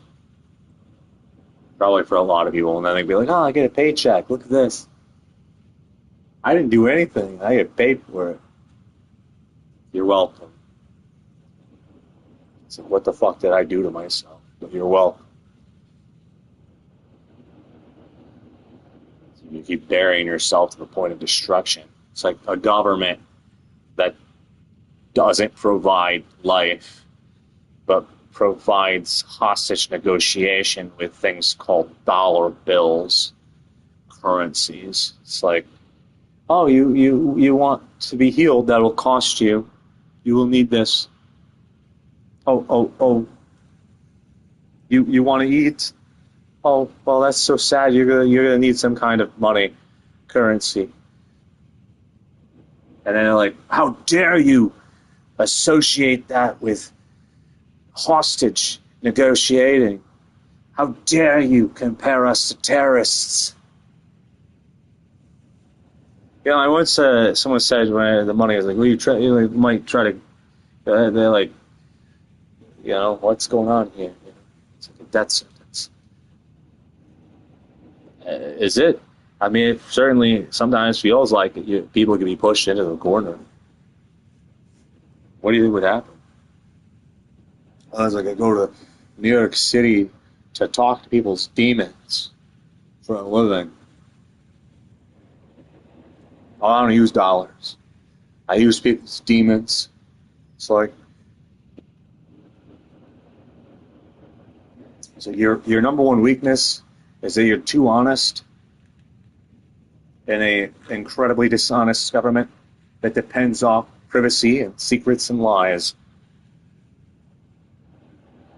You know, that's probably what happened, is that Mark Zuckerberg didn't want to say that he didn't like me. He just wanted me off his platform and blame it on something else and stamp the name Taylor on it or something.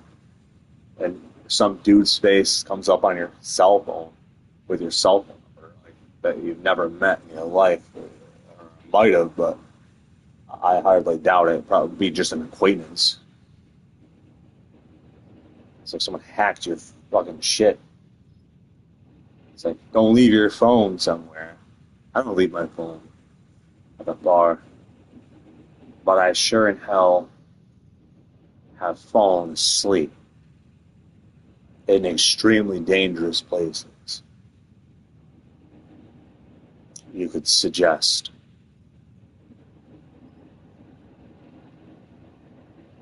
And at that point, it's like, as my, you know, as some people say, that I've heard from certain people, some guardians say that locks are just for honest people. They only keep out honest people.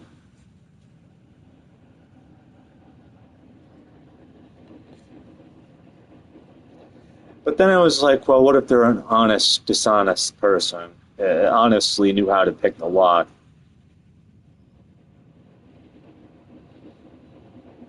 So they're honestly dishonest, which still qualifies them as dishonest. Every troll in the book would be declared, even if it's, how many people have damned themselves with trolling people online, or trolling even once. Imagine every pranker on Earth suffering significantly in the future, even if they're a good person, because of a suppressed salvation that doesn't come to save, but they don't know how to, I don't know. It's like if God's Eye was corporately owned by Mark Zuckerberg, and the United States government came and said, we need God's Eye to save the world. And Mark Zuckerberg said, well, it's not how it works. It's not how the United States works. You kind of back yourself in your own fucking corner. I'm not giving you that. I don't want to save people. I'm not interested in that. He's like, we're doing our own thing. I feel really bad for everyone else. That's Mark, right? I got billions of dollars. Sure, I could help, but that doesn't mean I am. I got a business, I got corporate, I got shit to do. I'm working on some really cool virtual reality headsets. They cut the prices down. At least I'm cutting the prices down. You still gotta pay, though.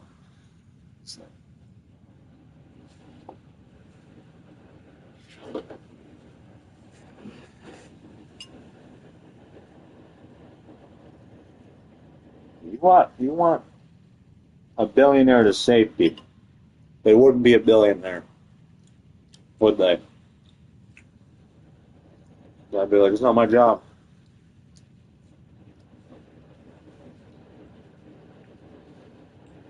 It's like, you gotta make people safe. We're trying. The internet is constantly evolving. It's like trying to set a meta while being meta.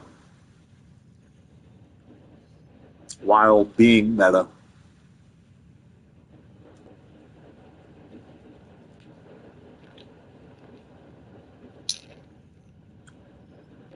Yeah, think about, honestly about the United States, to be honest, is that many people, it's almost traumatic, the discovery of the flaws, to the point,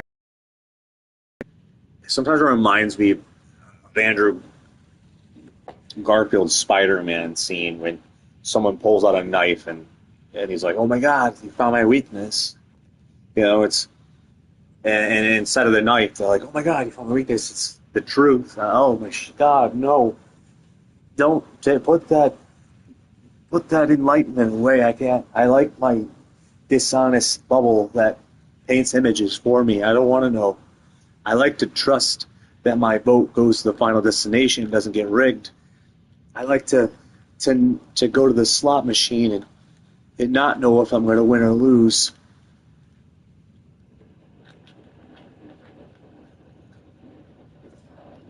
What ignorance. Last time I went to a slot machine, I hated every moment of it. I kept thinking, what a stupid fucking thing. How stupid of me to let myself become so blinded. And it's my birthday. What the fuck? That happened on my birthday. So that person wins on my birthday, and I lose on my birthday. It's because they work here. They could rig the machines. All the machines work.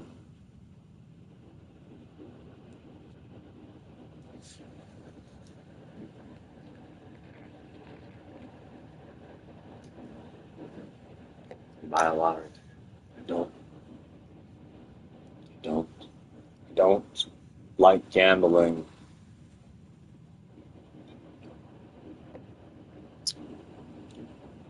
I'm going to destroy myself. I'm going to willingly do it. As much consciously possible as I can hold on to my limbic system to do such a thing.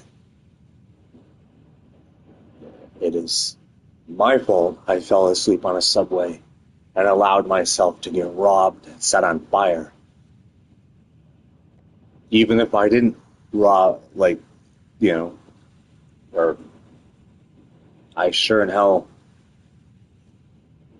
allowed myself to be in that position with blindness, ignorance. It's a very difficult world to live in.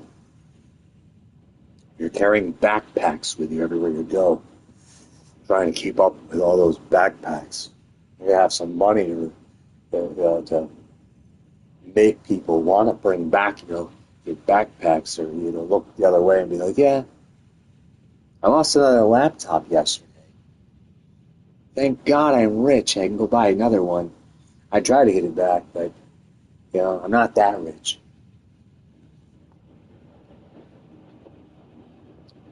It's like one person said to me at this party once, if you say happy birthday, I said happy birthday. So what's this happy birthday stuff when it's not your birthday? And they're like, oh, I'm not that rich.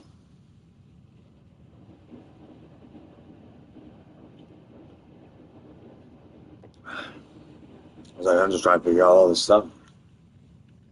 Like,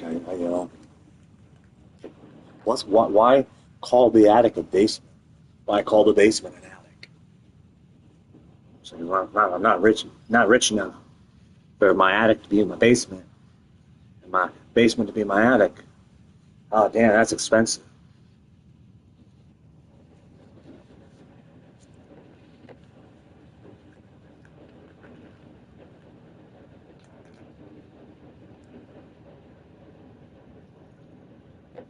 Roger.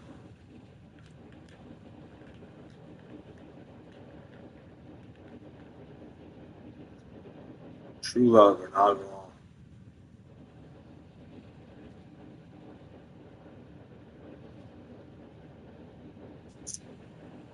Yeah. What the hell did I create? Yeah, I think a truth serum is, you start using the truth serum, I think you start going down and ripping people all apart on their truths. Every truth made starts to be shredded until there's only one truth that remains.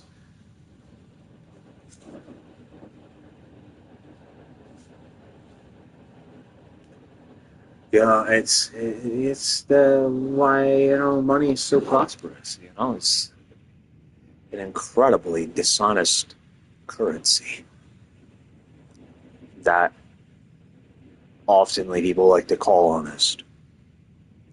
Or think they, getting some reward. They wouldn't save a life without the trophy, without the payment. It's how many people would.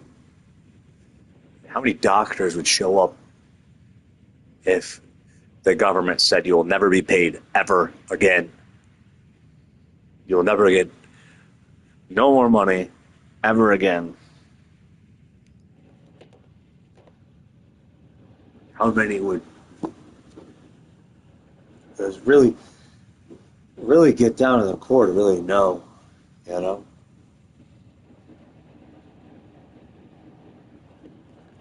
It's like a test. You want to play a prank, It's not a prank, though.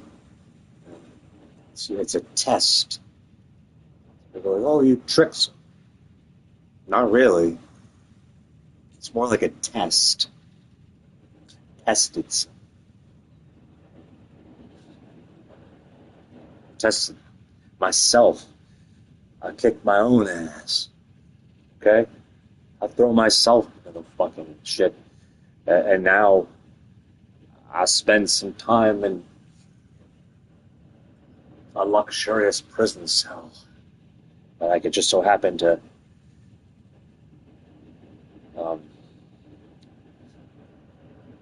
drive off into the moonlight. Why? That's waste gas money and make sure I can't get to where I need to.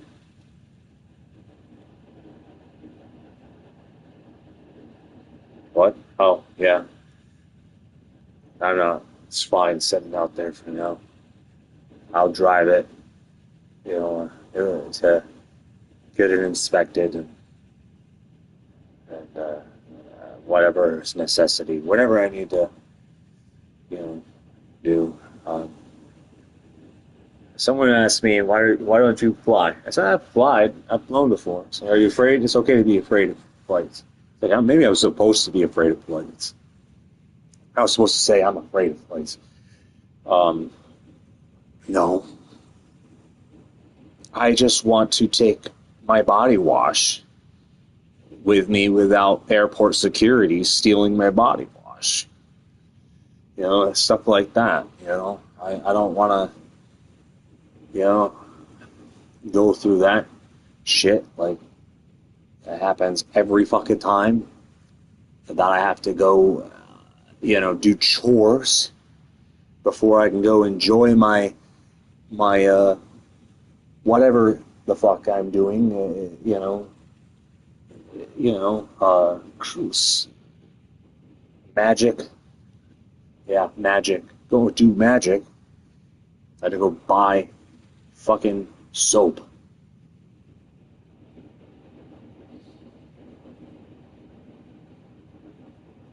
I go on my way and get fucking soap because airport security said, no, bad. Must confiscate or you can't go. Yeah.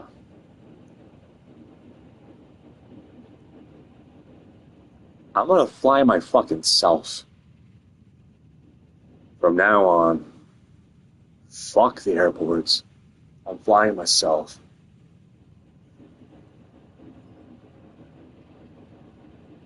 I don't have money for an airplane yet, but when I do, I will have to make sure I have money for places that I can land my airplane at before I go invest in an airplane that I can use. I'm going to need a base and that I could go in and without harassment, where no one's stealing my shampoo or body wash, and my soap's getting stolen.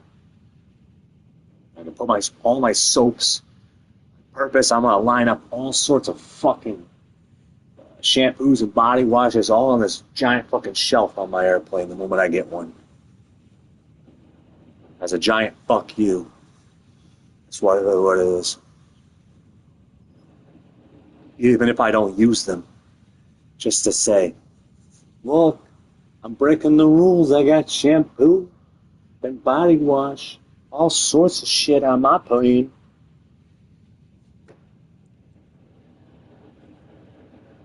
Off with my head. Sentence me to jail. Not like most Americans aren't in jail, especially in these days. Some format aspect, mentality wise, the injustice that prevails.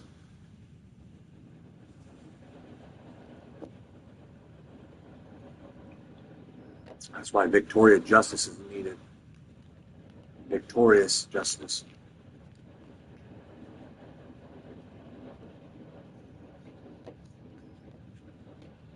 Female president.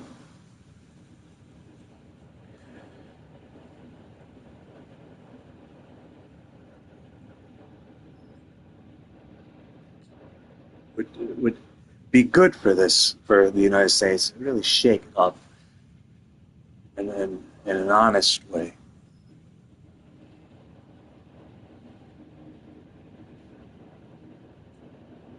But realistically, they do need to also have, be intelligent, loving, caring, stuff like that, Can't just be like, I'm the Red Queen, off with all your heads. Where's Alice? She must die. That type of president, man or woman, is insane.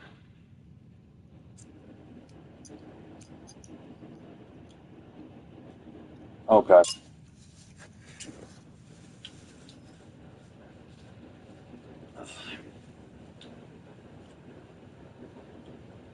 once watched a documentary on the actual writer, and if you ever watch a documentary on the actual writer, it would change your perspective on Alice in Wonderland if you let it.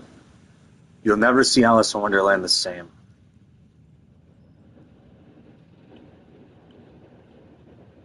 It becomes a mystery. It becomes, something of a Sherlock Holmes movie. This pursuit to figure out all the mysteries, all the unsolved mysteries.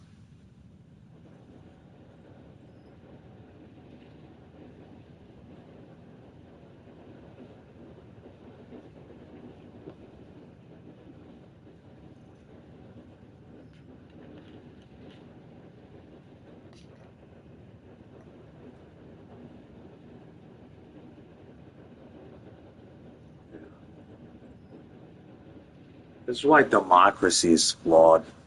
They send in a lot of people who don't know shit. And even judges that don't know shit and ask other people's permission or access. Hey, I need an expert to come in here to identify. I need to make someone to match this and that. It depends on other people that have the intelligence. But yet, might go over to the jury and be like, hey, you guys don't have an intelligence. But what do you say about this? You might not know. So it's like, what's all this vomit drawings or something? It's what? It's like, what do you see? It's like close. Oh, more than one thing going on here in this trip. What do you want? What do you want me to say? What do you see? Where do I begin? I see it, shape-shifting optical illusion that constantly changes into a mud puddle, mostly. It's, I believe they call that depression, Doc. Maybe that's what it is. It's like a shape-shifting emotional aspect. It's like how to get into the mind to alchemize someone. It's a cinder block, and the next thing it's like, well, time's up. It looks like vomit. That's all I can see right now. Jesus.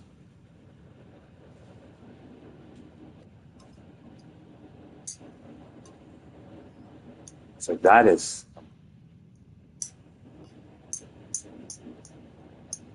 something.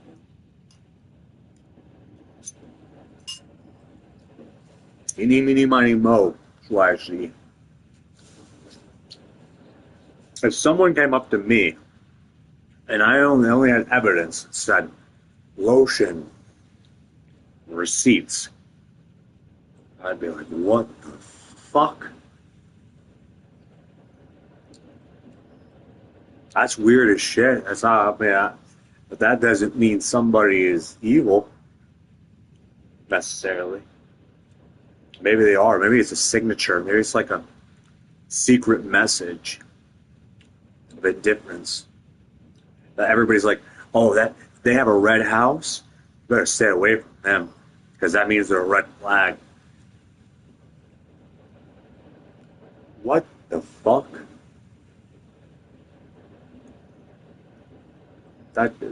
That's programming. That's like, telling a robot what to say, and having everyone else believe that the robot's saying it, and that the programmer never etched it in its code to begin with to say it. So the robot's like, oh, bring annihilation into the human. The programmers.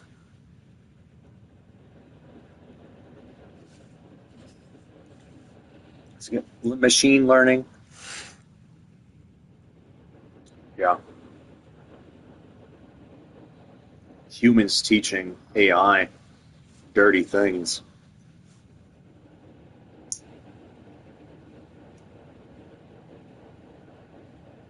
Really shows you, it's a mirror.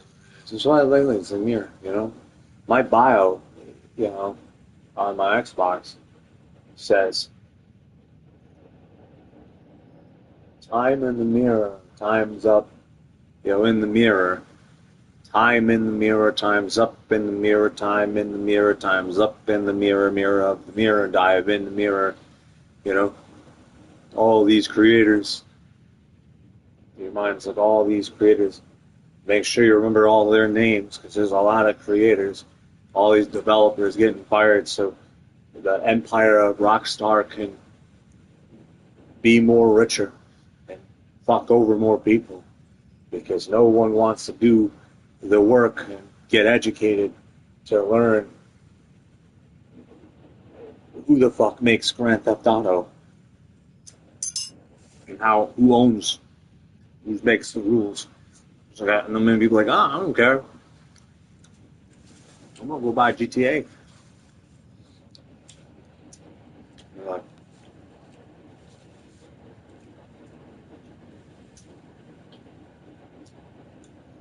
it makes me feel like I'm evil if I make the purchase. I feel disgusting. But I know how to feel disgusting. And take showers afterwards.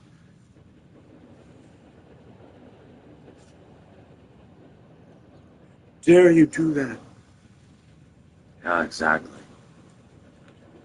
I'm telling you, evil is a very real thing that spreads, and as spreads, and dictation. If it's not dictating you, you know, the dictator ain't in front of you, but the dictator is driving off your capitalism, for sure. Lots of dictators are like, yeah, I'm gonna get so fucking rich, I'm gonna fuck so many people up. They're like, I fool people. Some people are like, oh my god, though, this person, or that, and this is perspective. So what do you come here for? Do I know that I'm in the work for material objects? Why go to museum to party? You get nothing out of the museum physically. Friends, hopefully, you know, career opportunities, life opportunities. It's like someone thinks that someone's going in there to steal their fridge.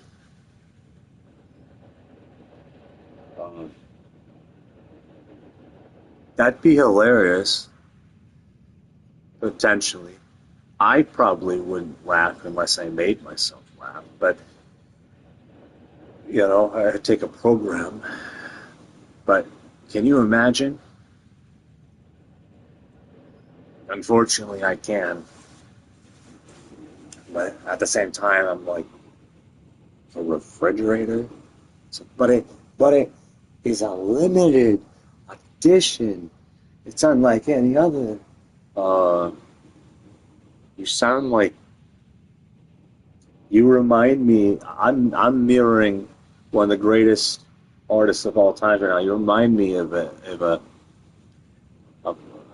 believe it or not, I can't remember exactly who wanted the toilet, but, you know, going out to buy this toilet in this episode, and Ozzy Osbourne's like, but it's a fucking toilet, Sharon. It's a fucking toilet. It's like, well, he's right. I mean, he's right, ain't he? It's like, he's right. You know, yeah, it is just, you know, toilets. You know, right? I mean, it is. But it's like, I don't, you know, it's a bath, and it's like, someone's like, oh, they go there. The charm. I don't know. But anyway,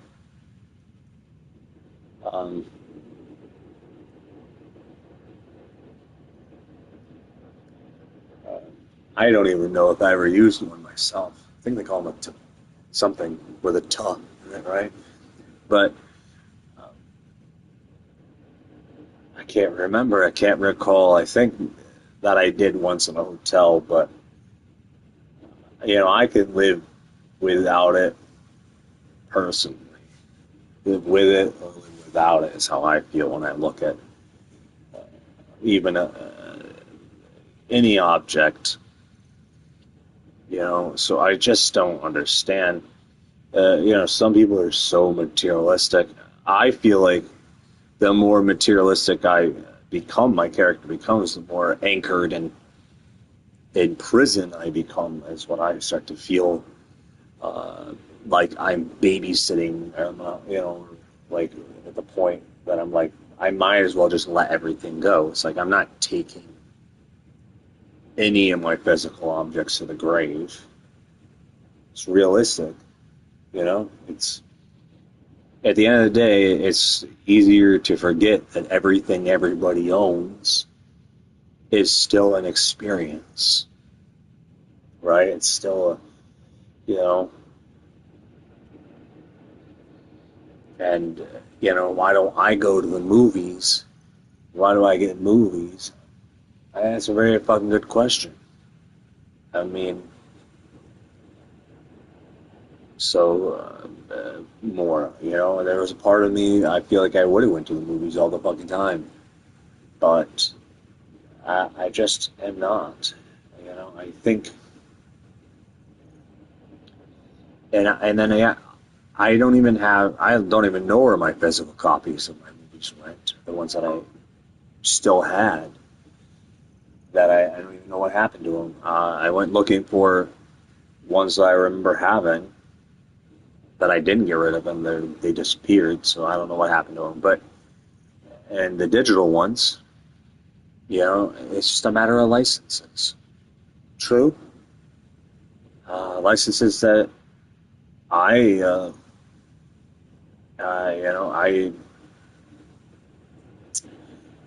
realize that one day may disappear, and just hope, I guess, that they don't. But at the same time, I have over 1,000 films digitally,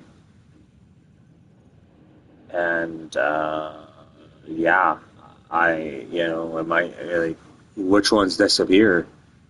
I don't watch every single one of them every year either, so it's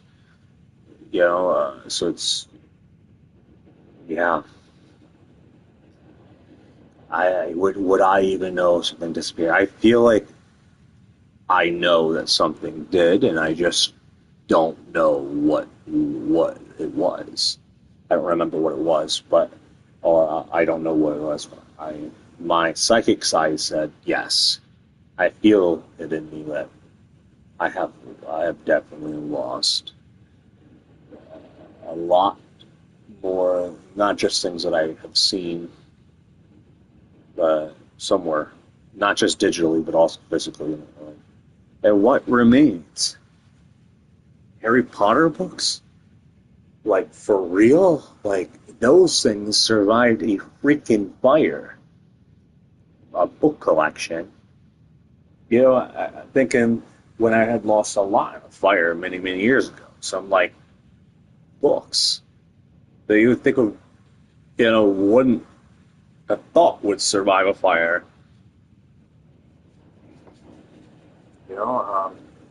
All of the video games, physical media, movies. No, I take that back. A lot of my DVDs, not all of my movies, a lot of them survived. They were out. They were in a different. That's because I had them in a completely different room. For that, if I recall. So, but the games, I've lost things before that too. I've lost my Game Boy Color and Game Boy Advance SP and GameCube before that to ignorance. Very bad deals with the very well-known, store known as GameStop. Allowing myself to be screwed over with ignorance so long before. And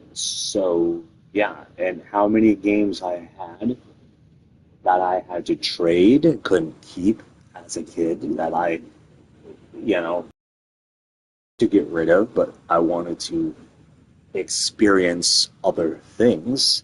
I couldn't hold on to those things, so I didn't have money. All I had was an object and a and apparently, I guess the ability to barter in some format, because I did trade, so. But, yeah, so a lot of my games, so before even the GameCube thing, that, you know, I you know, remember quite a lot. I remember the 90s. I remember a lot of people calling the early 2000s, things made in the early 2000s or released in the early 2000s, 90s cartoons, which weren't, or early 2000s. I think a lot of confusion. You know, I found a lot of people that were confused that were growing up in the 90s and early 2000s with me.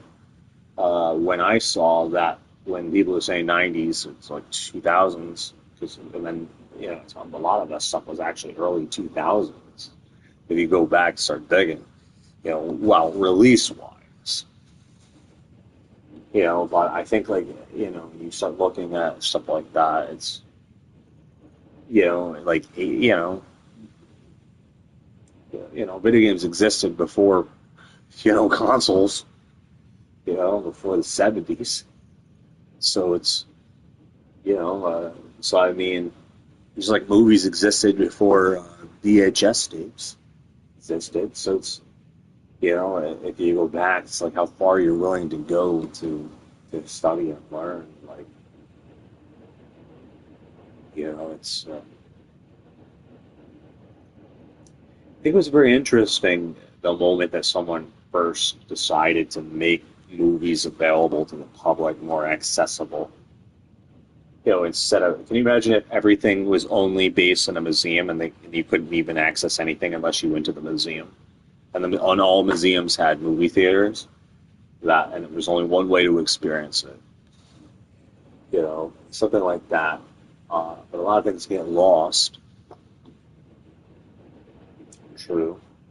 I remember certain films that were silent films, you know, stuff like that, and the debate. I remember studying, seeking, asking questions that I don't really know why, you know, because in the end, I don't know, like questions like, who made the first movie? What's the first movie? And then, you know, and then looking at what's a movie, and then it's like stilled image moving. It's like just blinking eyes. Could then beat a full cinema, thing if you think about it. It's, you know, and now become the first movie. I mean, by definition, I guess. So it's right. It's you know, it's. I think it becomes obscure. I think who they say is the first keeps changing, or who stays the longest still is just the more who invest in that person as the owner of it. I think the moment it seeps and you seek right through, you find that many people claim ownership over words, and rarely none of them are the original person to ever create them. You know, it's just what gets the memorial known. It's like Harry Potter, the story wasn't invented, you know, by David and his team over at WB, right? Because they brought it into a movie format. You know, it's, you know, somewhere went down the road. Maybe J.K. Rowling even apparently took a lot of ideas from historical places. So it's that maybe someone in a bar pitched the idea, and she was like, you know what? I'll train this. And maybe she did. Maybe she stole some ideas. You know, people think, well, once it's in the air and the internet, people could take it. Like, there wasn't a thing called a bar or a social gathering where stuff happened like that. How many storytellers sat in a room, told stories, and as someone else profited off that person's story because that person simply didn't know how to profit over their own story or to gain acknowledgement. You know, long before the internet. or what is known to be the internet. Because if calculations are correct with rare earth minerals and the calculation of sound waves and frequencies, and also mental enslavement, as many pyramids were certainly logically suggests that hive minds were involved, shit like that. So it's, you know, the only alien is ignorance that was involved. So the lack of knowing what it actually was. So, it's stuff like that. It's, a format of computing before computers. It's almost like people think things just materialized on the internet, but it really didn't. A lot of these things existed long before the internet. What is known as the era. I certainly would say that the internet has... I didn't have the internet. I had my imagination, and my desire to learn what I desired to learn, but, if I had the internet back then, I sure now would have been a whole lot fucking more intelligent, a lot faster. I would have known a lot more even faster. I think, but the thing is like, it isn't obscure to, of your youth to block the psychic side of a person. It's like, what happens when you can no longer hear the voice in the cup? It's where you go digging for the historical facts of the string in the cup, or even the tapping and the sound traveling, and how hard it becomes to find the ability of capturing sound, sending it out from places, because it starts to obscure its origin of where things came from. It's not like psychic abilities originated from the internet. It long existed, long before, all that. It's like, what is science but a pursuit for a land gouge, a language in itself, to, who influences that, and that grasp to alchemize and transfer one language into another. And you start to find that's how science, if you look at science, like science is like Christianity. It was born from another thing. Science. Christianity was born from another religion, right? Just like, science was born from a whole other, thing. It's the same, you look back and you think, like, people running away going to America, because of witches, just to find more witches anyway, all this magic stuff. It's like, why people are so afraid of, using the word philosopher's stone. They're like, if we say philosopher's stone in America, no one will buy it. Like, what type of mentality, so they say the sorcerer's stone, right? It's, and can you believe that there was a time where, in a way, where people would saw the word sorcerer and philosopher as the same word, where it shared the same meaning,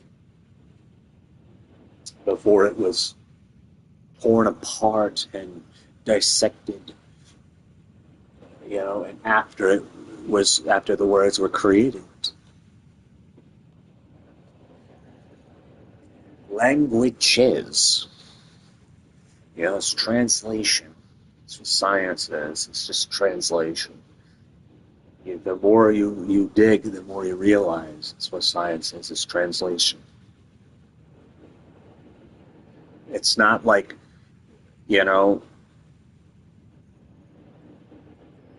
teleportation is a new thing, or it's not real, or there's not, it's not real. But the thing is, it's just it's what is, what's the market that they release, Yeah, it's not like teleportation is going to be sold on the damn market, overnight. If the discovery is going to be harnessed, right? It's like, and before then, they ain't going to sell that shit. The only format of teleportation that's being sold right now is vibes through screens. But the moment back then it was like text messages in Morse code. Still teleportation. Right? So it's sound teleportation. Right? So if you think about it, you start digging. If you say, well, quantum, or particles don't exist, you don't believe in the magic of, of what everything is made of, then it's, why would one fight to call it a theory? It's but a blockage in their head or a force to seek, their superior language. They don't want that word, or they don't want that, format of that language. It's almost like, the discovery of a curse word would render, all the negative effects of what a curse word even represents. Curse words would no longer exist. The word fuck would no longer be vulgar, And they, But anyway, maybe it's wrong to need victorious justice, to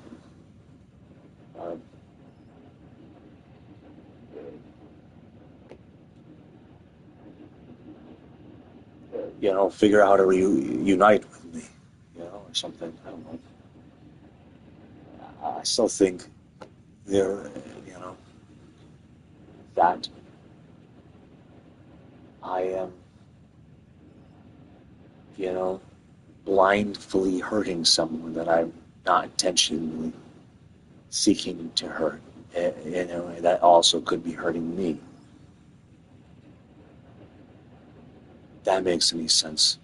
By being so selective on someone who is not physically present, that is, of anybody who's physically present, that nobody, I don't currently surround myself around attraction.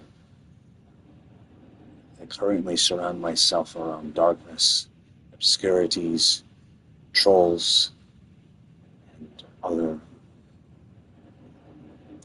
deadly things that would seek to destroy my deepest desires.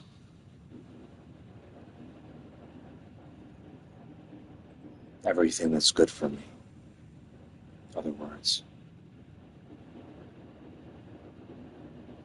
Mass Effect shield that's way too powerful for my own good. All right.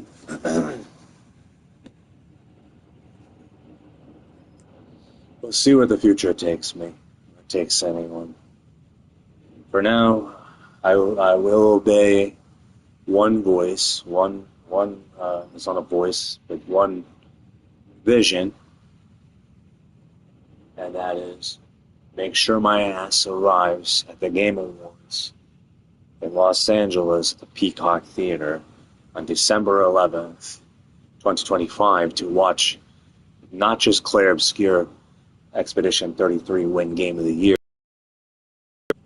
but to also experience a lot of other things while being present and, and hopefully not blind, and more consciously aware, open to opportunities. So maybe I'll hit the jackpot and find, my future wife, true love, and live happily ever after, and die in blissness, and create art, with my partner. But for now, I feel like ASMR, if you want to call this that, is knocking my ass out, that it's reversing backfire. Not that that was ever my intention. I didn't even really know if I was doing ASMR, but then I was like, maybe I am. But okay. Magical, super almighty God speed. Make everyone be able to have free will and also consciously aware that evil cannot deceive people. So people can always see deception. Leave no human blind and make it so no human can be blind. Amen.